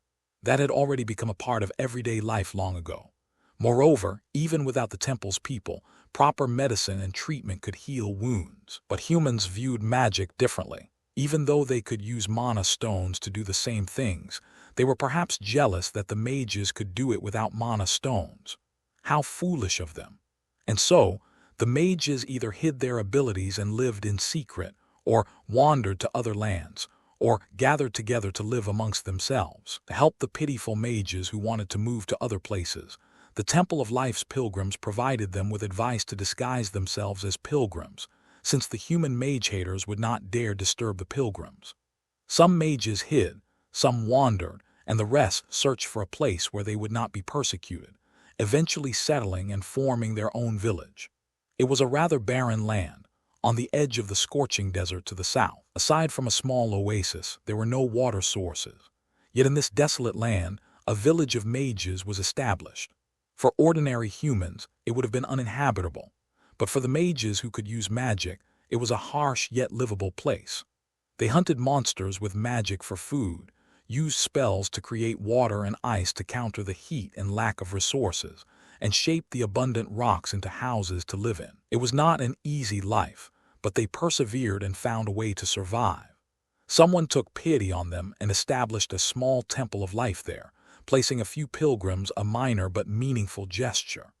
These mages, who wielded instinctive magic using their own mana, were the most proficient in utilizing mana stones compared to the other subraces. They quickly mastered using mana stones, whether extracting the mana to enhance their own magic, analyzing their magic and replicating it with mana stones, or creating scrolls that could reproduce magic by mixing mana stone powder into ink on papyrus. It may seem like they could just hold the mana stones and use magic, but the efficiency is different. While using just the mana stones, they could only use 1 out of 10, 000, but with the papyrus scrolls, they could use 10 or even 100 times more. The 10 to 100 times increase in efficiency made the extra effort worthwhile. Of course, mages using mana stones directly could increase efficiency by 20 to 200 times, but let's move on from that. These mana stone ink scrolls, commonly known as magic scrolls, became highly valuable items. Papyrus itself was already quite expensive, but the mages' settlement on the edge of the scorching desert was just west of the lizard men's territory. Acquiring papyrus from the lizard men would not have been a major issue, and so The mages began to gradually earn money by purchasing mana stones from merchants, creating magic scrolls and selling them. Of course, due to the harsh environment, a considerable amount was spent just to maintain the bare minimum living conditions, but it was still better than wandering aimlessly or hiding their abilities. As the mages' village gradually took shape, the situation was still a bit precarious. The biggest problem was the population. Mages were not originally a numerous race, and the number of mages who came to settle here was even smaller. Even though about 30 years had passed since the emergence of mages, the population here had not yet exceeded 200. Therefore, I had an idea to add one more thing to this village. Just in case there was a human king who was obsessed with the scrolls and led an army to invade, I wanted to make it difficult for them to invade easily, by utilizing a bit of faith. Fortunately, Ifrit was nearby, so I could do that. Anyway, that was how the village where the mages gathered, Babel, was born. But who on earth named it Babel? It sounds ominous. Really, it's such a waste for me to go around beating up monsters. Mother, I don't understand what you mean by that. You're right, I don't understand it either. I came to the volcano in the middle of the scorching desert to meet Ifrit. Ifrit had become the god of the sacred flame as the faith in the sacred flame had spread widely. But it's still better to talk to him directly. Anyway, is there anything unusual happening? There's nothing unusual. I'm just idly passing the time here. Each day is so boring that I feel like I'm going to die. For you, I've prepared a certain magic. We will rely solely on your kindness. Click here.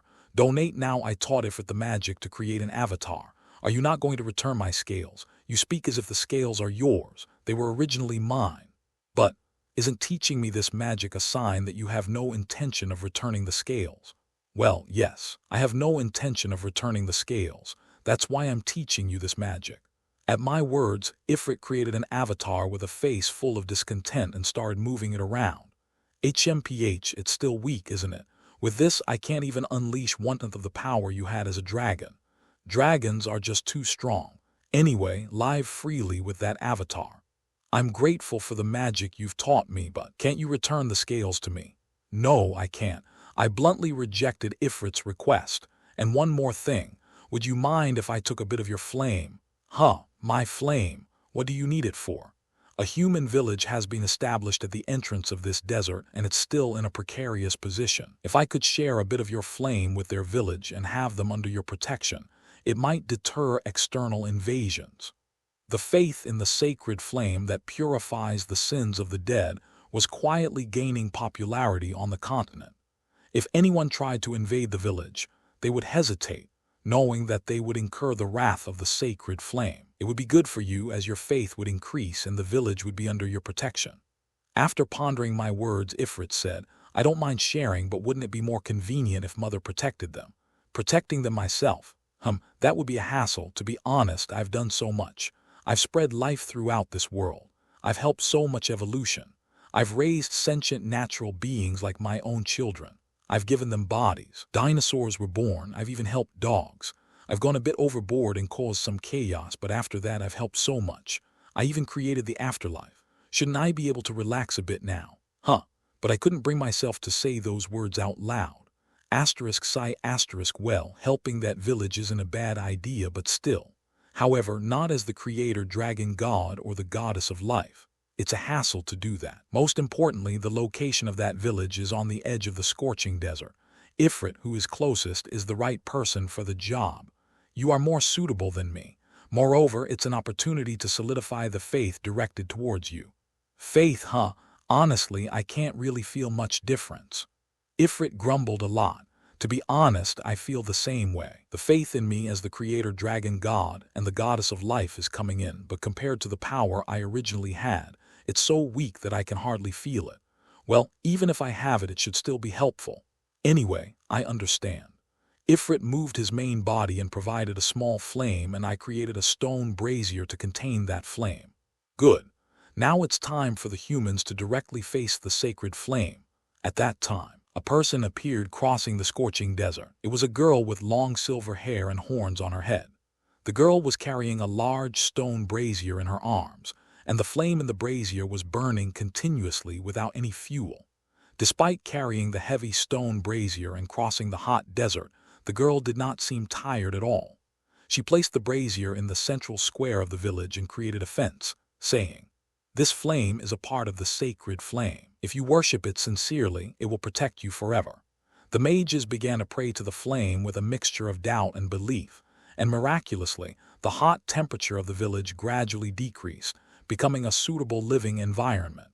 Thus, the eternal flame became a sacred place visited by those who believed in the sacred flame, the god of fire and warmth. Tracing its roots, according to the records, at the time, her identity was unknown, but over time, it has been revealed that she was the dragon priestess, a saint of the Church of Life. There are various opinions on why the dragon priestess came to the desert with a part of the sacred flame, but the Church of Life has not expressed any opinion, and it remains a mystery. Thanks to Ifrit placing a part of his flame in the village of the mages, Babel, I was able to enter Babel without much resistance. It seemed Ifrit took pity on the humans living in the hot environment, as he absorbed the surrounding heat to lower the temperature a bit. As a result, I was able to establish a certain rapport with the village chief who manages this town, which is a very positive outcome. This village is extremely exclusive if you are not a mage, so without this level of assistance, I would not have been able to easily approach them. Even if I disguise myself as a mage, my current goal is not just to become a member of this village, but to be in a position to inspect the magical stones that come into this village. I don't need to inspect them directly. I just need to create some kind of magic or tool to inspect the magical stones. Regardless, I still need to establish a connection with the village chief. Through some persuasion, I was able to take on the task of inspecting the magical stones that come into the village, with the village chief assigning an additional person to assist me. The summary of the conversation with the village chief is as follows. "Thank you for bringing that sacred flame. Thanks to that, the temperature of the village has dropped significantly, making it more livable. But how did you cross that scorching desert? That's a secret. But in return for leaving that flame here, I have a request." "What kind of request?" "If it's within my ability to decide, I'll grant it. I've heard a lot of external magical stones are coming into this village, so I'd like you to entrust me with the task of inspecting those stones."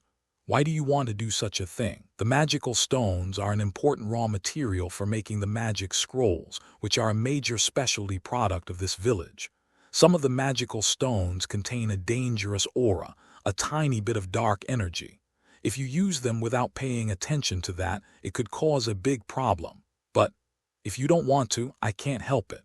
I'll take the sacred flame back then. I brought the flame because I felt sorry for the people in this village, but if you can't even grant this request, I have no choice. I'm sorry. Please reconsider. I'll set up a place for you right away." Through this appropriate persuasion, I was able to take on the task of inspecting the magical stones brought into the village. Of course, I'm not doing it alone, as the village chief has assigned an additional person to assist me. "Are you the one who brought that flame?" "That's right." The young mage stared intently at my horns. His gaze clearly conveyed the sentiment of what kind of human has something like this attached to them. "Why are you trying to do something as annoying as inspecting the magical stones?" Didn't the village chief tell you the story?" "What story?" "No, never mind. You'll understand soon enough when you see it." With this trivial conversation, the young man and I entered the warehouse where the externally brought magical stones were stored. A few wooden boxes piled in the corner of the small warehouse that was the amount of magical stones brought in at a time. Don't even think about secretly putting a few stones in your pocket or anything. I'll be watching your actions with my own 2 eyes. Don't worry, these stones aren't worth much to me. The important thing is that some of the stones contain fragments of darkness. I opened one of the wooden boxes, revealing the magical stones filling it. There are quite a lot.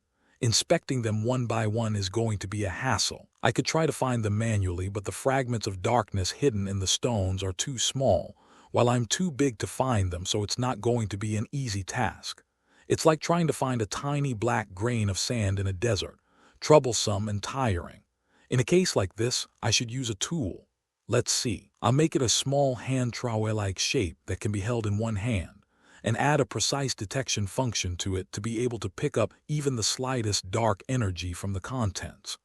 I'll also add a warning sound that goes off when it's detected, and a control function that only activates the detection when the button is pressed. With this simple magical stone detection tool in the shape of a hand trowel, I scooped out the stones and transferred the empty boxes, without the warning sound going off, even as the young mage watched me with a puzzled gaze.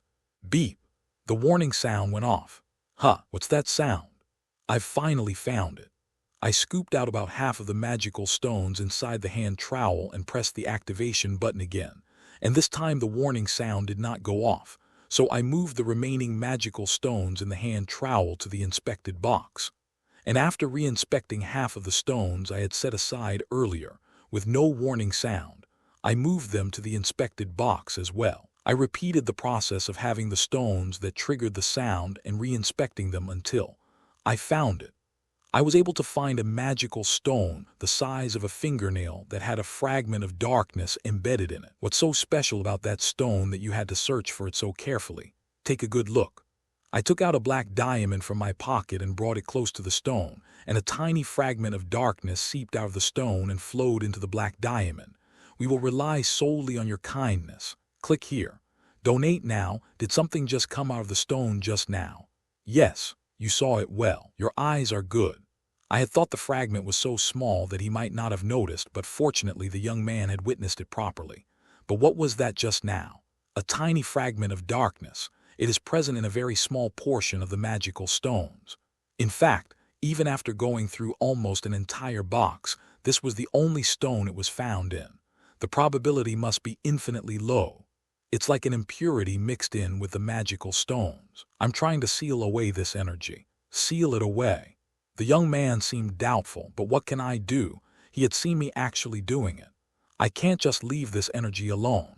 Since this village is where most of these magical stones come in, if I leave these fragments of darkness unattended, who knows what might happen? I'll keep it a secret. A secret. You're speaking in a very meaningful way, but it's a secret. The certain thing is, it's not a very good thing in this world. If magic scrolls are made using magical stones with these fragments of darkness in them, something bad might happen. Something bad. Could it be related to the faulty scrolls as well? Faulty scrolls? I asked back, and the young man calmly replied. Yes, it's very rare, but sometimes perfectly made scrolls would either not activate properly, activate much stronger than expected, or activate a completely different magic. People have even been injured or killed because of that. I see. Faulty scrolls, huh? I didn't know that was a thing. I thought the occasional magical explosions during scroll making by mages were just failed attempts. I'm not certain, but there's a possibility. Shall we test it out?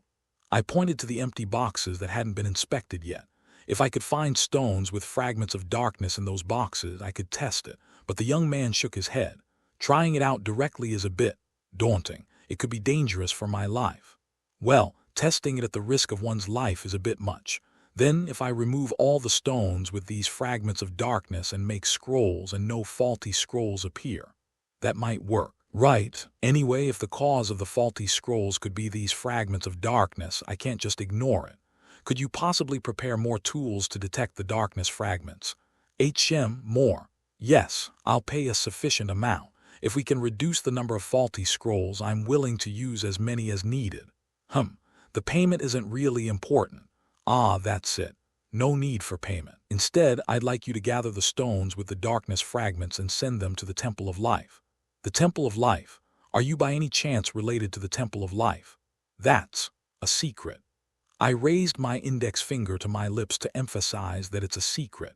It would be more convenient for me to have the stones with the darkness fragments handed over to the Temple of Life, where I can control them, rather than leaving them with the humans. If you hand them over to the Temple of Life, I'll come by occasionally to collect them. After all, the stones with the darkness fragments are unusable for you as well. It could even save you the disposal costs, don't you think? It's better to have them handled cleanly than risk problems from trying to use them from the mage's perspective. As for that point, I will speak to the village chief about it, but I will likely get his permission. The issue of faulty scrolls has also been a concern for the village chief. I appreciate that. If things proceed as such, it would be very convenient. And so I created several trowel-shaped magical stone detection tool and handed them over to the mages. The mages then completed a contract to transfer the magical stones with fragments of darkness to me through the Temple of Life. Good. It's much more efficient to have others do it rather than doing it myself. As they say, you have to use your head to make your body comfortable. Now I just need to go to the Temple of Life occasionally to collect the fragments of darkness embedded in the magical stones. While building this system to gradually recover the fragments of Erebus, I suddenly remembered an important fact that I had forgotten. If it's a monster that can be captured by ordinary humans or subraces, then I can recover the fragments that way. But what if it's a monster that's too strong for humans to handle? Should I just wait for humans to become stronger? But I don't know how long that will take. Lizard men or giants might be able to beat most monsters, but they are heavily influenced by their environment and can't roam freely. I fell deep in thought. Wouldn't it be better to create a powerful weapon that is deadly to strong monsters and use it to absorb the fragments of darkness from their magical stones? For example, something like a hero sword. Among the cards I can use, the one that would be most useful for hunting the powerful monsters scattered across the world is, unfortunately, humans. Excluding dragons. Those children have the strength to create monsters, but they are like blades that cannot be wielded carelessly. If they run wild, the terrain would change, so they cannot be used recklessly. It's easy to cause a mess. Excluding dragons. The race that follows my orders the best would be the lizard men, but they are heavily influenced by their environment. But if those children were freed from the constraints of the environment, then one of the restraints holding them back would be removed. Lizard men free from environmental constraints would likely push aside humans and become the new masters of the world. They lay multiple eggs at a time, so their numbers are quite large. Their physical abilities are slightly weaker than giants, but they are still very strong and hardy. And with their magic buffs, they would be a terrifying reptilian existence if they weren't inherently good-natured. Their weakness is that they are heavily influenced by their environment, and they only prefer obsidian weapons. But that weapon preference is a trivial flaw, as they can kill beasts with their bare hands. In any case, I can't remove the environmental constraints on the lizard men. Even if it's just a temporary expedition, having them constantly roam and defeat monsters is unrealistic. Elves or dwarves are basically hikikomori who don't want to leave their strongholds, and I can't guarantee they'll move according to my intentions, so they are out. Maybe I could control them through Yggdrasil or Sagarmatha, but controlling them indirectly would be difficult. Giants. Giants are blockheads. They are out of the question from the start, and like the lizard men, they are heavily influenced by their environment. Giants can't survive well outside of cold regions, and they consume a lot of food. Their raw strength is certain, but they're hard to control and I have no way to handle them. Therefore, it ultimately comes down to beastmen or humans, and humans who can freely roam the world without much restriction would be the most convenient, unless it's a situation where they are constrained by national boundaries. In the current loose situation outside of city-states, traveling merchants and adventurers can move around without much difficulty. So, wouldn't it be good to give powerful weapons to humans and have them defeat the monsters that are difficult to capture? Of course, I'll hide the true purpose. If they only hear about collecting the fragments of darkness in the magical stones, it would sound like I'm trying to revive some ancient demon lord. Let's see. I'll make a good sword and imbue it with various magic to enhance its performance, and even insert a black diamond so that it can absorb the fragments of darkness when it cuts down monsters. A specialized sword for defeating great monsters might be created. But what happens if I extract the fragments of darkness from living monsters? I'll need to test that later. And, should I also create a hero to wield that sword? No, create sounds a bit strange. It's like I'm creating humans. It would be better to say I'm establishing the position of a hero. If monsters continue to appear and grow stronger, they will pose a great threat to humans. So if I prepare a hero to defeat those monsters in my stead and protect the humans and subraces, wouldn't that be good? Selecting a human with excellent qualities and character, and bestowing upon them the hero's sword from the Temple of Life, to have them travel the world and hunt monsters. That doesn't sound too bad. It could become a heroic tale. And when there is no hero, the hero's sword can be kept at the Temple of Life. That way I can collect the fragments of darkness from the magical stones they've gathered. Sounds good. I'll do it this way. Come to think of it, the hero might need a supporter, right? Should I attach a suitable one from the Temple of Life? Or maybe even a dragon wouldn't be a bad idea. I could even join them myself if necessary. No, that won't do. I already have a lot to do. Why would I join them? It doesn't seem like such a big task that I need to get involved. Creator, dragon, god, goddess of life, and all the other things you have to deal with, are you really going to add more work for yourself? Are you an idiot? After all that hard work, are you going to do something stupid again? Wake up, me. Ahem. Let's think about the hero's supporter later. First, I need to make the hero's sword. Let's see. First, I should think about the shape. Since it's the hero's weapon, it should be a sword, of course. What about the size? A standard one-handed sword or a big and beautiful two-handed sword? Both are appealing, so it's hard to choose. We will rely solely on your kindness. Click here. Donate now, or maybe a bastard sword that can be used with one or two hands. But that somehow doesn't feel right. The name itself doesn't sit well with me. A bastard sword. No, there's no reason why the sword has to be just one form. It can be a sword that changes shape. At that moment, an image flashed through my mind. A sword that starts as a huge greatsword but then transforms into a thinner sword-like shape after the user equips armor. If I do that, I can have both a two-handed sword and a one-handed sword. Isn't that killing two birds with one stone? Okay, let's make it. With this idea flowing, I can make it without hesitation. First, the materials. What should I use? Silver imbued with magic, or steel imbued with magic? Silver imbued with magic can absorb magic, while steel imbued with magic can deflect it. It's ambiguous. To enable the shape-changing, I'll need the magic to work, so I can't use steel. I guess I should use silver after all. No, wait, I can use other metals too. Let me test it out first. I made several metals and imbued them with magic to see how they transform, but there weren't many usable ones. The gold imbued with magic was quite useful though. The yellow color of the gold had become quite pale, turning into a golden gray color. Its strength was slightly less than the black steel imbued with magic, but it was still quite durable. It had the ability to absorb magic smoothly, similar to mithril, and had the advantage of being able to enhance the properties of other metals when mixed. And the most important thing, the function I decided to use this Magus-imbued gold for. The Magus-imbued gold had a strange property: it could remember and transform its shape using magic. It's a kind of shape memory, but different from shape memory alloys that return to their original shape when heated. After much trial and error, I found that this metal could remember its shape by imbuing it with magic. I made it into an elongated rod shape and imbued it with a specific magic pattern. Then, after crumpling it up, I pushed the magic pattern back in, and it returned to the original rod shape. The only downside is that it can only remember about 3 patterns, and the force to transform the shape isn't that strong. It can be stopped by simply pressing on it with your hand. But once the transformation is complete, it becomes sturdy again. Well, it's only weak during the transformation process, so I shouldn't pass up using this amazing metal.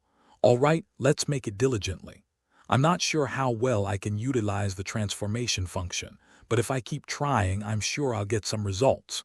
The hero's sword, Cloive Sale, also known as the Sword of Light. It is said to be the sacred sword wielded by the hero chosen by the goddess of life when great crises befall humanity. The sword is said to have the ancient darkness sealed within it, and its power derived from the ancient darkness makes it especially effective against monsters. Its basic form is a large two-handed sword, but it is famous for its ability to change shape to suit the user. The transformed form is called the Agathlam, the silver-armored form, and it is said that the blade of the greatsword transforms into armor that protects the user. In this armored state, the hero's sword greatly changes shape, becoming a thin one-handed sword, allowing the user to utilize more agile sword techniques.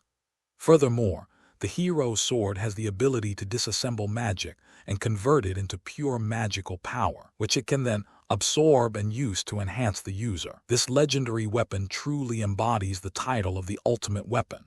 During the periods when a hero has not been designated, this sword is kept under strict seal at the Church of Life. However, it is said that the seal will be broken when the dragon priestess appears, signaling that a great crisis has befallen humanity. Therefore, if one were to witness this sword again, it would mean that a grave crisis has come upon humanity. Even as the author of this book, I too would like to lay eyes on this sword once, but considering that its appearance signifies a threat to humanity, it is also a legendary weapon that I dare not wish to see. Personally, I even attempted to request assistance from the Church of Life, but even the high priest of the Church of Life informed me that they are unaware of the whereabouts of this sword, which remains sealed. It is truly regrettable. Encyclopedia of Legendary Weapons T/N. Imagine all of those Isekai stories where the hero is summoned, but their true purpose is. First, I made a greatsword. I used a generous amount of silver and gold that had been transformed by magical power and made an alloy the appropriate ratio. For the joints, I used the gold that had been transformed by magical power. It's inconvenient to keep calling it that. Since the steel transformed by magical power is hard, I'll call it adamantium. The silver transformed by magical power, I'll call it mithril. And the gold transformed by magical power, I'll call it orichalcum. Strictly speaking, they might be different metals, but since I made it, I'll name them as I please. The sword completed with the alloy of mithril and orichalcum, when I grip it with both hands and push a specific pattern of magical power into the hilt. The metal that makes up the blade of the greatsword rapidly transforms, and silver armor starts to cover my hand and forearm. Armor for the back of the hand and forearm, armor for the chest, shoulders, and hips, and finally armor for the shins, calves, and feet, all come together in succession. Good. It's working properly. Especially the parts that automatically equip during the transformation, it's perfect. The repeated trial and error was worth it. Furthermore, after the transformation, the armor is firmly fixed in place. Until I input the magical pattern to transform it back into a greatsword, I can't take it off. Honestly, I wanted to cover my whole body in plate armor, but unfortunately, I didn't have enough metal, so this was the limit of the armor I could make. The compromise I made was this current form. If I didn't compromise, the greatsword would have become even larger. I wish I could have included armor for the fingers, upper arms, thighs, and a helmet too, but I'll stop complaining here. I moved my body around to check the condition of the armor. Despite being made of metal plates, the armor doesn't hinder my movements at all. Except for the ankles, the major joints are mostly exposed, which is why. And for the joints that are covered by armor, I carefully designed them to not impede movement. I can freely rotate my wrists, and the ankles are the same. Twisting my waist feels natural as well. Next is the strength test, but honestly, the alloy of mithril and orichalcum in the appropriate ratio is so strong that even adamantium or orichalcum would have a hard time leaving a scratch on it. At most, adamantium and orichalcum could leave a trace, but the marks get restored when the form is transformed. So as long as I transform it in time, it's essentially self-repairing. I should add some other functions too.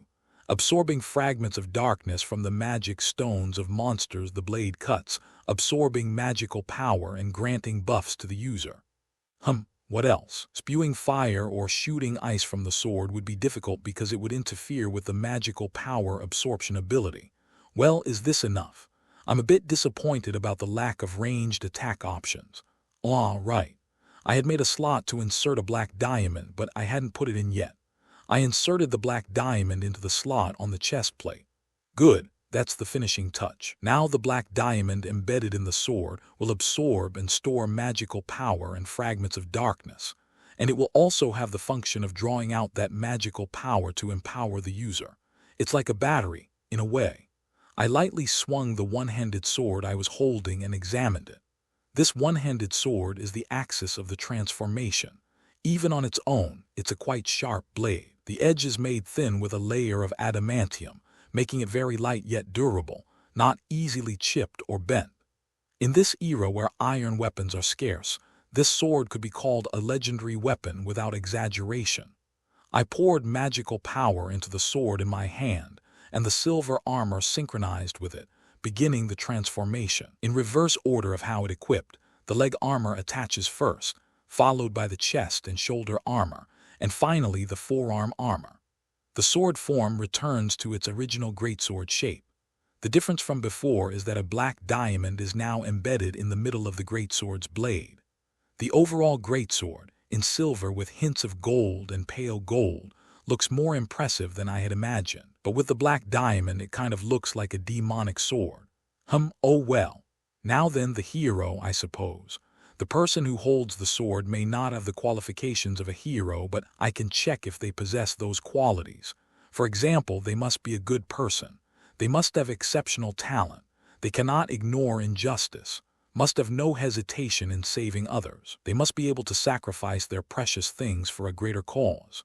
But that might be going too far, and the person I have designated as the hero should also be included.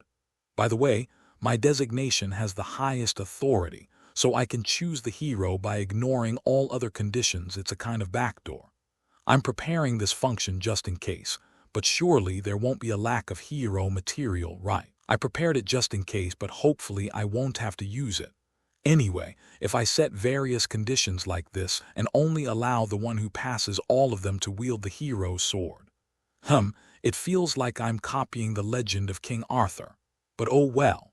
There's no such thing as the legend of King Arthur in this world. There's no Merlin either. If a situation arises where a hero is needed, I'll bring in a person who has the qualities of a hero and have them grab the sealed sword. And if they pass the conditions, they can wield the sword, and if not, they fail as the hero. And if someone who initially passed the hero's conditions changes over time, they won't be able to wield the sword anymore. It may be a bit harsh, but people tend to change after all. All right, the hero's sword seems to be mostly finished. I haven't decided the most important thing yet. What should I name this sword? The most representative name would be Excalibur. No, it's too commonly used in creative works, so it's too ordinary. Graham, Bamung, Durandal, those names are closer to demonic swords. Since it's the hero's sword, I want a bright image, a name with the image of light. We will rely solely on your kindness. Click here. Donate now. I have the perfect name. The sword of the Celtic mythology. Cloyv Sale. The real pronunciation was Cloydheim Sale, wasn't it?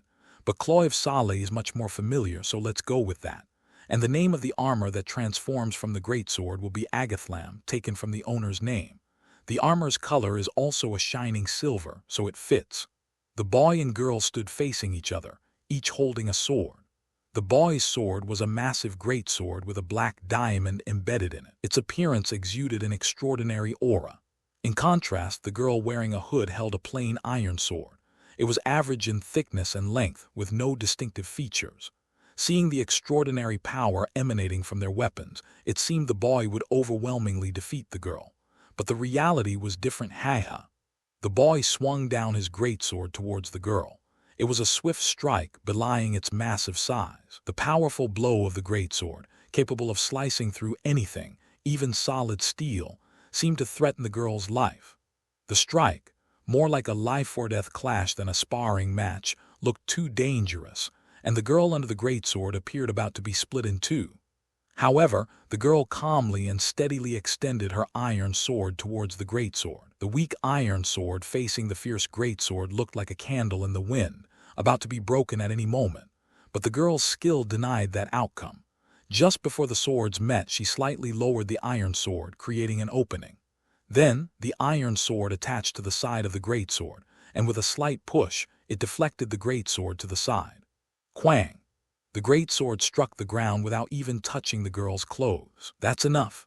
And the iron sword in the girl's hand now pointed at the boy's neck. I lost. Good job. The victorious girl returned the iron sword to its sheath, and the boy also secured the greatsword on his back, beginning to loosen his muscles. The rapidly moving muscles seemed to have surprised him as he looked a bit stiff. When will I become strong? You are already strong. The boy was not happy with the girl's words. Even though she said he had become strong, he had never beaten her even once. Even though he held the legendary weapon, the hero's sword, he couldn't defeat that plain iron sword. He just felt pathetic. He wanted to show a strong and impressive appearance in front of her. But the boy seemed to have forgotten that the powerful strike he had just made was swung at the girl who wanted to be impressed. I'm just a little stronger. Unaware of the boy's feelings, the girl seemed to be boasting a little. But, at this rate, I may not be able to properly fulfill the role of a hero. It's okay, you can do it. The girl answered with confidence despite the boy's lack of self-confidence. In my judgment and in the sword's choice there is no deception, so it's all right. But, if you can't trust yourself, then trust me. Believe in me who believes in you. What's that supposed to mean? The boy could only laugh awkwardly at the girl's words. A cool breeze blew across the open field, cooling the sweat on the boy's forehead. Enjoying the refreshing sensation, the boy's gaze stopped on the girl with her hood pulled over her head. But that hood, isn't it stuffy? It's not particularly stuffy. It looks stuffy, can't you take it off? The girl shook her head at the boy's words. Not yet. It's not time to reveal my horns. If it's known that I've appeared, the people of the Church of Life might not mind, but outsiders will be greatly surprised. I have to keep it a secret until the right time. The appearance of the girl, the dragon priestess, was also a sign that a crisis was approaching the life of this world. From the adventure records of a certain hero's party, T/N, bro literally challenging a higher being than him, I powerfully forged the hero's sword, and as a light test of its performance, I gave the hero's sword Cloyve Sale to an artificial human with average human specs and had it fight against monsters. Incredible. Dozens of monsters were completely destroyed.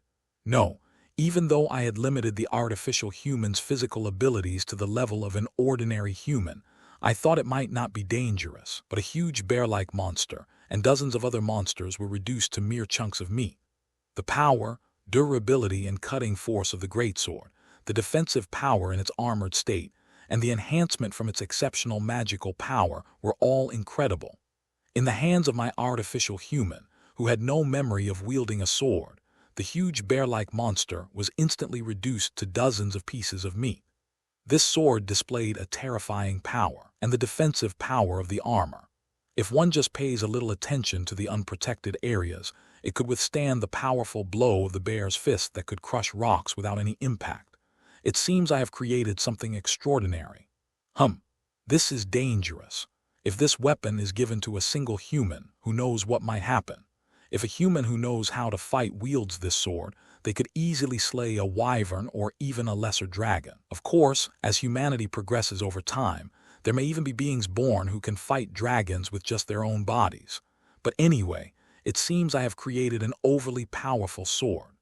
This sword will definitely require special management. Originally, it's a weapon that can't be wielded by those who don't meet the conditions.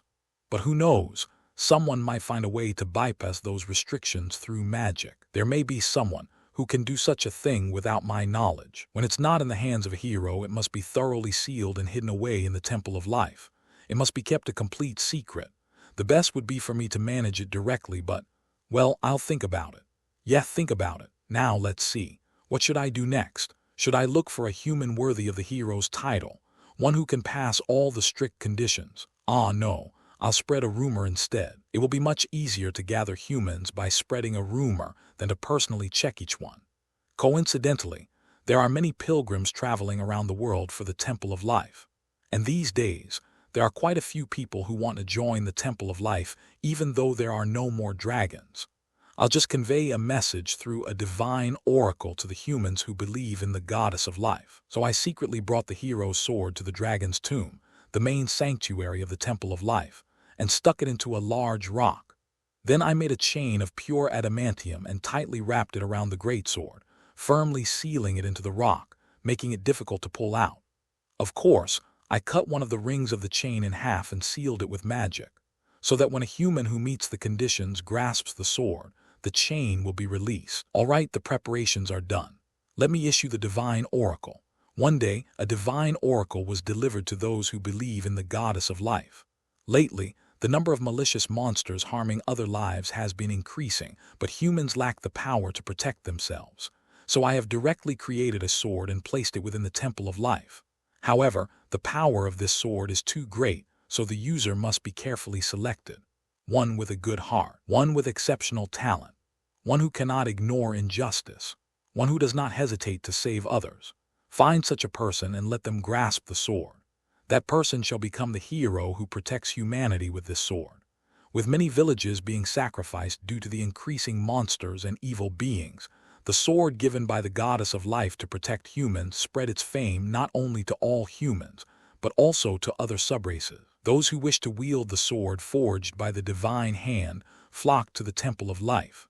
A rumor with no legs can still travel 1,000 miles. And with the Temple of Life's pilgrims spread across the world, the news spread in an instant. The rumors circulating among the connoisseurs about the sword are: a sword with a sharpness that can cut through anything. If one grasps that sword, they will become invincible and immortal, able to seize everything. It is said that if one draws out the sword, the goddess of life will grant their wish. That sword is said to be so amazing that it cannot be forged even by humans, let alone dwarves. One can become a god by taking the goddess of life as their wife. We will rely solely on your kindness. Click here, donate now. The last one, what's that about? Why are such rumors spreading? In any case, the rumors were quickly inflated, and many people flocked to the vicinity of the dragon's tomb, where the Temple of Life is located. Those who are confident in their own strength, those who seek great power and want to grasp the sword, those who are greedy for their wishes, those who are burning with a desire for revenge after losing their family to monsters, those who, as blacksmiths, have a desire to see an exceptional sword, those who want to take the beautiful goddess of life as their wife. What's with that purpose? Anyway, many people came to pull out the sword, each with their own intentions, but none of them were able to pull out the sword. Overwhelmed by the sight of the sword firmly embedded in the massive rock, and crushed by the pressure of the black iron chains wrapped around the sword, they were unable to pull it out at all. Even the mighty giants, the renowned soldiers, the dwarves who are much stronger than humans, and even the king of a city-state, none of them could pull out the sword. A year passed like that. Did I set the conditions too strict? Why can't anyone pull out the sword? Being kind, talented, unable to ignore injustice, and able to help others should be enough for a decent person, right? Why can't anyone pull it out? I had such thoughts at the time, but I was making a big mistake. I didn't realize that my moral standards and the moral standards of this era were completely different. Most of my way of thinking was established in modern society, but this era was an ancient society after all. Simply put, our ways of thinking are different. The flaw, the overwhelming flaw, my failure to consider that what I consider to be good and what is considered good in this era could be vastly different. The good in this era was far below the threshold of what I considered to be good. If even the easiest condition of being good is like that, then how about the other conditions? Talented. What level of talent would be considered talented from my perspective? From the divine perspective, should they have the potential to conquer the world with just one sword? The other conditions as well. The ones I thought would be easy turned out to be an insurmountable difficulty when combined. I could only sigh as I watched countless humans try and fail to pull out the sword. Does the one who can pull out that sword truly not exist? While I was idly watching person after person attempt to pull out the sword, a young boy, about 10 years old, approached the sword. The boy's clothes were more like rags, and his whole body was covered in dirt and dust. His pale complexion suggested he was not getting proper meals. Other people started pointing and laughing at the sight of this ragged boy trying to pull out the sword that even the mighty could not. You can even hear a voice saying, "Now even beggars are trying to pull it out." But the boy did not hesitate at all. Without caring about the gaze of others, the young boy, holding a sword larger than his own body, slowly began to pull out the sword. Creak. As the boy grasped the hilt of the sword, the adamantium chains wrapped around the sword began to rattle.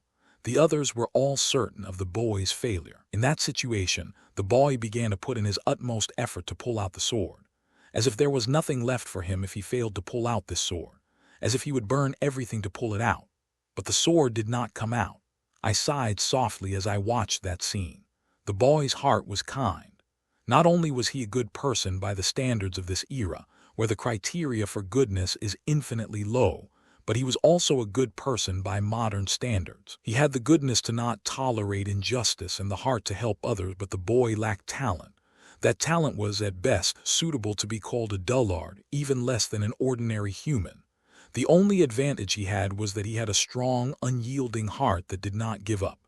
That's why I closed my eyes for a moment. Talent, talent, talent. That talent, could it be replaced somehow with overwhelming effort and an unwavering heart, and the presence of a mentor to guide him? Of course, it would be extremely difficult for the person experiencing it, and it would be accompanied by an effort that feels like it could lead to death. The words "I want to die" might even come out of his mouth, but couldn't it work somehow? That's why I nodded, and the adamantium chains wrapped around the sword slowly unraveled, and the hero's sword began to be slowly pulled out of the rock. The boy was nothing. He didn't know his hometown, didn't know his parents, and barely lived by rummaging through the garbage in the corner of the village. All he had was a tattered rag that someone had thrown away, a penniless child. It would not be strange if he suddenly collapsed and died, being an orphan. The turning point in the short life of this boy was the pilgrims of the Temple of Life, those who travel the world and spread the sacredness of life, the great mother of life, praising her name, the healers who care for other lives.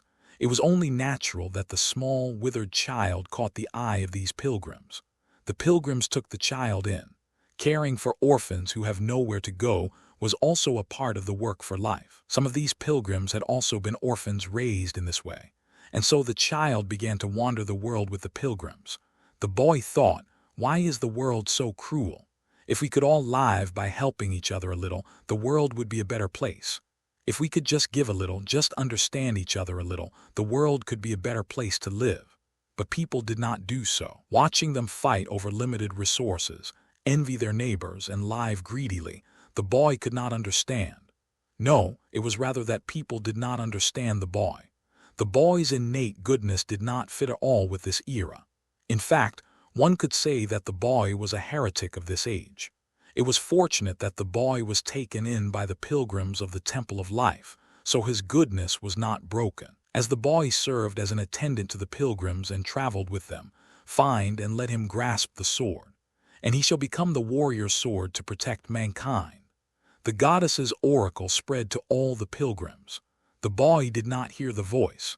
That voice told them to find the one who would grasp the goddess's sword, and the pilgrims were greatly delighted. It was said that in the past there were those who could communicate directly with the Mother of Life, but that was not the case these days. Therefore, the oracle given by the Mother of Life greatly excited the people of the Temple of Life. A sword never before seen in the temple. Is this the sword given by the goddess? Let's spread the news. The goddess's sword is here. The one who pulls out the sword will become the goddess's warrior. The news spread quickly. The pilgrims scattered throughout the world quickly spread the news, and the world began to seethe with the goddess's sword.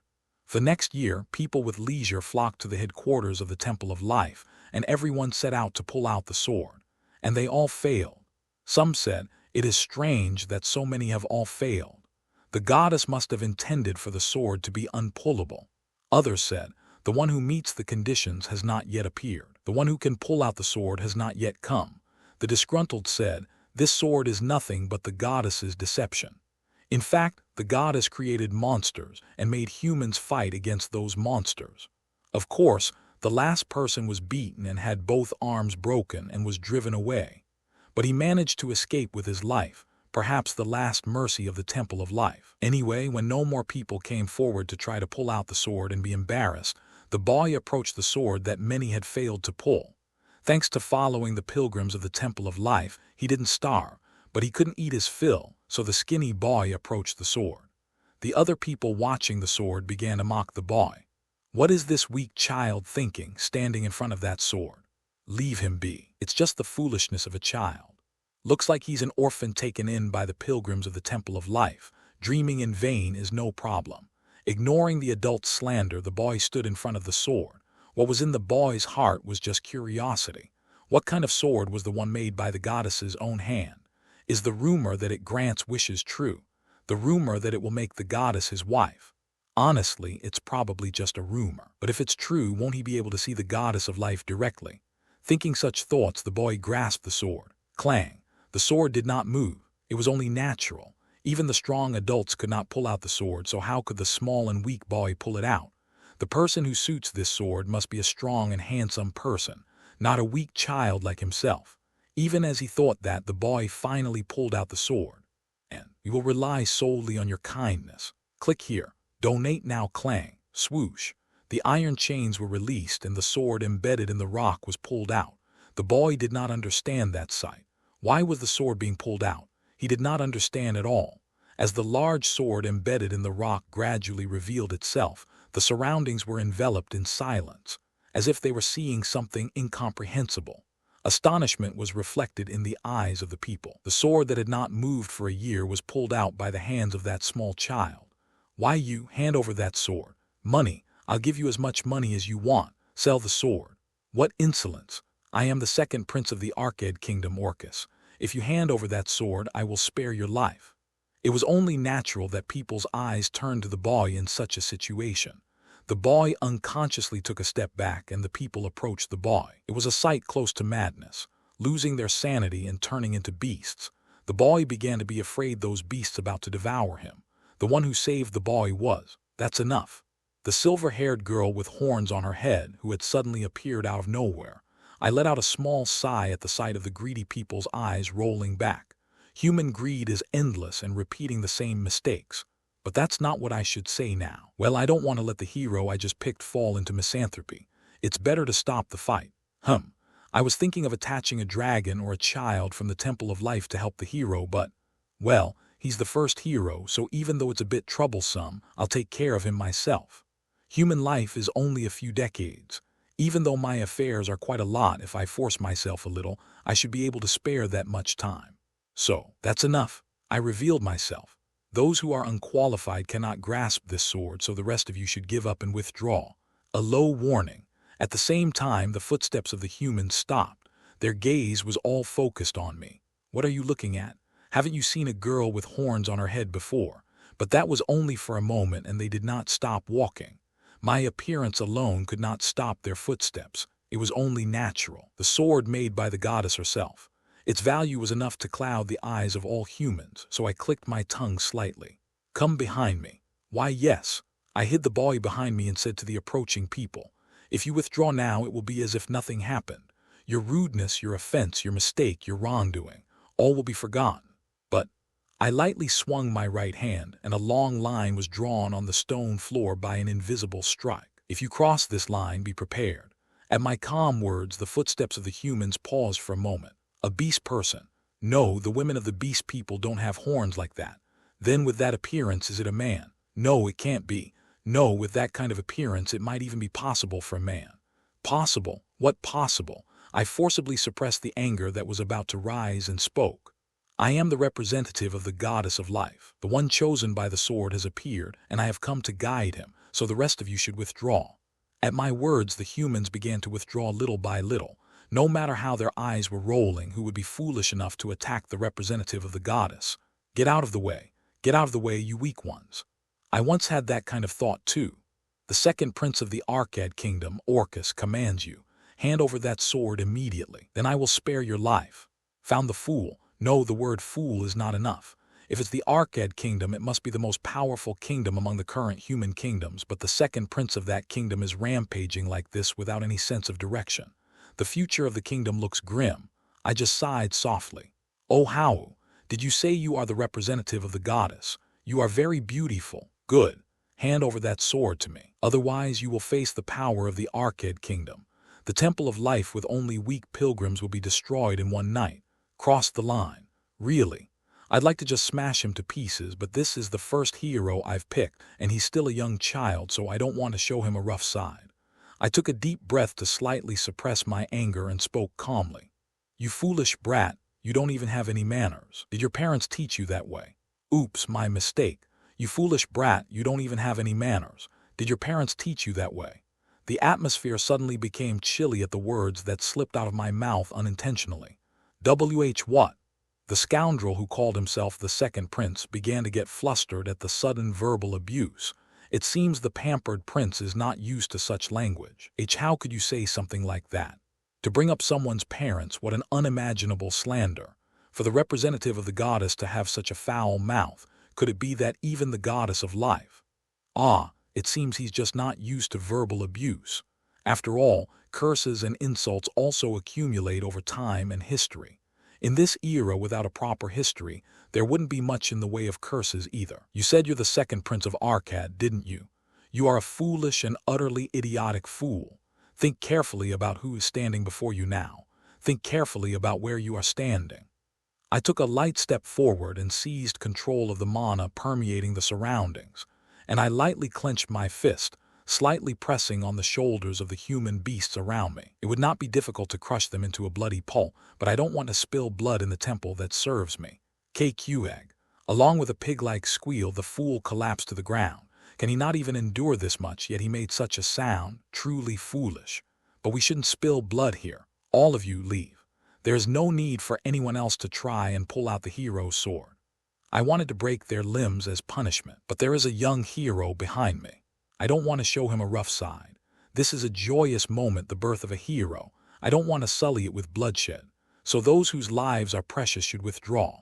As I finished speaking, I released the mana that was pressing down, and the people who could now move ran toward the exit of the temple, their eyes filled with fear, except for one foolish second prince. Erg, I am a prince, the second prince of the Arcade kingdom, Orcus. I can obtain anything I desire. You lowly beings cannot even dare to look up at me, yet you made me kneel on the ground. Exalted, huh? That's just the standard of humans, isn't it? I cannot forgive this. I absolutely cannot forgive it. If you won't forgive, then what will you do? I'll stake everything of the Arcade kingdom. I'll destroy you, the brat behind you, and this entire temple. I'll make sure nothing remains. Heh, is that so? I let out a small chuckle. Why are you laughing? Aren't you afraid of the power of the Arcade kingdom, the strongest nation in the world? Why should I be afraid? At my soft words, the foolish prince took a step back. Even if you claim to be the strongest, that's just the standard of humans. And you, of all people, are desecrating the words and actions in the temple that serves the goddess. Aren't you belittling the goddess of life? Even so, that's just the god of those wandering beggars. A pathetic god like that, my country's power can bury it all. Heh, just a foolish brat who can't tell the difference. Okay, fine, I won't kill him, but I'll punish him a little. I've decided you're too pitiful to be killed here. What? Be grateful. I shall bestow immortality upon you. Until the goddess of life returns your death, you will be unable to die. Even when all the people around you die and are buried, you will not perish. Even when the country of Arcade is covered in dust and disappears, you will not rot. At my words, the prince's expression changed to one of incomprehension. Immortality, not being able to die. Haha, even if you grant such a blessing now, my decision will not change. Blessing? What is this fool talking about? It's not a blessing but a curse, you foolish human. Nonsense, how can not dying be a curse? Not dying. At first glance it may indeed sound like a blessing, but I only said you won't die, didn't I? Think as you please. I'm curious when your foolish thoughts will change. I drew up the mana and left a mark on the foolish prince's soul, a message to convey to the reapers. Do not retrieve this person's soul. At the same time, I cast a spell on the soul, a spell to maintain the minimum life force by absorbing the mana around it. We will rely solely on your kindness. Click here, donate now so that he will never die from his life force or lifespan running out. It was a curse of immortality using a little trickery. I declare, you will wish to die as a human, but you will not be able to die as a human. Your descendants will resemble humans, but they will not be human. I repeatedly layered the curse. If he had desecrated the god in the temple, then he must pay the appropriate price, right? Since you have insulted me by invoking the power of your country, I shall take your country from you. An eye for an eye, a tooth for a tooth, power for power. I wonder how he will change after the power he so proudly boasted of disappears. Birth will gradually turn its back on your country's land, and death will gradually become cruel to the people of your land. No matter how much you regret it, you will not return to normal until you truly begin a pilgrimage for life and return to this temple. Desecrating the goddess of life is just like that. It is necessary to punish foolish humans. Even if a country disappears, leaving only traces behind due to these curses, divine retribution will be delivered. Honestly, I'm a little pissed off.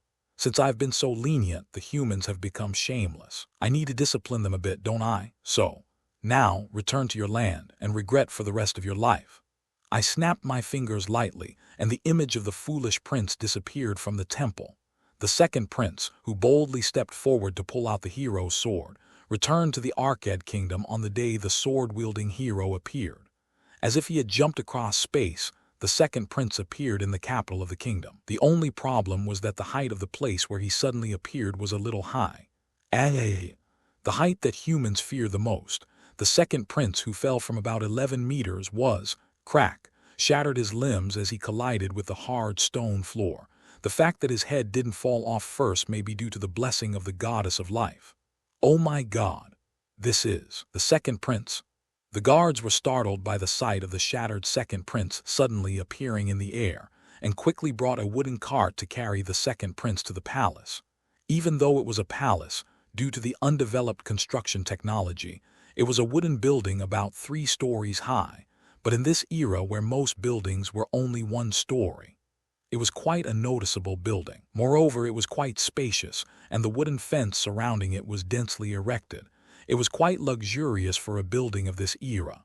"Oh my God, second prince! Summon someone from the Temple of Life. There is an emergency." Understood. A man inside the palace, startled by the sight of the second prince who had become a mess, gave instructions to another guard, and the guard wasted no time in heading to the building where the pilgrims of the Temple of Life were staying. "But what do you mean? The Arcad Kingdom has to leave.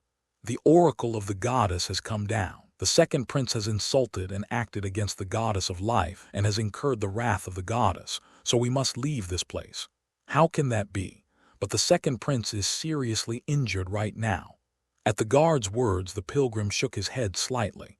"There's no need to worry about that. His body will be unable to die, even if he wishes to. I rather pity the people of the Arcad Kingdom." "What do you mean?" "The wrath that the second prince's rudeness has brought will fall upon the Arcad Kingdom, so tell them it would be better to leave the Arcad Kingdom." "No, what are you talking about? Are you saying the kingdom will be destroyed overnight?" "If it were destroyed overnight, that would be better. It seems the goddess of life is deeply angered." The guard could not believe the words he had heard. What on earth has the second prince done to anger the goddess of life? Remember this well and convey it properly. Destruction is approaching the Arcad Kingdom. All 6 cities and 17 villages that make up the Arcad Kingdom will greatly decline, and if the second prince does not reflect on his wrongdoings, the destruction will be certain. If that's the case, what should we do? The second prince must sincerely repent and undertake a pilgrimage of atonement, renouncing everything. And in the final moment, he must seek forgiveness from the goddess of life. Only then can her wrath be withdrawn. A pilgrimage of atonement. The pilgrim shouldered his packed bag and continued. But it will be too much for the current second prince. His arrogance has brought this calamity, so only after losing everything will he truly reflect on his words and actions. How can this be? However, the goddess of life has only shown her wrath towards the land of the Arcad Kingdom. If you wish to live, you must leave. That way you may be spared. With those words, the pilgrim began to slowly walk away, and the guard started to ponder whether he should convey the pilgrim's message. After the second prince of the Arcad Kingdom suddenly fell from the sky, it took 6 months for him to miraculously recover. The miraculous healing of his shattered limbs without proper treatment was a miracle, but the matter regarding the second prince was not that important. The pilgrims, they're not coming. MMHMM. It's about time the medicine runs out, but what on earth is going on? I don't know, I'm not sure either.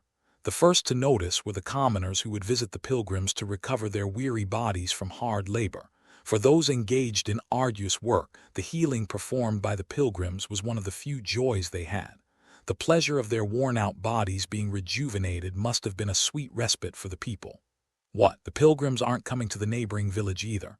What is the meaning of this? Village chief, come out. I don't know why the pilgrims suddenly stopped coming. The absence of those who had been wandering the world since before the people were born created a growing void. The lack of the pilgrims who had healed their sick and weary bodies was a serious problem. What do we do? The fever won't go down. There's no choice. We have to go to the neighboring village. But the neighboring village is in a different country. Will that be all right? All right or not, the child is this sick. We have to do something. Damn it. If only the pilgrims were here. The first to be affected were the sick. The absence of the pilgrims who had healed their illnesses and injuries was a grave issue for them. They and their families were left with 2 choices: either venture to another country to save the sick, or leave the sick family member to die. Of course, going to another country was not entirely safe either. It was an era where fearsome monsters would appear even just a little off the path, and now there were no pilgrims to protect the travelers. But there were those who took on that risk and fled to other countries. Some carried their sick children on their backs and escaped to other lands, while others moved their bedridden parents on handcarts. Little by little, the people began to leave for other countries. As empty houses gradually increased in the once bustling village, the remaining villagers couldn't help but worry. Village chief, half the village is already empty. At this rate, the entire village will be deserted. Please do something. I've heard from the merchants that the same is happening in the cities. In the cities too? Yes, some cities are even showing signs of an epidemic. It's the end of the world, the end times. But they did not know that the departure of the pilgrims was just the beginning. The crops, they are not growing. The sprouting season has already passed. What is happening? It's not just the crops. The hunting isn't going well either. I set a few traps, but nothing was caught. The fishing is the same. We used to catch over 10, but now we can't catch any. Birth had turned its back on their land. Nothing new was being born, and nothing was bearing fruit. The animals that could move had all fled to distant places, and the immobile plants had quietly fallen into a dormant state to endure the harsh times. The people of the Arcad kingdom could not reap anything. At this rate, we'll all die. Damn it, the neighboring country is fine, but it's only our country that's like this. What's going on?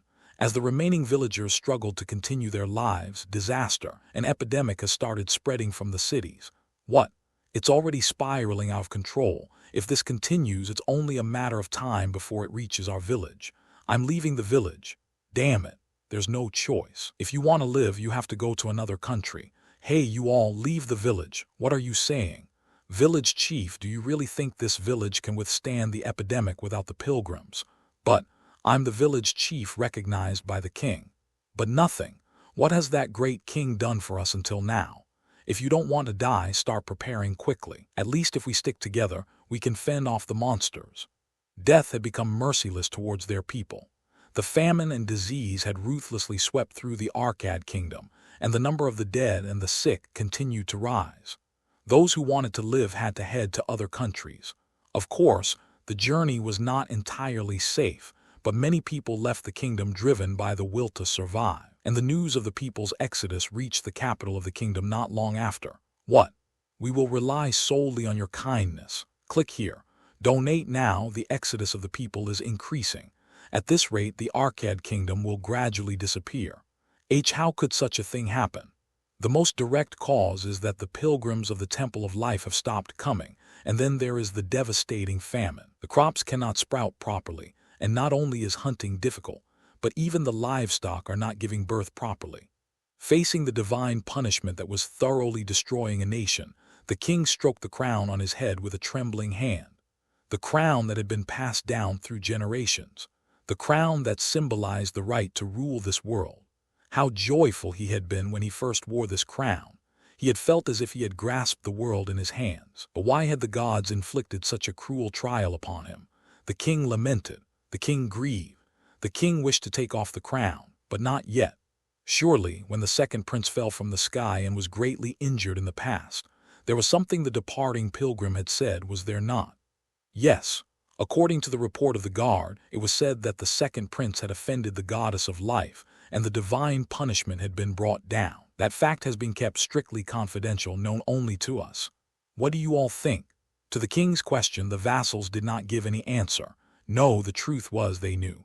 To save this country, the second prince had to undertake the pilgrimage of atonement, like the pilgrims of the Temple of Life, had to undergo the cruel pilgrimage, but they could not bring themselves to say it. The second prince, Orcus, the troublemaker Orcus, born as the late child, he was the prince whom the king cherished dearly, and that was why he thought everything in the world belonged to him, the problem child of the kingdom. If they did not send that second prince on the pilgrimage, the Arcad kingdom would eventually disappear. Is there truly no other way? Is there no way for the goddess of life to calm her wrath? It was an obvious question, but no answer came. The goddess of life was originally a merciful deity, merciful enough to have the pilgrims who followed her will care for other humans. What kind of deed had Orcus committed to enrage such a merciful goddess of life? Already knowing the answer but unable to voice it, the king let out a deep sigh.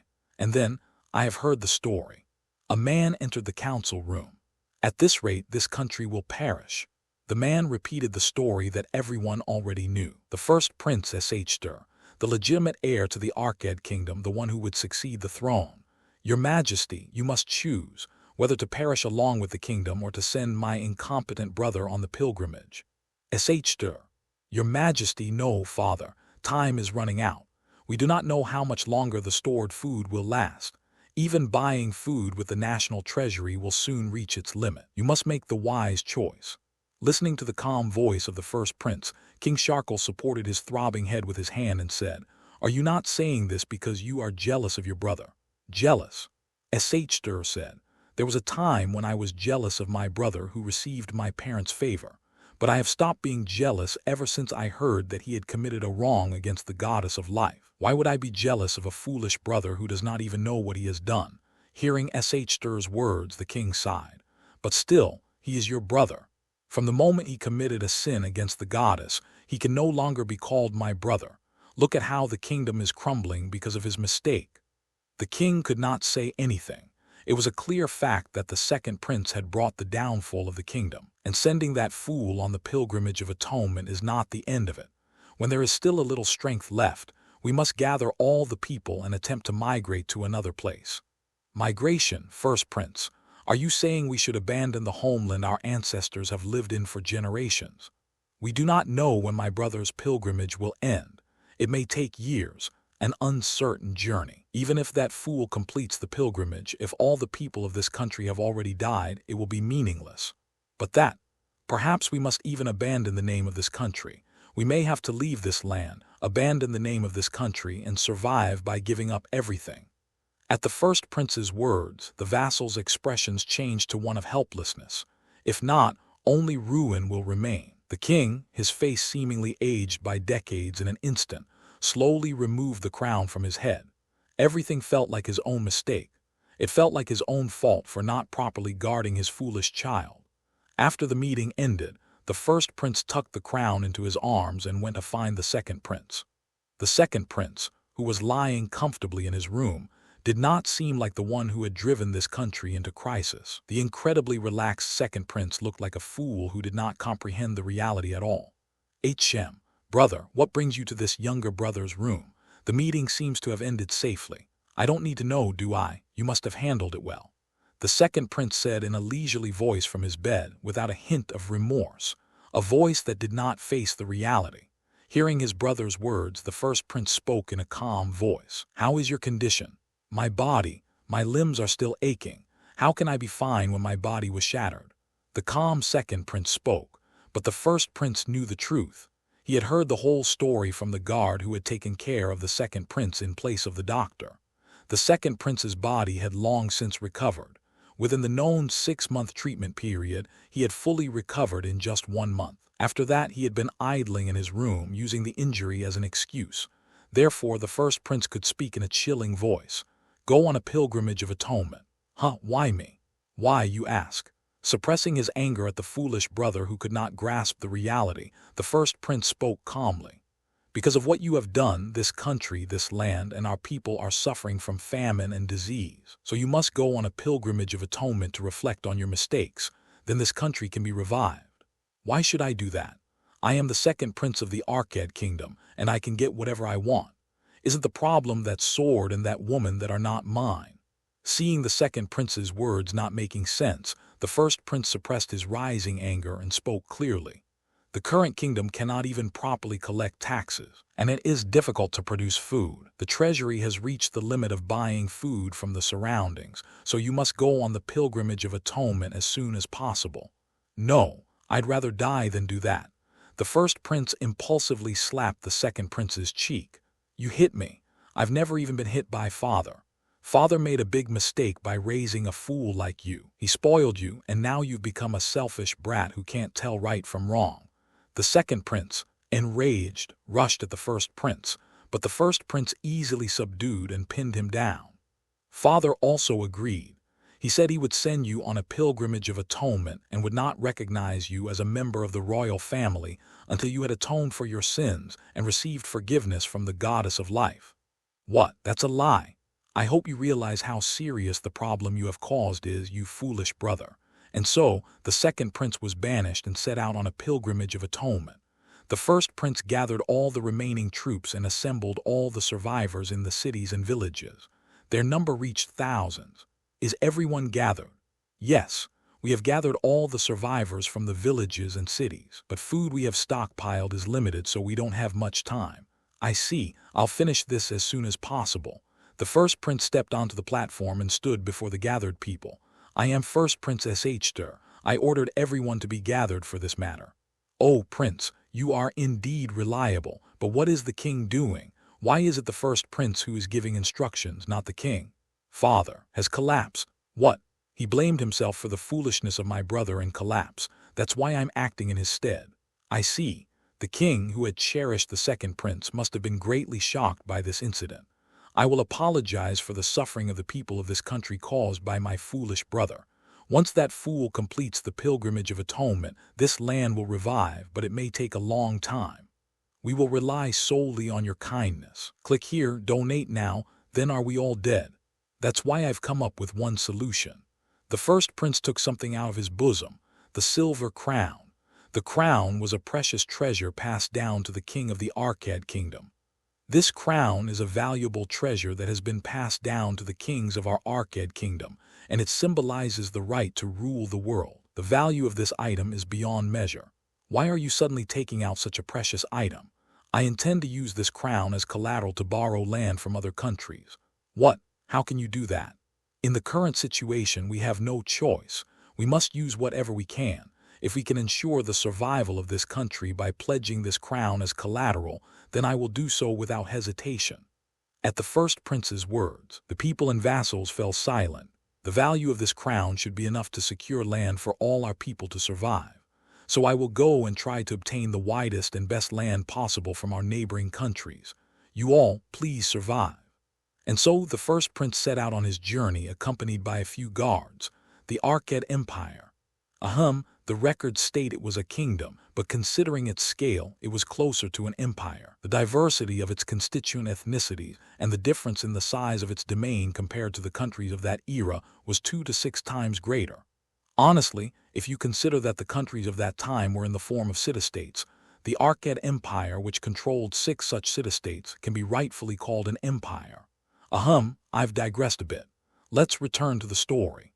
The downfall of the Arcad Empire was swift, taking no more than a year. Despite being the country with the largest land and population among the nations of that time, the Arcad kingdom, struck directly by severe famine and plague, could not survive beyond a year before its collapse.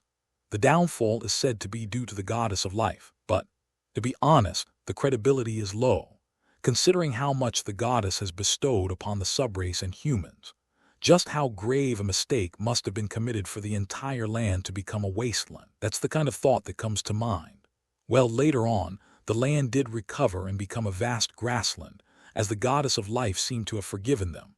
It was not long after that the nomadic tribes began to thrive in the grasslands where the empire had once stood.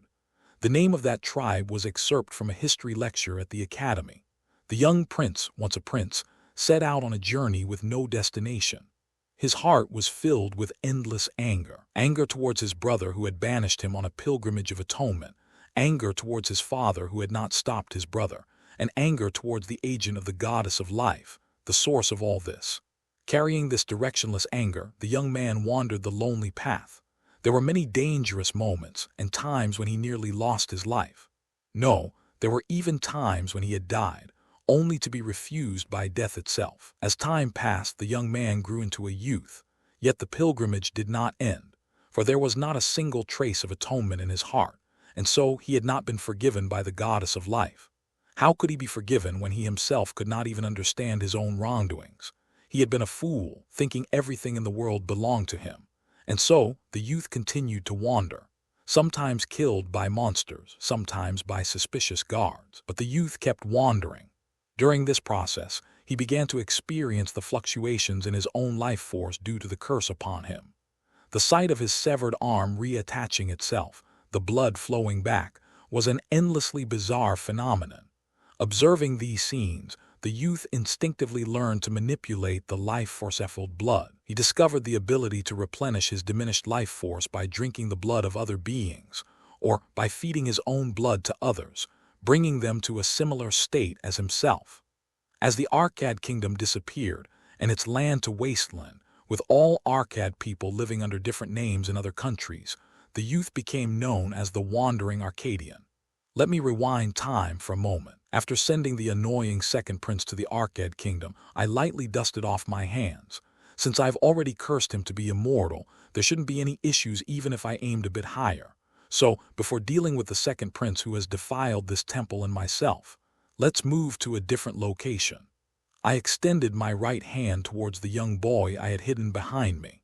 Come, Let's go. Since you have been chosen as the hero, you have much to learn from now on. Hey, isn't something wrong? Me as the hero. The small boy clutching the hero's sword began trembling. Was it that shocking? It would be best to give him some time to calm down. Let's move to a different location. We cannot avoid the gazes of others here. I placed my right hand on the boy's shoulder and lightly snapped my left hand. The surrounding scenery changed in an instant. Ugh, yuck. The surroundings. That's an odd reaction, interestingly amusing. Come this way. I pushed the boy's back, guiding him to a resting area, the inner sanctum of the Temple of Life, a space that only a few of those affiliated with the temple can enter. Aside from a few ventilation holes, there are no windows or doors, completely isolated from the outside. The space is gently illuminated by the soft glow of white stones. This space is where the dragons affiliated with the Temple of Life rest. Well, since all those who can use this space are currently on a pilgrimage, I can freely come and go here. This way we can spend time leisurely without any disturbance from others. Where is this place? The backside of the Temple of Life. It's a place that only a few with permission can enter. The backside of the temple. I've never heard of such a place. It's not a place that's open to just anyone. Among the pilgrims, only a few are allowed to enter here. Since only dragons can enter this place, and there are no external doors, one cannot enter without using spatial magic. The dragons staying at the temple as pilgrims kept complaining that they needed a space to rest among themselves, so I prepared this place. I didn't expect it to be used like this, though. Anyway, now have a seat. I pulled out a nearby chair and forcibly sat the boy down, then lightly snapped my fingers. Small ceramic teacups and a teapot appeared in the air. I used magic to fill the teapot with water and started heating it.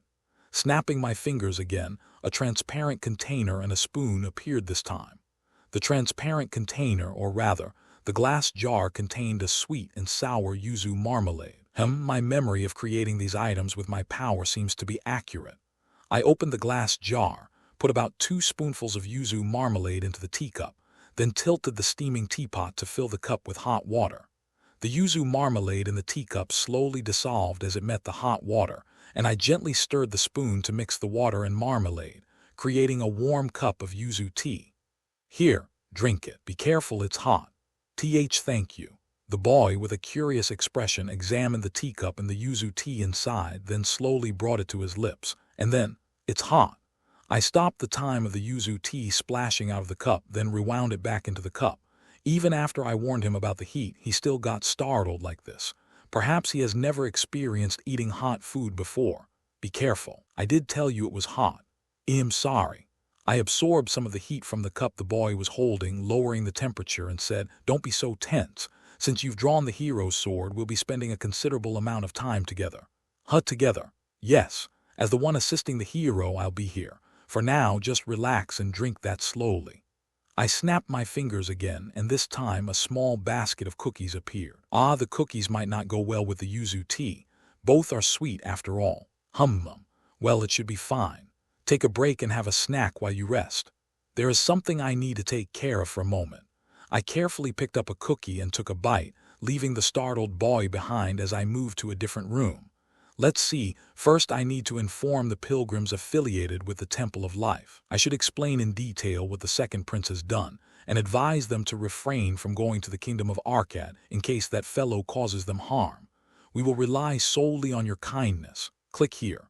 Donate now. If they find out what happened to the second prince, they might retaliate against the kingdom of Arcad. It's best if they don't go there at all. And next, let's put the curse I imposed into effect.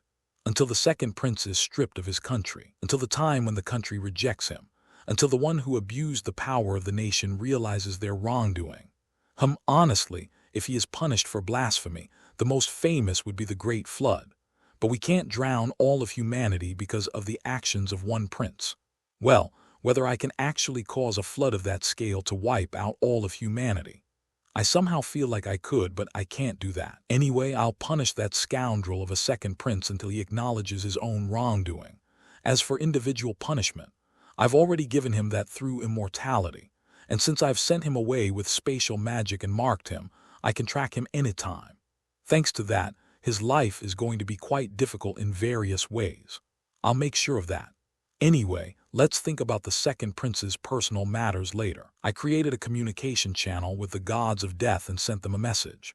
The second prince of the kingdom of Arcad has insulted me. What should I do about this? It would be appropriate to kill all the humans in that country. No, killing them all is a bit. Do they need to be spared? As the prince, he could become the next king.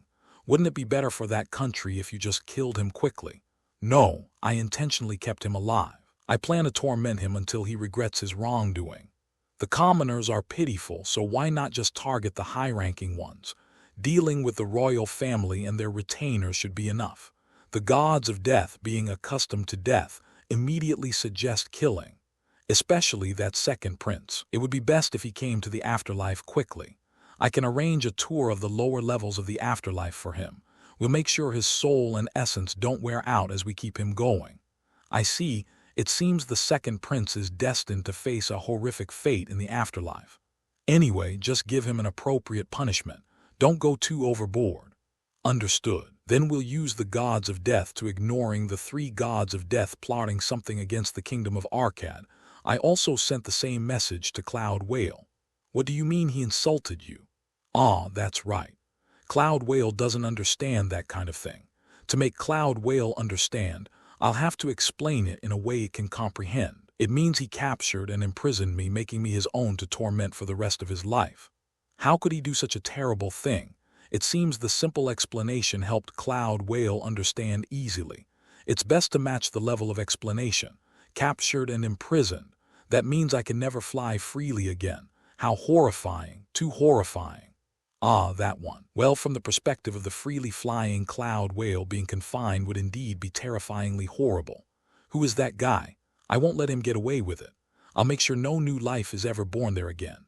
No, not to that extent. No, I'll make sure not even a single blade of grass grows there. I'm so angry, I really am. Ah, the gods of death are serious, but this one is also extremely serious.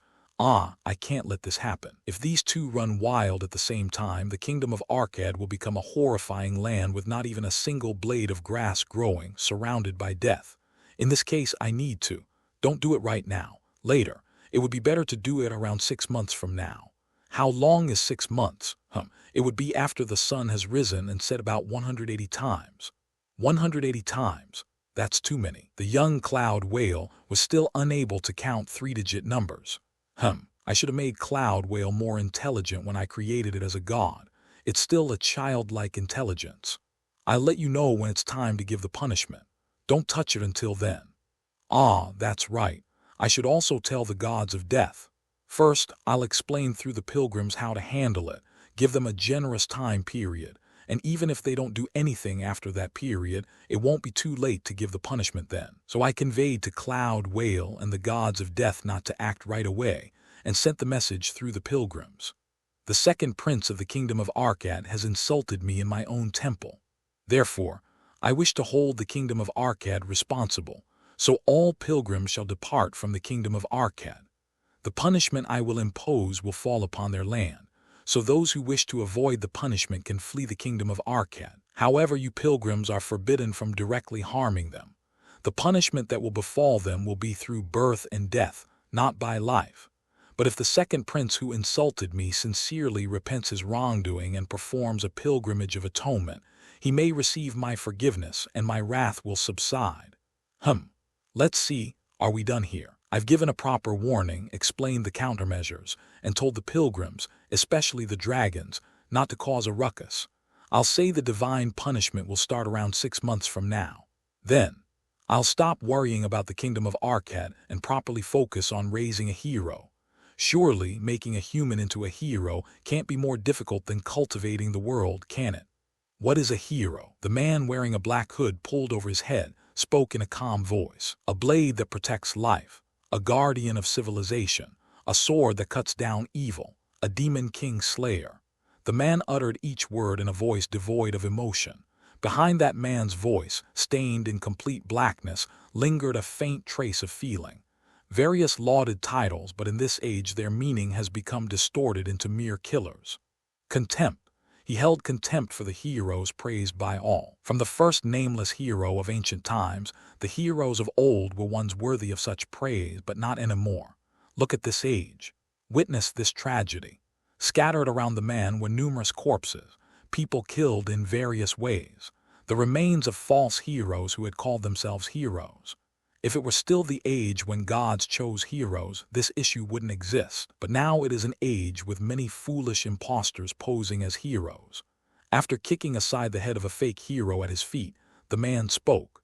The grotesquely severed head had an expression that seemed to not understand its own death. Trash belongs in the trash bin, so even if I must dirty my own hands, I will dispose of the trash defiling this world. The man growled as he drew the sword at his waist. So I ask you, are you also fake heroes posing as real ones like this trash? Excerpt from the novel Hero Hunter. It is said the novel was inspired by a mass murder incident that occurred years before its publication, but the veracity of that incident itself is unclear. However, thanks to the societal outrage at the time towards those falsely claiming to be heroes, this novel was able to avoid any major backlash. Sitting at the table, I spoke to the young boy nibbling on a cookie with his small mouth. There, you seem to have calmed down now. Ah, yes, I feel calmer now. An ordinary-looking young boy with brown hair that could be seen anywhere. His appearance lacked any distinctive features, making it seem like his face would be difficult to clearly remember at a glance. A feeling like air, I suppose.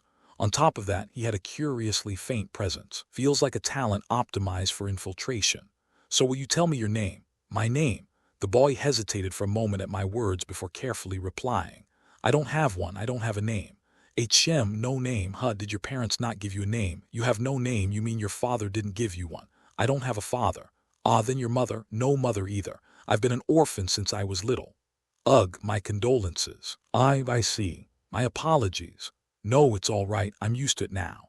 For a child who looks no more than 10 years old, frail and bony, to be used to having no parents is lamentable. I cleared my throat with a small cough before speaking to the boy again. Well then, since you're the first hero, let's just call you Hero. It doesn't seem right for me to name you. If his parents didn't name him, he should name himself, rather than an outsider like me naming him. It's just a title, but as long as you live and don't abandon being a hero, you'll be the only hero. So the title Hero will essentially mean you. It should be fine to call you by that title. Hero. But what is a hero? HM. Oh, should I start with that?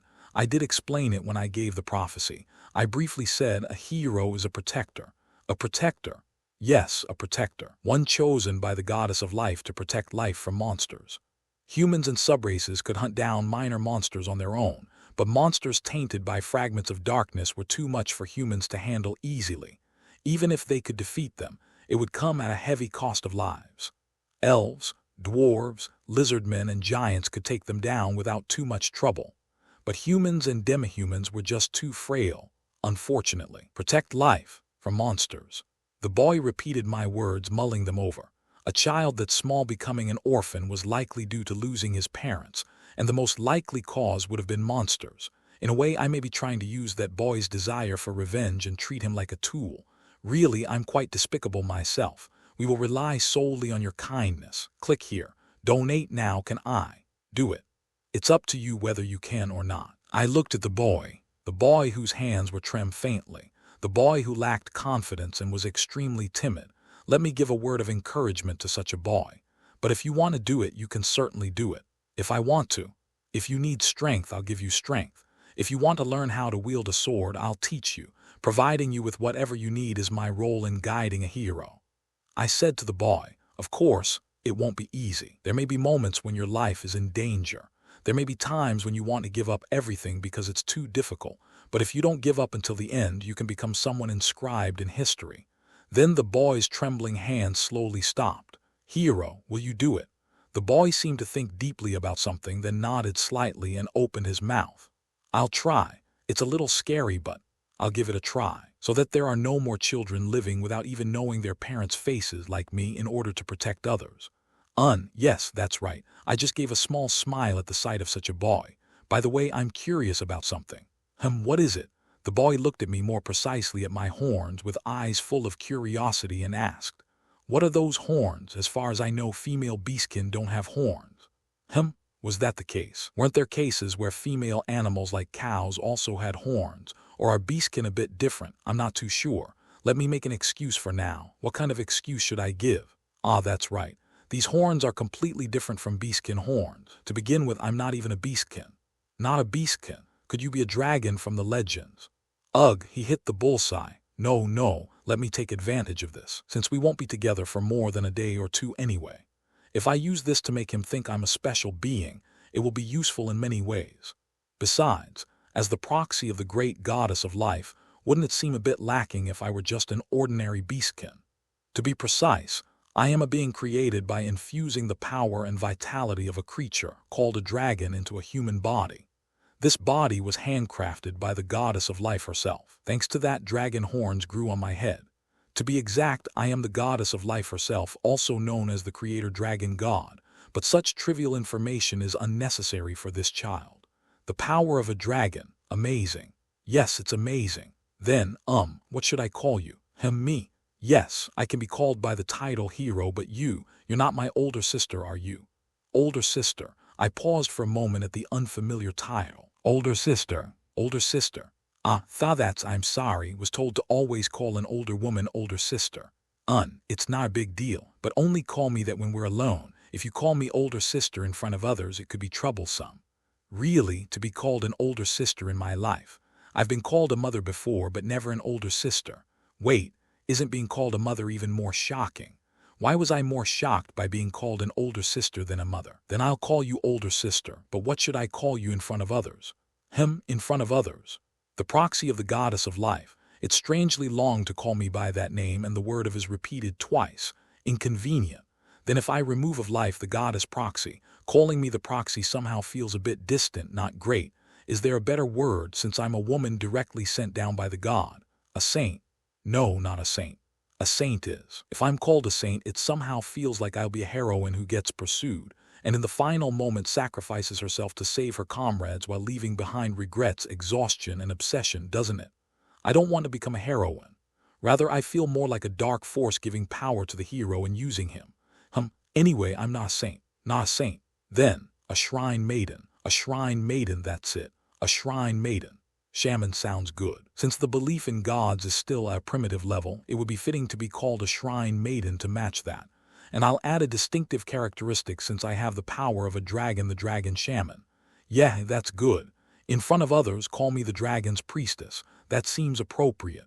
Yes, I understand. Older sister. Older sister. Older sister doesn't feel too bad. And so I ended up staying with the child who would become the future hero in a hidden room of the Temple of Life. Oh, by the way, I found out later that there are actually some female beastkin who do have horns. Well, it doesn't really matter now anyway. The hero was just an ignorant child. Well, it was only natural. There were no parents to teach this child various things, and no adults capable of teaching this child anything. Moreover, in this era, schools for teaching children were extremely rare, perhaps only one in a large city at most. Even for geniuses who could understand 10 things after being taught one, it would be meaningless if there was no one to teach them that one thing. For even when creating new knowledge, existing knowledge must support its foundation. Therefore, let's learn how to read and write. I made glasses without any prescription and wore them, created a blackboard on the wall, and held a piece of chalk in my hand. The hero sat at a desk and chair, looking at me with a completely clueless expression. You mean the writing that travelers inscribed on thin wooden boards? Yes. I had spread the Korean language worldwide, but not all humans could read and write. To write, you need a surface. With no inexpensive paper, people had to write on papyrus, vellum, bamboo slips, or thin wooden boards, none of which were cheap items. Wooden boards were relatively inexpensive, but still.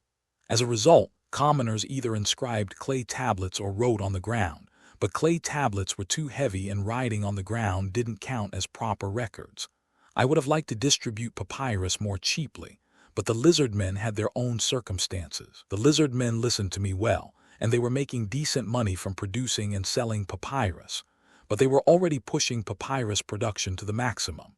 Increasing it further could cause problems in areas like food production or monster extermination. Plus, the papyrus plant itself takes some time to grow. Even as an annual plant, it needs time to grow and disperse seeds. Right, the lizard men had at least started cultivating papyrus using the seeds, and there had been some success recently, which was fortunate. The story drifted a bit. Anyway, While paper as a recording medium was gradually spreading, the literacy rate was still quite low since not all commoners could access it yet. Well, it did feel like the ruling class was intentionally obstructing the acquisition of literacy, but no comment on that part. In any case, that's not the important thing. I snapped my fingers and created a ballpoint pen and smooth paper that didn't fit this era. It's nice that I can create things from memory. The ballpoint pen is of course Manami, cheap and easy to write with Manami, and the paper that appeared with it was covered in densely written Korean consonants and vowels, as well as several blank sheets. I had to start with the basic letters first. After handing the hero the paper and pen, I picked up the chalk. Then let's begin with the most basic part. Since it's a language made by combining consonants and vowels, learning the basics won't be too difficult. Easy to learn but difficult to master, so it shouldn't take too long to learn the fundamentals. Now, copy what I write on the blank spaces on that paper. The hero then awkwardly gripped the pen and looked at me, but he was holding the pen incorrectly. You're supposed to hold it with your thumb, index, and middle fingers, not grip it like a dagger in reverse. You hold the pen like this. I took the pen from the hero's hand and adjusted his right hand to hold it properly. The hero tightly gripped the pen with his small hands. His face was quite flushed, perhaps embarrassed at holding the pen strangely. To be embarrassed over something so trivial, truly a child. Now press the back end of the pen and the tip will come out from the front to write with. Don't grip the pen too tightly. Lightly holding it is enough. As the flushed-faced hero watched me, I began writing the consonants one by one on the blackboard. The language of this world taught directly by the creator dragon god herself. It won't be difficult, so even an ignorant hero should be able to pick it up quickly. At least, that's what I thought at the time. Well, it's understandable if he can't write properly yet. No problem. The consonants and vowels wriggling like worms. Watching the letters twisting and distorting their shapes, I realized intuitively. This child is so lacking in talent that calling him dull would be an understatement. Although he has no experience learning to write, I can't believe he's this bad at it. He just needs to scribble with the pen. Not a single letter was properly shaped. I'm not expecting perfection, but they should at least be somewhat recognizable. The positions were all over the place. Parts that should be connected were separated, and parts that should be separate were connected. It was hard to tell if it was Hangul or some similar ideographic script. Ugh, this is going to be a tough battle. Swallowing that thought, I forced an awkward smile and said, well, you can't be good at everything just because you're the hero. It's enough if you can read and write adequately. We will rely solely on your kindness. Click here. Donate now. Is that so? A hero doesn't need to be a master calligrapher. Being able to read and write adequately is enough. The important thing is wielding the sword. And if it's writing, I can just follow along and write and read for him if needed. Right. The hero's sword slices through the air, passing my cheek by a paper's breadth. And then, screech, the hero's sword pierces through the solid rock wall, slicing in as easily as a kitchen knife through tofu. A threatening strike. Well, I doubt his sword could even scratch my skin, but that recent strike was threatening because... Why did you trip over nothing? There was nothing on the flat floor to trip over. The sight of the hero tripping on the completely flat floor and dropping his sword proved that raising this hero would not be a smooth path. Well, I knew he was dull, but I didn't expect him to be such a klutz too. A slight, very slight doubt crept into my mind about whether my choice was right before receding again. This is troubling. After a brief lament, I pulled the hero's sword out of the wall it was embedded in. It's a large greatsword, and it went in quite deep, leaving a sizable hole. Fortunately, there was no one on the other side. If someone was there, it would have been a disaster. I lightly brushed the hole with my hand, and it sealed up as if time was rewinding. Good, that's taken care of. I looked at the hero, still unmoving on the floor. He didn't fall too hard, but did he pass out, or is he injured somewhere? Are you all right? Why, yes, I'm okay. A thin, creeping voice. He must be quite embarrassed about tripping over nothing. No one gets it right from the start. You'll improve if you keep practicing and training. And, for now, you should wait until you've grown a bit more before wielding the hero's sword. I did have you try swinging it for demonstration, but I didn't expect this. Let's have you wield this sword after you've grown taller and built up more muscle. Especially since the blade is no ordinary one, a small mistake could lead to a big accident. For training, let's use a wooden sword for now. I quickly created a wooden sword in the same shape as the hero's blade. I made it with an iron core inside that can be adjusted, so the weight can be controlled as well. It was a bit tricky making it with all the iron cores inserted to match the weight and balance of the real sword. Well, it turned out quite decent. With all the cores in, the weight and center of balance are almost identical to the real sword. Swordsmanship can come later. For now, I need to feed and raise him properly to grow his body first. As I was thinking that, I heard a small sobbing voice. Hic, sniff. Are you crying over something so trivial, boy? But doesn't this mean there's something wrong with me? How could someone like me protect everyone? There must be some mistake. Why would the goddess of life choose a weak orphan like me? Well, it's because you're a kind boy. Strength can be resolved somehow. Whether I cast magic to make you grow or train you diligently. As long as you have an unbreakable spirit that doesn't give up and can put in effort, anything is possible. However, a kind heart cannot be created like that. If I create it, it would be no different from brainwashing. Therefore, the goddess did not choose you for your appearance or strength. What the goddess valued was not the exterior but the interior, your kind heart. And on top of that, your unwillingness to give up. A kind heart. I can resolve everything else, but that is something I cannot do anything about. Anyway, enough with the weak talk. I handed the hero a wooden sword with all the iron cores removed. At least I've cast a durability enhancement spell on it so it won't break easily. From now on, all you have to do is study diligently, train diligently, eat diligently, and grow diligently. Understood? Yes. The hero wiped away his flowing tears and stood up again. That's right. That's how it should be. That's the reward for my choice. I smiled as I watched the hero recompose himself. After that, although I tried to teach the hero various things, the conclusion could be summarized simply. The hero had no talent, terribly so. Well, I knew that already. Even a cursory glance showed he was physically weak, hadn't learned anything, so his mind was poor, and so on. But what could I do? I was the one who chose this hero. Still, his essence itself was usable. If taught well, he could become an excellent hero. Thinking that, I taught the hero various things for about a week. An unexpected talent was discovered in the hero, the talent for endless effort, gradually reducing his sleep time and practicing writing on the back of paper, practicing swinging a wooden sword during rest periods, and so on. The sight of the hero piling effort upon effort unintentionally brought a smile to my face. Indeed, my choice was not wrong.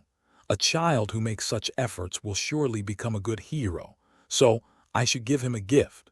Children's nutritional supplement, strawberry flavor. Effort is good, but physical growth is also important, so from now on stop secretly doing things at night. That was. Children must sleep well at night to grow, understand? Yes. The hero hung his head in embarrassment at being caught secretly practicing at night, hiding his reddened face. I see. It would be embarrassing in this situation. If he had been secretly doing it and I actually knew all along. Let's just understand and move on. It doesn't matter anyway. What is that? This. Well, this is. I opened the lid of the nutritional supplement and took out one of the supplements inside. A small jelly-like nutritional supplement individually packaged in plastic. A legal drug for children. Of course, it's a replica I made by inferring the memory. I tore open the plastic packaging, took one out, and brought it to the hero's mouth. Here, the hero seemed a little embarrassed but made a small sound. And without missing that opportunity, I put the nutritional supplement into the hero's mouth. The hero looked a little surprised at first, but soon his expression changed to one of even greater surprise at the sweetness he felt on his tongue. Tasty. Why, yes. It's packed full of the nutrients needed for growth, and I've even cast magic on it, so you'll definitely grow. A special nutritional supplement with added growth for skeletal and muscle development plus mana growth. There might not be any better for growth than this. It may feel a bit excessive, but since this is my first hero, I want to take care of everything. If you eat one of these morning and night and sleep well, your body will grow rapidly. From now on, no more secret practice at night, understand? Yes, but can I have one more? No, too many nutrients isn't good either, especially with supplements. You have to be careful. Kidney stones are scary. Kidney stones are. Besides, this has even more nutrients packed in than the original. One is enough. 2 per day. 1 in the morning and 1 at night. It's not good to eat 2 right away. But if it's 2 per day, since I only had 1 just now, isn't it okay to have 2 today? No use trying to persuade me like that, you rascal. I lightly bonked the hero on the head, making a ta-kong sound. Of course, not hard enough to actually hurt, but loud. Oh, now go to bed. If you don't sleep and do something else, I'll notice right away, understand? Yes. So the hero walked towards the room I had prepared as his bedroom. Good. Nutrition is taken care of with this. As for education, once he's fully literate, there's a lot I can teach him. His character is mostly formed already, just needs a bit of polishing. As for other things, what else should I teach? Swordsmanship and physical training are obvious, so skip those. Referencing the education curriculum from other worlds doesn't really fit this era. This is becoming an unexpected dilemma. When telling stories to Erebus and the 7 children, it was enough to just tell various tales since they didn't have physical bodies. But for the hero, it's troublesome. Is this the difficulty of childrearing? It won't be easy, it seems. So, with the feeling of a novice mother, I floundered for a while raising the hero and spent time teaching him various things, like when his arms nearly fell off swinging a wooden sword the size of a 2-handed sword. Or when I realized I also needed to teach him how to use a 1-handed sword instead of just 2-handed, so I made a new wooden sword gift the size and weight of a 1-handed sword. We will rely solely on your kindness. Click here. Donate now, even if there were various other incidents. Explaining all of that process would become too long, so there's no need to explain everything. If I bring up one by one the things that happened during that time, the hero might die of embarrassment. Yes, sometimes it's better to leave things unasked. And during puberty as a teenager, well, although the hero was kind, he did become a little prickly, but he quickly repented and asked for forgiveness, so I could overlook it without any major issues. Anyway, as a result of diligently teaching the hero, 997, 998, 999, 1000. Done, good work. I handed a refreshing water bottle to the hero, who put down the wooden sword covered in sweat. By the way, you've really become sturdy. Thanks to you. I don't know the hero's exact age, but if I think he was around 10 when he drew the sword. About 8 years have passed, so he's around 18 years old. He's a teenager age, but for some reason he's become tremendously sturdy. Was the nutritional supplement a bit too potent? The hero had become as sturdy as the protagonist. No, that's not a bad thing, but I just feel a bit wistful that the cute charm from childhood is gone. Moreover, he used to give a very thin and delicate impression as a child, but in just 8 years he'd become a macho, muscular guy. Thanks to that, the ordinary airy feeling he used to have, leaving a deep impression. Why is that? No, it's nothing. Just 8 years. From my perspective, it's the blink of an eye. But for a human, it's enough time for a young child to grow up considerably. Really, human time passes so quickly. It seems you've become accustomed to the weight of that wooden sword too. Yes, it did take a long time though. The wooden sword filled with iron cores. By weight alone, it matched the hero's actual sword. The hero skillfully swung it around in a way that made him seem like a different race from other humans. The effects of the nutritional supplements were a bit excessive after all. Anyway, you can start using the hero's sword slowly. Finally, after receiving the wooden sword from the hero, I flicked my finger towards the hero's sword hanging on the wall.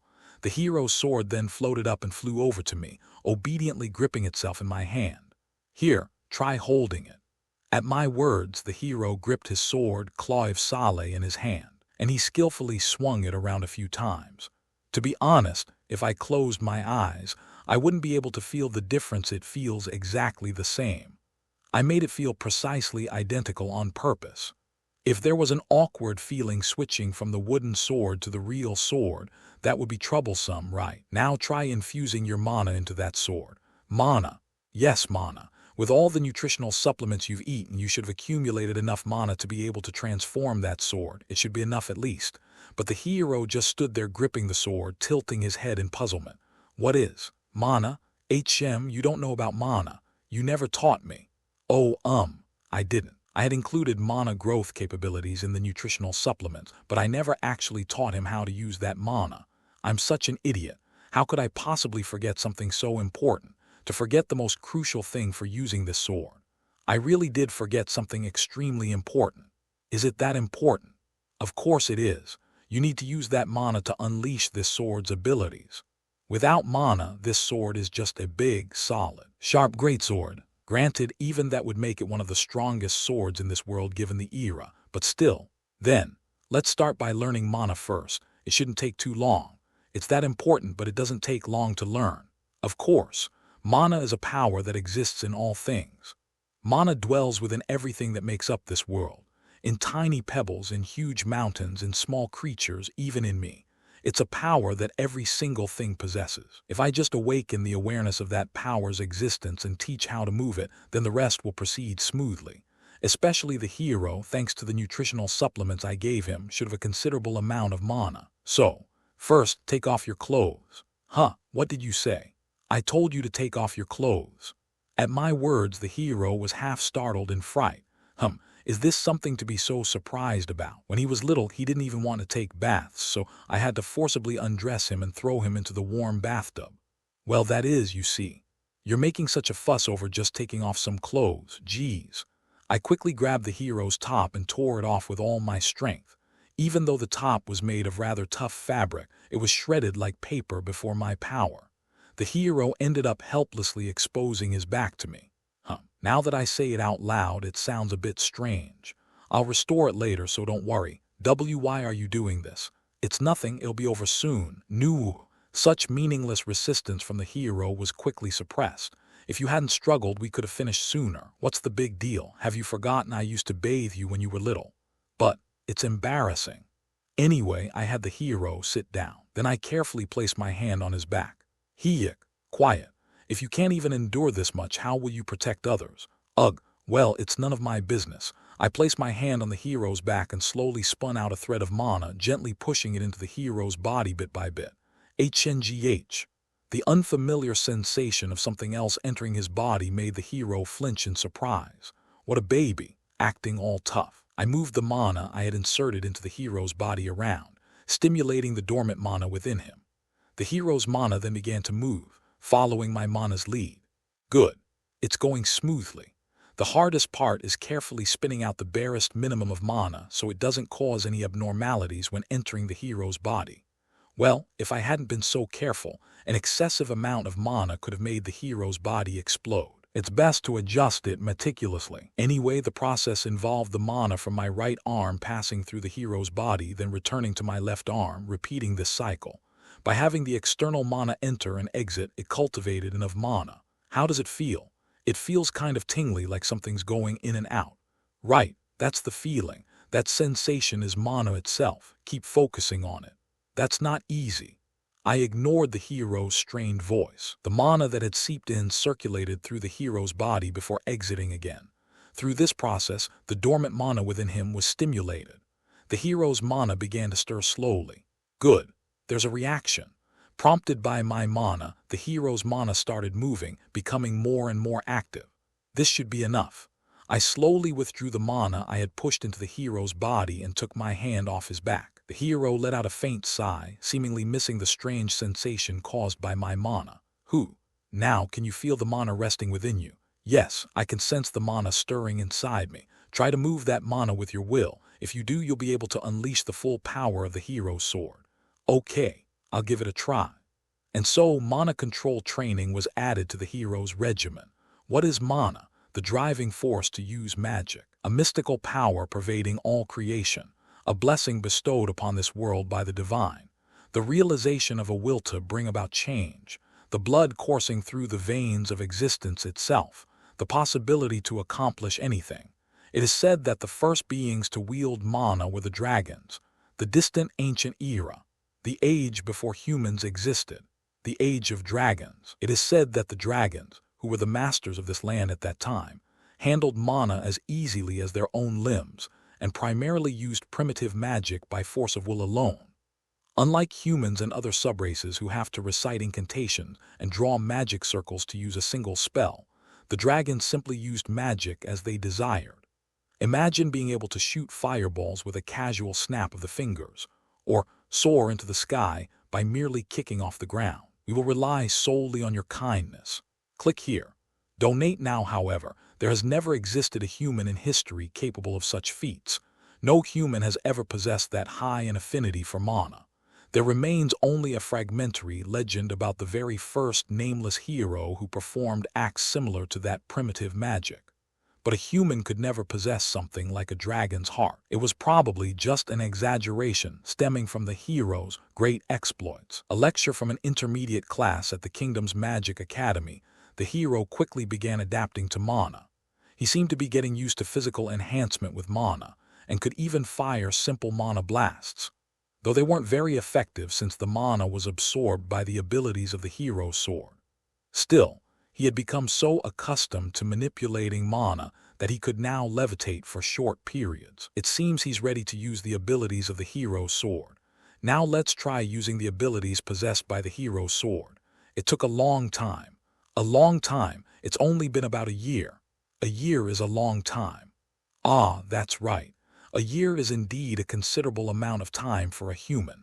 From my perspective, it was just the blink of an eye, but I suppose not. All right, take the hero's sword in hand and channel your mana into it.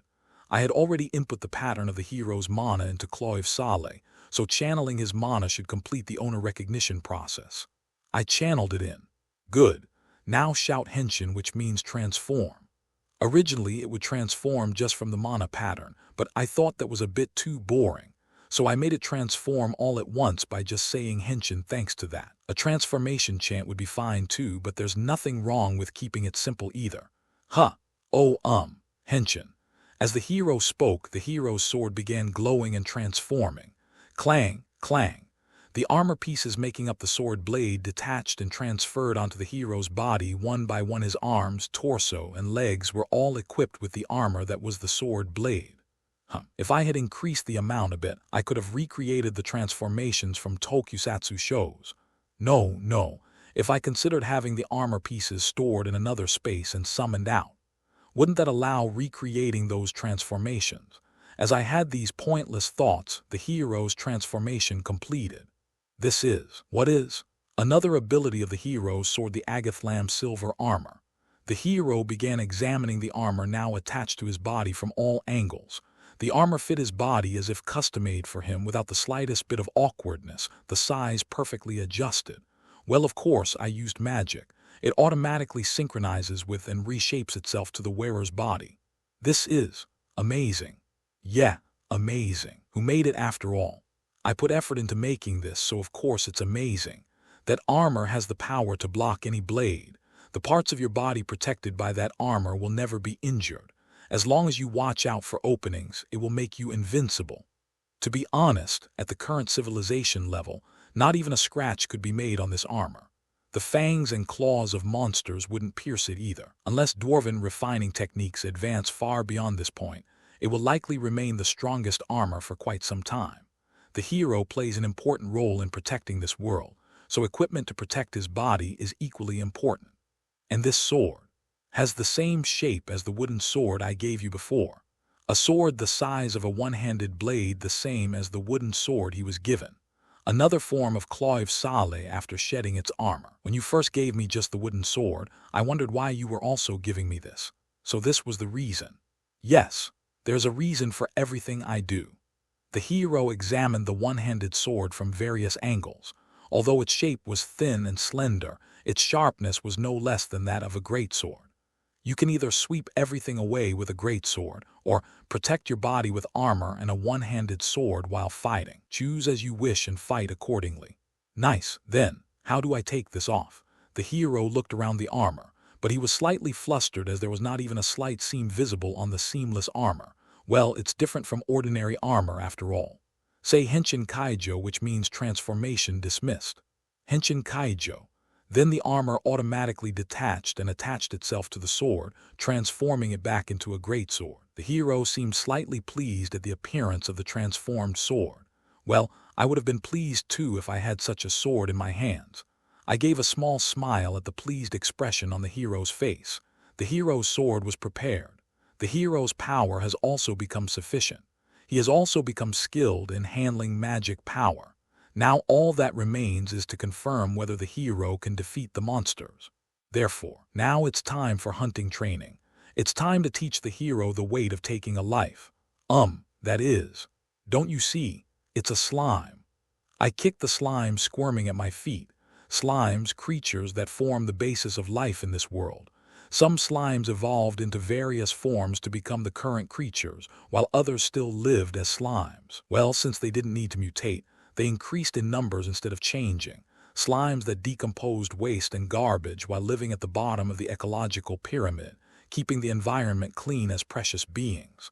I understand it's a slime, but why? You must practice harming living beings.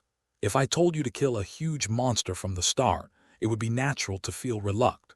The proper way is to start small and work your way up gradually. And since slimes are the weakest creatures that even children can step on and kill, even a kind-hearted hero shouldn't find it too difficult. To be honest, apart from me who created them directly, no one would consider slimes as living beings. Go ahead and try. I kicked the slime towards the hero again, and after some hesitation the hero swung his sword. Crunch! The slimy body was instantly shredded into pieces. Well, since slimes are so weak that they die from just being stepped on, this should be easy. So a hero's job involves harming other lives. That's right, it's about cutting down violent monsters to save others. I suppose it's not easy from the perspective of kind-hearted hero, but you must get used to it. You can't hesitate like that when facing other monsters. If sacrificing one can save 10, I cannot hesitate. If I hesitate, dozens or hundreds of lives will be lost. Right, it may not be easy, but be prepared. At my words, the hero nodded resolutely. Well, I'm glad the hero isn't just kind-hearted. If that kind heart becomes the driving force to save others, it will serve him well. So I brought various live monsters as experience for the hero's training. From ordinary horned rabbits to dogs wrapped in fire or lightning, cows shrouded in shadows, and huge insects that dug up the ground. Little by little the hero became accustomed to killing living beings, but he seemed to be struggling more and more. Are you all right? Huff. Yes, I'm fine. The hero took a deep breath, his shoulders heaving. I suppose it wasn't easy to keep pushing him like that. Then let's stop for today. No, I'm fine. Look at your own condition. How can you say that when you're not in top shape? But I shook my head and said, stop being stubborn. How can you save others if you can't even understand your own condition? If you collapse without understanding yourself, who will protect the others? Now go wash up and rest. At my scolding, the hero lowered his head without a word, and I lightly snapped my fingers to send him to his room. He seemed a bit dissatisfied, but what can I do? He looked exhausted enough to show it outwardly, speaking of which. While the others may not matter, I put some thought into catching this sandworm, and yet he cut it down. I marveled at the vertically sandworm. I thought it might be a bit dangerous, but it seems the hero's skill exceeds what I had anticipated. With this, he shouldn't have any trouble with monsters due to lack of ability.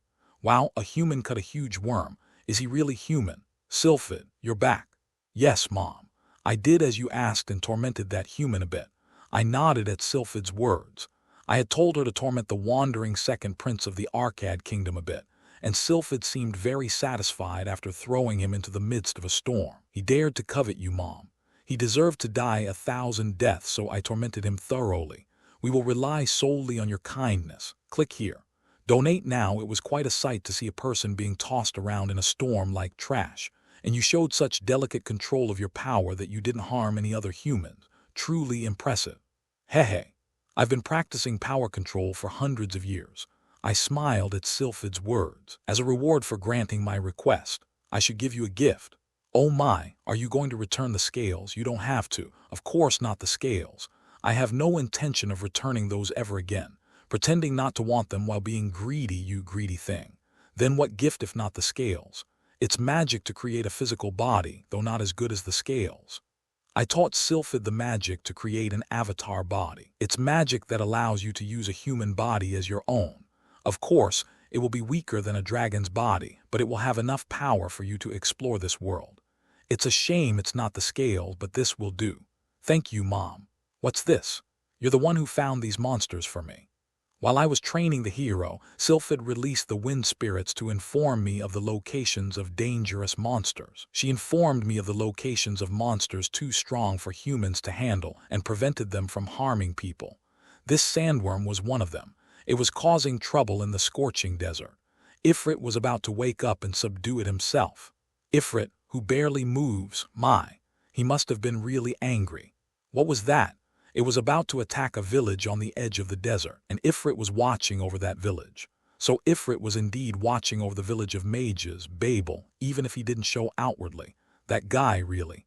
But Mom, Sylphid had already created an avatar body and was standing before me. She's quick to apply it. What are your plans for creating such a powerful human? Will you use that human to conquer all of humanity?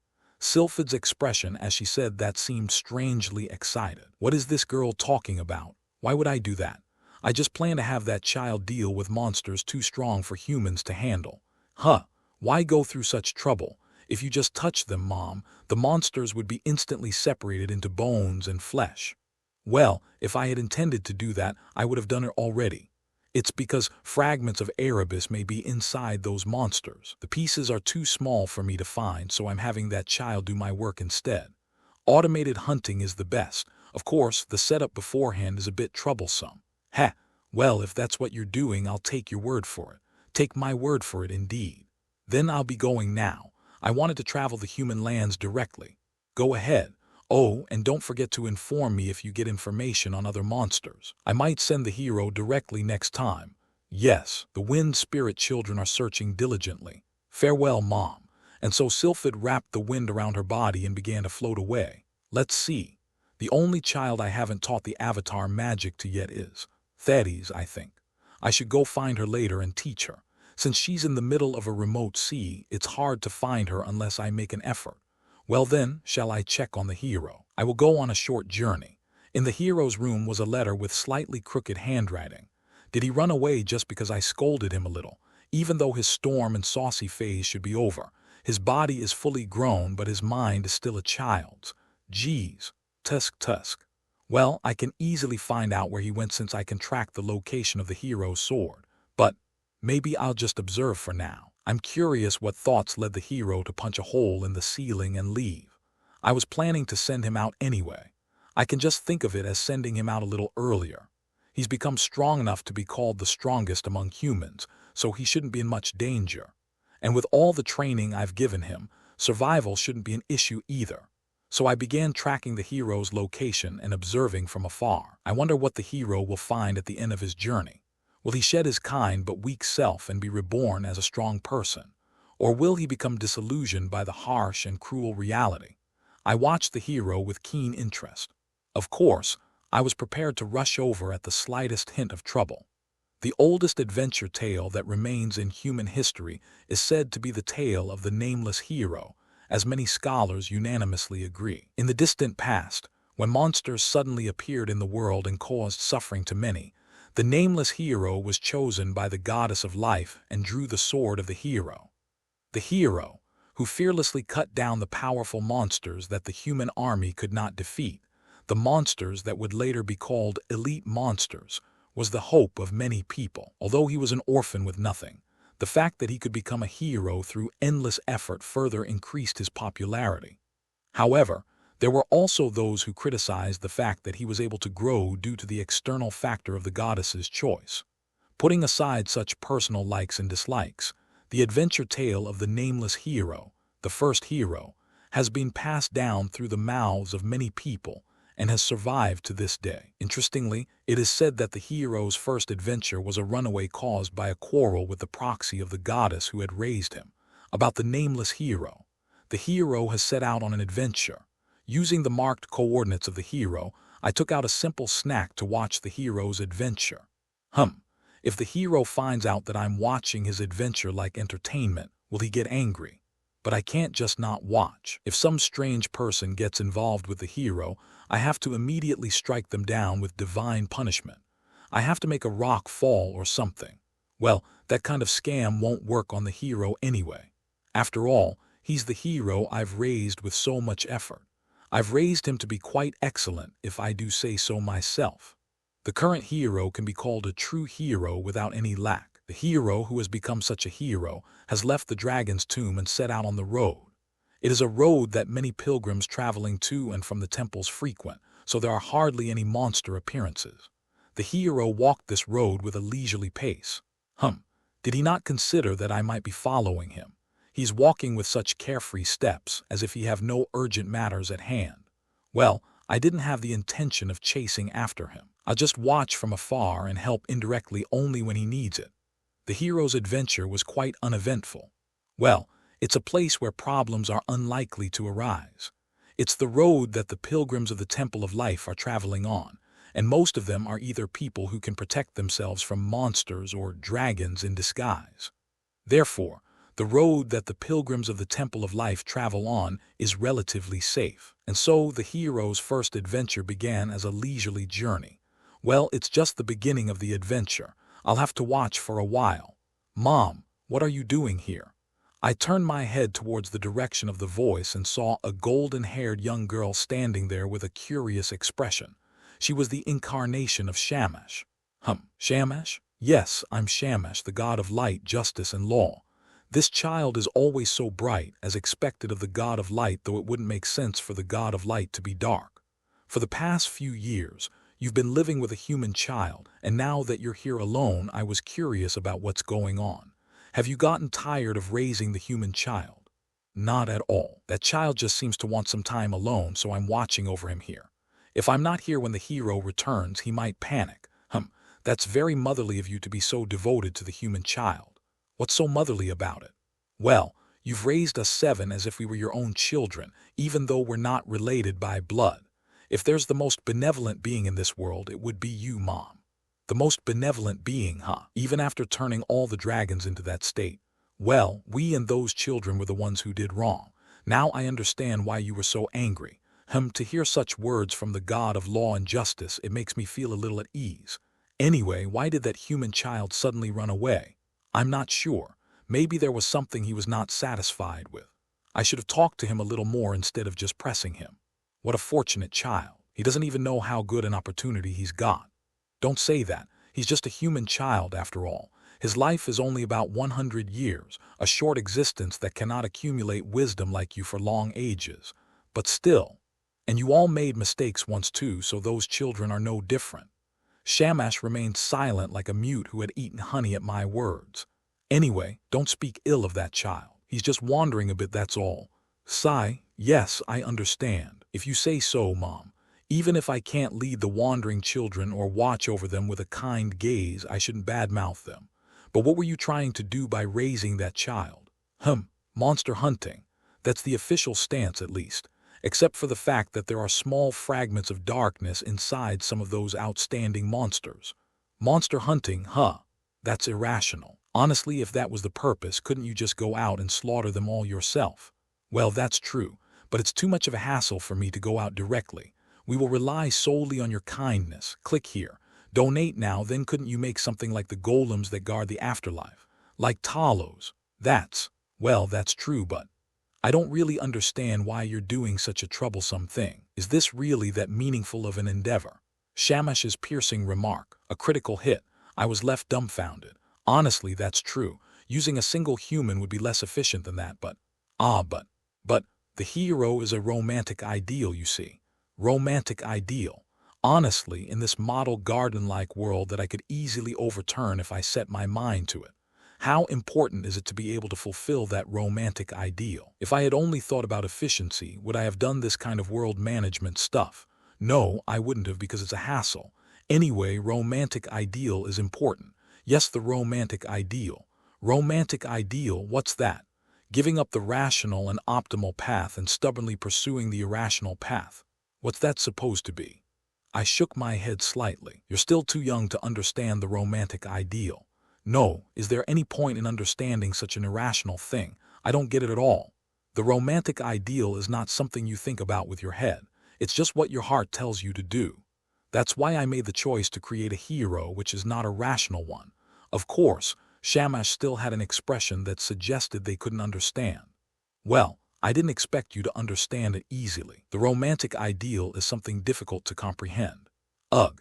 I may not understand it well, but if it's something Mom considers so important, it must be very meaningful. Okay, I'll try to understand this romantic ideal as well. No, I didn't tell you to go that far. I couldn't bring myself to say the words. If it was easy to understand, it wouldn't be a romantic ideal. How could I say such a thing? By the way, I heard from Sylphid that you've been tormenting a human, is that true? I have been tormenting him. By the way, I'm still tormenting him whenever I get the chance. With a feeling of taste, the petness of a creator-class being, you know. It's not like you to easily do such a thing, Mom. Is there some reason for it? Reason, Well, that fellow just insulted me in my own temple, that's all. You? At that moment, a blinding light began to emanate from Shamash's face. What? How dare he do that to Mom? I can't let him live. I'll burn him to death with my light right now. Now, calm down. I'm already tormenting him after all. Turn off the light from your face. It's too dazzling. But to dare to do that to Mom, how dare he? Shamash's language ability was a bit impaired by how angry they were. Ahem, I showed you an unsightly sight. I'm sorry about that. That's true, you rarely get this angry. I do get angry sometimes, you know. Shamash finally turned off the light emanating from their face. I just learned that this child emits light from her face when she get angry. So, who and where is the one who dared to pull that stunt on you, Mom? It was the former second prince of the Arcade Kingdom, but he's been banished and is now wandering. If he's wandering, where is he now? It's difficult to describe his location in words. I lightly tapped Shamash's forehead with my finger and showed them the location of Orcus, the former second prince of the Arcade Kingdom. By the way, I've placed a curse on him that won't let him die. Is that so? Then how about layering a curse that makes his body burn when exposed to sunlight? Casually mentioning such a terrifying curse. Well, that's not a bad idea, I suppose. While I was conversing with Shamash, the hero had entered a human village. I wonder how that child, who has lived with me alone for so long, will interact with other people. And that hero was, "Hello, is this your first time in this village? Wow, your physique is amazing. A hunter. No, with that huge sword you must be a soldier or warrior." Well, that is. Being overwhelmed by the lively girl he encountered at the village entrance. T/N.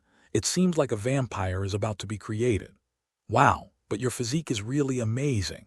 Even Jack, who is famous in our village for his strength, isn't as much of a muscle mass as you. To be honest, Uncle Jack is half muscle, half fat, so he's gotten strong just to support that weight, but anyway, he's the strongest person in our village. Oops, I shouldn't have been talking about that. Welcome to the Sibong village. It's not a very big village and the population is small, and other than being on the way to the temple where the goddess of life is enshrined, there's nothing particularly special about it. But since it's on the path that pilgrims often pass through, the safety is guaranteed. Monsters have appeared around this village only once a few years ago, and it was just a small fry monster. That's how safe this place is. Wow, my ears are about to start bleeding. Well. Since this is a small village that only has pilgrims from the Temple of Life passing through frequently, or traveling merchants passing through once a month, other visitors are really rare. And even in the past, there were a lot of people going to the temple where the goddess of life is enshrined because of the hero's sword, but a few years ago that suddenly stopped. It's a really strange thing. I've heard rumors that the hero's sword was pulled out, but if that were the case, the person who pulled out the sword would be slicing up all the monsters and making the world peaceful, so I think maybe someone pulled out the sword and went into hiding. What do you think, sir? Well, So this is what it's like to be beaten by words. The hero seemed to have suffered immense mental damage. I can't let this go on, I should help a little. Let's see. In a situation like this, I snapped my fingers and created a small rain cloud in the sky above Sibong village, and then droplets of rain began to fall. It's raining. Oh my, it's suddenly raining. It was clear just a moment ago. Oh no, sir, let's get you out of the rain before you get wet. This village is too small to have an inn, but there are a few spare rooms at the chief's house, so visitors usually stay there. Come this way. It seems to have had the opposite effect. I thought just pouring some rain would make them part ways naturally. No, maybe this is a good thing. That child who hasn't properly developed their social skills by being alone with me can now get some training by interacting with and experiencing other people. However, come on.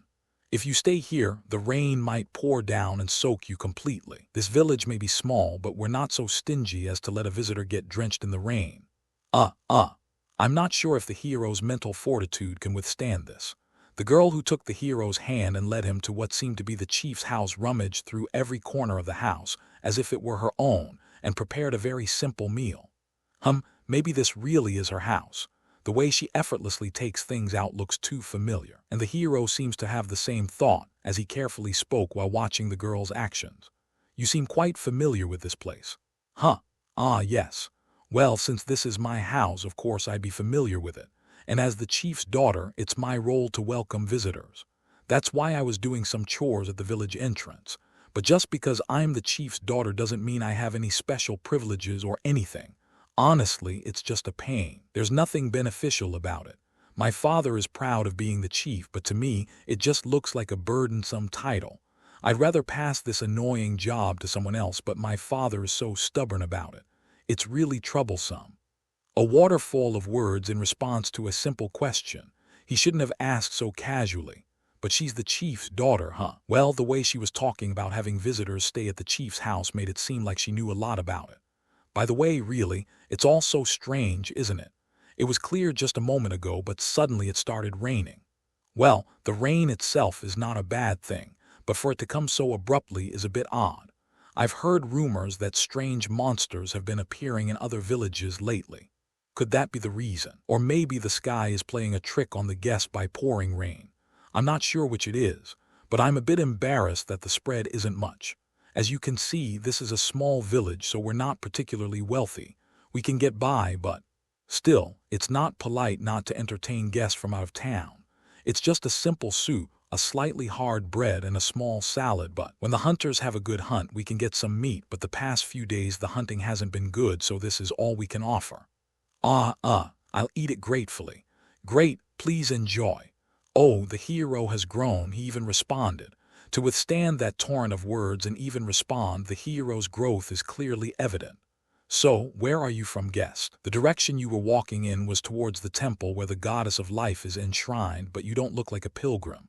"Ah, I actually lived at the temple for a few years. We will rely solely on your kindness. Click here. Donate now at the temple. Were you training to become a pilgrim?" The hero hesitated for a moment at the girl's words, then spoke. "Something like that. I trained there for a few years. But then, there was an issue and I fled." Pouring out such personal details to a stranger. Fled? Was there a serious problem? Problem, I suppose there was for me. I couldn't live up to the expectations of the precious person who raised me. If only I had been a little stronger, I wouldn't have disappointed her. Expectations? No, what's this nonsense? Couldn't live up to expectations. I just wanted the hero to take a break, that's all. Ugh, maybe I should have talked more. I didn't expect the hero to interpret my words that way. Because I carelessly jumped to conclusions, it seems the hero has run away. Couldn't live up to expectations. I don't know the details, but how about staying in this village for a while to sort out your thoughts? In this village? Yes. This village has a small population, so every person is precious. Having a guest as strong-looking as you stay, even temporarily, would be a big help. And judging by that large sword, you seem able to fight monsters as well. Of course, the last time monsters appeared in this village was a few years ago, but one must always be prepared, right? The hero thought for a moment, then slowly nodded. He may have thought that staying in a village where he could easily return to the Temple of Life was better than aimlessly wandering. Of course, it's not solely my decision to make, so I'll have to discuss it with my father and the other elders of the village later, but they'll most likely welcome you," the girl said with a bright smile. The hero could only nod, swept up in the girl's enthusiasm. The hero slowly integrated into the small village of Sebon. Well, the only things I taught him were fighting related, so it was inevitable that the hero, who knew little about the tasks of a rural village, would struggle. It was quite amusing to see the hero swing his sword down onto the fields, not knowing how to till the land. Still, the hero spent his time bumbling around in the rural village. Seeing him like that, I wonder what kind of life the hero would have lived if he hadn't pulled that sword, if he had found proper parents. I'm just a little curious. If I could turn back time and save the hero's parents, would I be able to see that future? But then I'd have to let go of the hero I've created. It sounds a bit selfish, but I don't want to do that. Rewinding time means having to repeat what I've already done, and there's nothing more annoying and unpleasant than that. Let's set aside those trivial thoughts for now. As I continue to observe the hero's life adapting to the rural village, a slightly uneasy thought arose. That child. Isn't he forgetting about the hero's duties? No, that can't be. I've taught him for years. I've told him countless times that strong monsters need to be fought by humans even if it comes at great cost. That's why I said the hero must step up. Let's trust the hero. That child is not the kind of irresponsible person who would neglect his responsibilities. So let's believe in the hero I've trained. The hero's debt, if you can call it that, did not last long. It started with wild animals. Uncle Jack, what is that? A rabbit? Wow. While I was chopping wood, a huge group of rabbits suddenly fled. I managed to hit some with my axe, but there were so many. Dozens of rabbits had been killed by the woodcutter Jack's axe, and even more had escaped without being caught. The village chief's daughter found the situation very fascinating. There were so many rabbits, but we haven't had meat in a while. Did the rabbits just hide well, or are the hunters not very skilled? Well, at least we can eat some meat now. Here, I'll give you a few, and some for the young guests staying with the chief as well. Thank you, Uncle Jack. You're as big-hearted as your muscles. By the way, that guest said he wants to learn how to chop wood. If you have time, could you teach him? Of course, I'm not asking you to do it for free. I'll deduct a bit from your tax payment later. That guest has helped me with a few side jobs, so it would be mutually beneficial. I won't force him, of course, if you're okay with it and have the time. Ah, yes, that's fine. If that young man ends up staying, he might even work as a woodcutter. I hope he does. For some reason, he seems hesitant. It would be great if he settled here. Plus, we're always short on wood.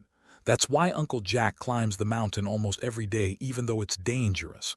We really need more people, and look at those muscles. With that amazing strength, you'd be great at woodcutting too. Ah, I hope he decides to settle down and tells us his name soon. Well, I'll be going now. Okay, I'll enjoy the rabbits. The woodcutter Jack, who had handed over 3 rabbits, quickly disappeared, and the lively girl happily returned home, holding the 3 dead rabbits by their ears. No one had noticed the unusual situation unfolding. It started with rabbits. Then it was various mountain birds and small squirrels. After that, even larger animals like deer and wild boar. It was not normal to see so many animals fleeing in the same direction, as they were not usually easy to spot even when actively sought out. And then, hurry, come this way. The others have already fled and we're the last ones, quickly. The girl led the hero to the back of the village where they entered a cleverly hidden cave. Phew, we should be safe here. This is a shelter prepared for emergencies. I've never actually seen it used before, but it's been well maintained, so it should be fine, I think. The hero looked at the girl and asked, "What's going on?" "I'm not sure. Suddenly the animals have been going wild, and now even fierce beasts like wolves and bears." Wolves? Yes. The hunter Connor was badly injured by a wolf. Fortunately, he was treated in time, so his life is not in danger, but the wolves were in a large pack, which is unusual, and even bears, which normally avoid human areas, have been approaching. So there are too many animals. Yes, exactly. And according to Sir Connor, all the animals were fleeing in the same direction all at once. It's very strange, don't you think? They're not racing, but all running in the same direction. At the girl's words, the hero fell into deep thought. They are running away, aren't they? Huh. Running away, but they are fierce beasts. They're not afraid of humans. There are things in this world that can make even those fearsome beasts run away. Realizing the implication, the girl's expression changed. Could it be monsters? Yes, it's not an ordinary one if it can drive away that many fierce beasts. It must be a very strong monster. At the hero's words, the girl nodded as if finally understanding. Indeed, if it's a monster, that would make sense. I've heard that a dangerous one could really destroy the village, but it's strange. Monsters don't usually appear on this path that the pilgrims of the Temple of Life often use. I don't know, maybe it's strong enough not to fear the pilgrims. That's true, but you seem strangely familiar with monsters, don't you? Huh, well, I've learned about them. I have taught you a lot about monsters. For now, only monsters that have evolved from animals have appeared, but I don't know what will happen later. We will rely solely on your kindness. Click here. Donate now if it's a monster. We'll have to hide here for a while. I wonder if the preserved food supply is enough. And I hope my father hasn't secretly eaten it as a snack again. If it's a monster, I think it's better for me to go out alone to deal with it. At the hero's words, the girl panicked and stopped him. What? It's dangerous. Really dangerous. I don't know if you've actually seen a monster, but a person's life can disappear in an instant. No way, absolutely not. I won't let you go. But no means no, I won't let you go. If you insist on going, then knock me out and go, and make sure you never come back to the village because I'll hate you forever. I'm serious. I'm not lying. At the girl's words, the hero looked troubled but awkwardly patted her head. It's okay. I've been thoroughly trained. Monsters are nothing to me. I've trained him thoroughly. Even an ordinary monster wouldn't be able to scratch him. Nothing to you, you say. Just who are you? The hero gently pushed the bewildered girl aside, then drew the sword slung on his back, a massive and magnificent silver blade. The unusual sight left the girl momentarily speechless. That sword, could it be? The hero simply nodded slightly without a word. I'll be going now. Stay hidden well. Wait a moment. The girl hurriedly tried to grab the hero, but he had already disappeared from the spot. The existence that had driven the animals to flee in terror was, indeed, a monster, a gigantic snake. A snake with a body so massive that each scale looked like a small shield. It could crush even small hills with ease. It was a monster similar in size to the sandworm I had brought for the hero's training, with its sharp fangs and deadly venom at the tips, and a powerful tail that could swing like a whole tree trunk. It was a monster so strong that even a human army might not be able to capture it. Seeing the massive snake, the hero unhesitatingly gripped his sword. The hero began the battle. The snake charged furiously at the hero as soon as it saw him, as if the hero was a threat to its life.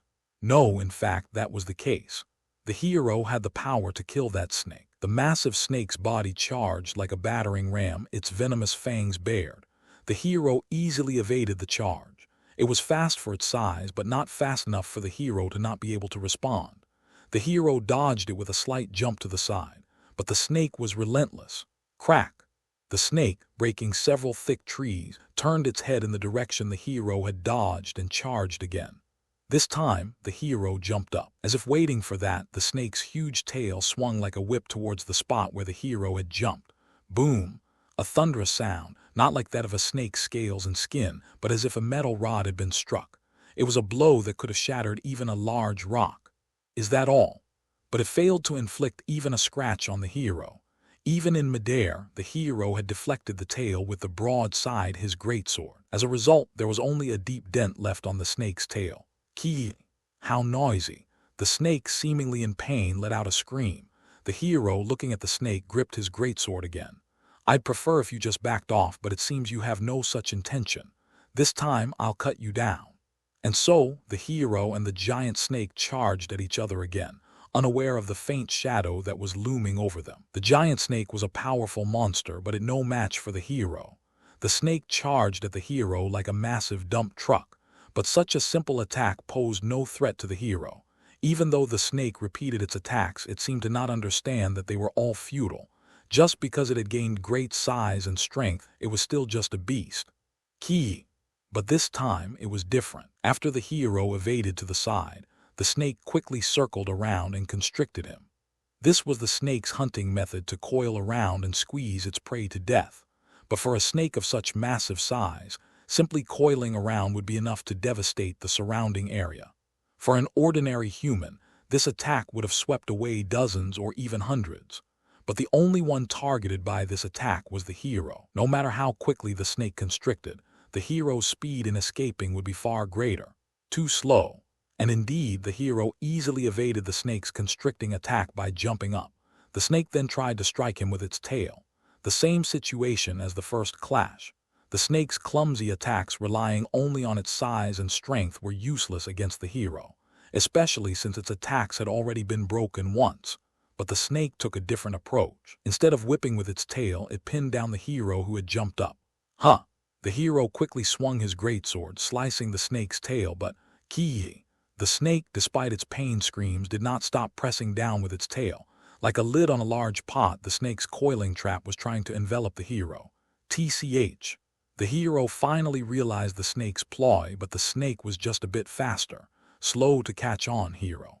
Perhaps he'd become a bit lax living comfortably in the village. He didn't react this sluggishly when I was training him. The snake tried to constrict and kill the hero, but hey! With the hero's battle cry, dozens of slashing attacks burst out from within the snake's coils. From the hero's perspective, being trapped and constricted meant that he could attack in all 360 degrees, rendering the snake's attack useless. Simply unleashing slashing attacks in all directions was enough to nullify the snake's constriction. The snake screamed again. It had never suffered such grievous wounds to its thick, sturdy scales before. The unfamiliar, agonizing pain was all the snake could feel. Phew!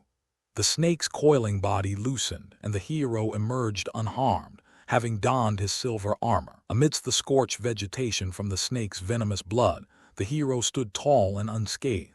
The snake charged at the hero once more. Its scales, constriction, and tail strikes were all ineffective against this opponent. Its last resort was to strike with its venomous fangs, but the hero calmly observed the snake's charge then. HMPH. Evading just a hand's breadth away,